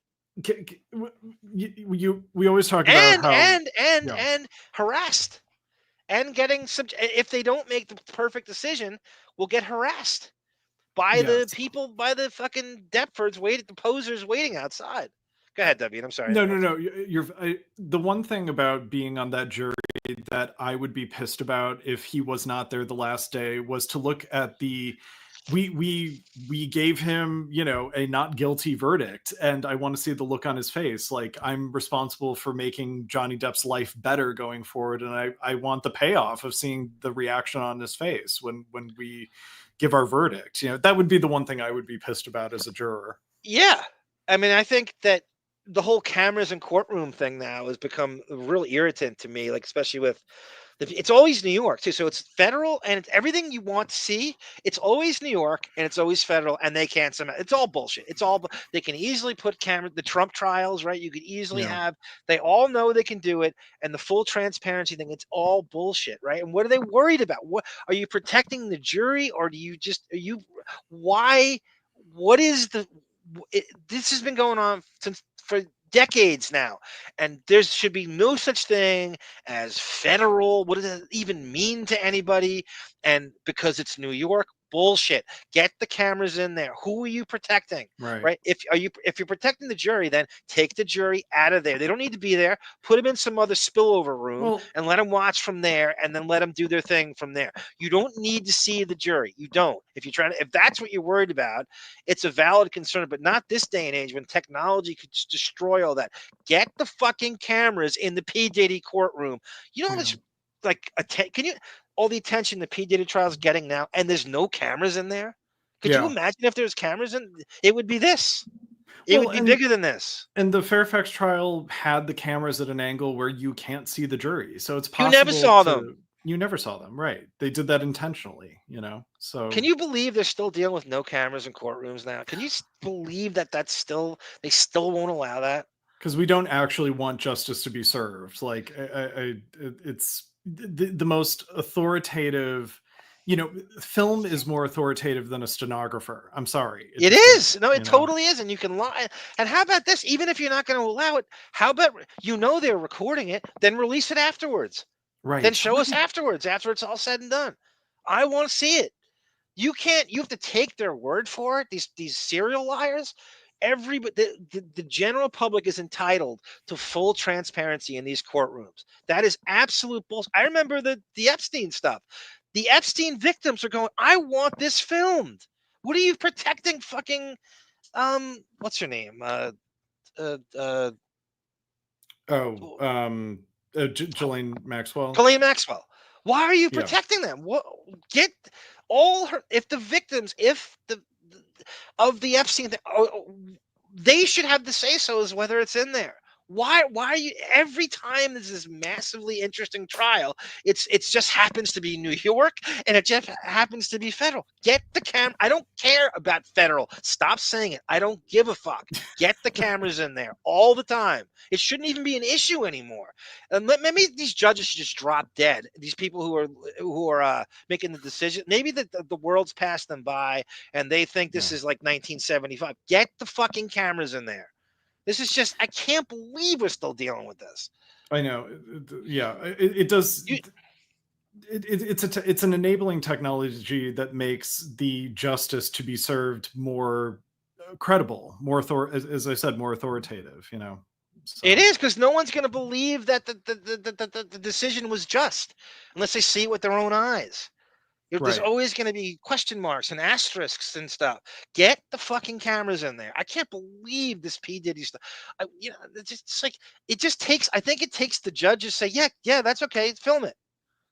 And it's always New York, and it's always, if there's a reason to hate New York, that's the one. And it's always federal. Like every time, it's interesting. I couldn't believe that Ghislaine Maxwell thing. I couldn't believe they were protecting them. Yeah. You want your phonesy? Did he say, do you want your phonesy?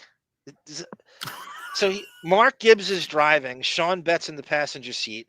And listen to what he plays. This is a big cliche now.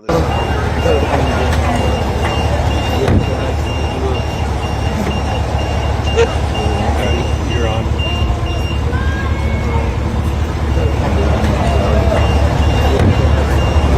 Everyone, big announcement. Living Color is playing its Sleepy Hollow Music Festival with Ichabod Crane opening for them. June 7th, myself, Verdone, Albany, Keith Riley, and Coley. These are all people who went to fucking Albany with. You in? 35th anniversary of Time's Up. What you mean my credit's no good? That's a great line from the Living Color. Only if we see an Albany Patroons game, Brendan. That's a CBA team that was that Terry Stotts, the old Trailblazer coach, coached them. You're on.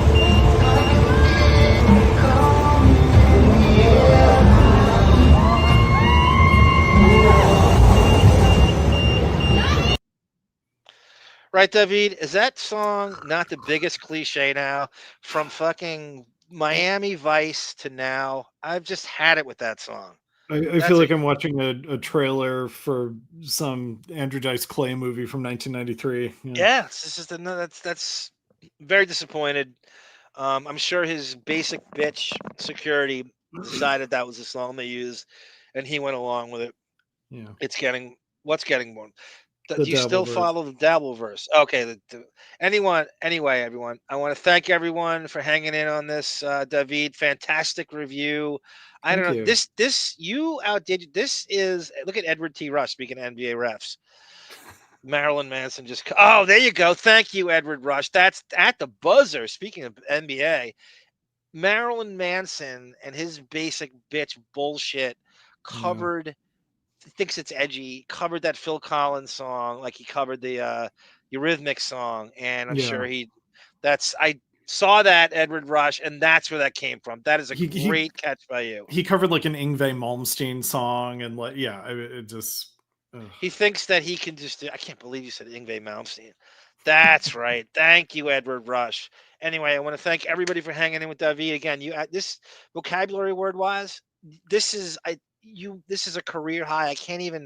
I have to go through and listen and write it all down. This is crazy. We need Melvin to create the index for all the words I used tonight. Don't tell me you didn't learn anything on this fucking show today, especially with David. Next time, Sarah, will you agree, and we all agree, will you please, I'm begging you, you got to make your triumphant return on the Deppening, and you're going to watch What's Eating Gilbert Grape, and I'm going to the article that I have in AI about the new dirt from the movie, and you're going to give your review, and David's going to give his review, and we're going to talk Gilbert Grape next time, and we're going to talk to Prince MBS. I'm going to go into a whole thing with him. I have so many documentaries to give you, David, and they're all available on YouTube. I love how Thank you're you, giving Captain Sarah Scott. you're giving Sarah two tasks she doesn't want to do: appearing on the Deppening again and watching Gilbert Grape. If she can watch fucking Milton for 7 hours, she can watch What's Eating Gilbert Grape for 2. That godforsaken white trash ass Dabbleverse. You can watch Gilbert Grape for 2 hours and 5 minutes, whatever it is. It's high time. I cannot believe she could be a co-host of a show called The Deppening and never have seen What's Eating Gilbert Grape. And we will, and I have, you know, it's full, really good. And this is me saying this, and I'm hard to please. An Entertainment Weekly article that was crazy deep of shit that I didn't know. Anyway, I love you all. David, again. Thank you, John. Fantastic review. You Thank put you. something on that movie that Emir Kusturica had no business and no intention of doing. You made it more interesting and deeper than it ever was or ever deserved to be. And I bid you. Moo! Moo! Moo! I'm a loser! Eh?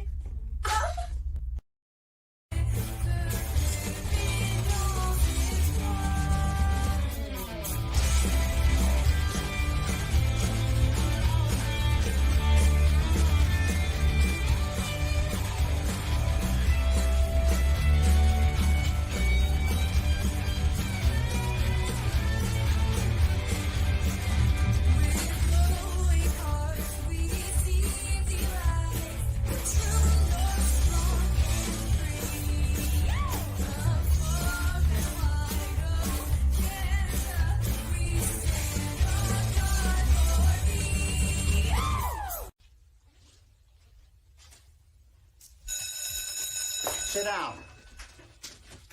Stay where you are.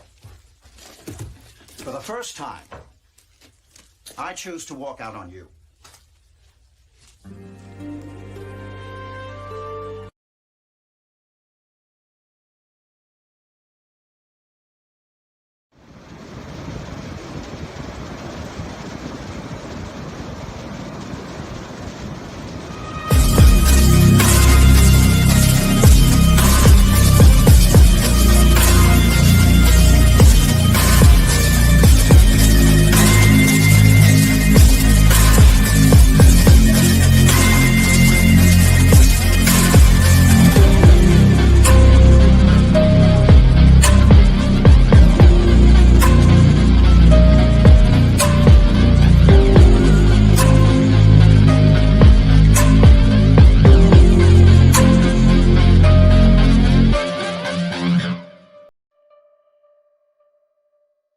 $21 jumping.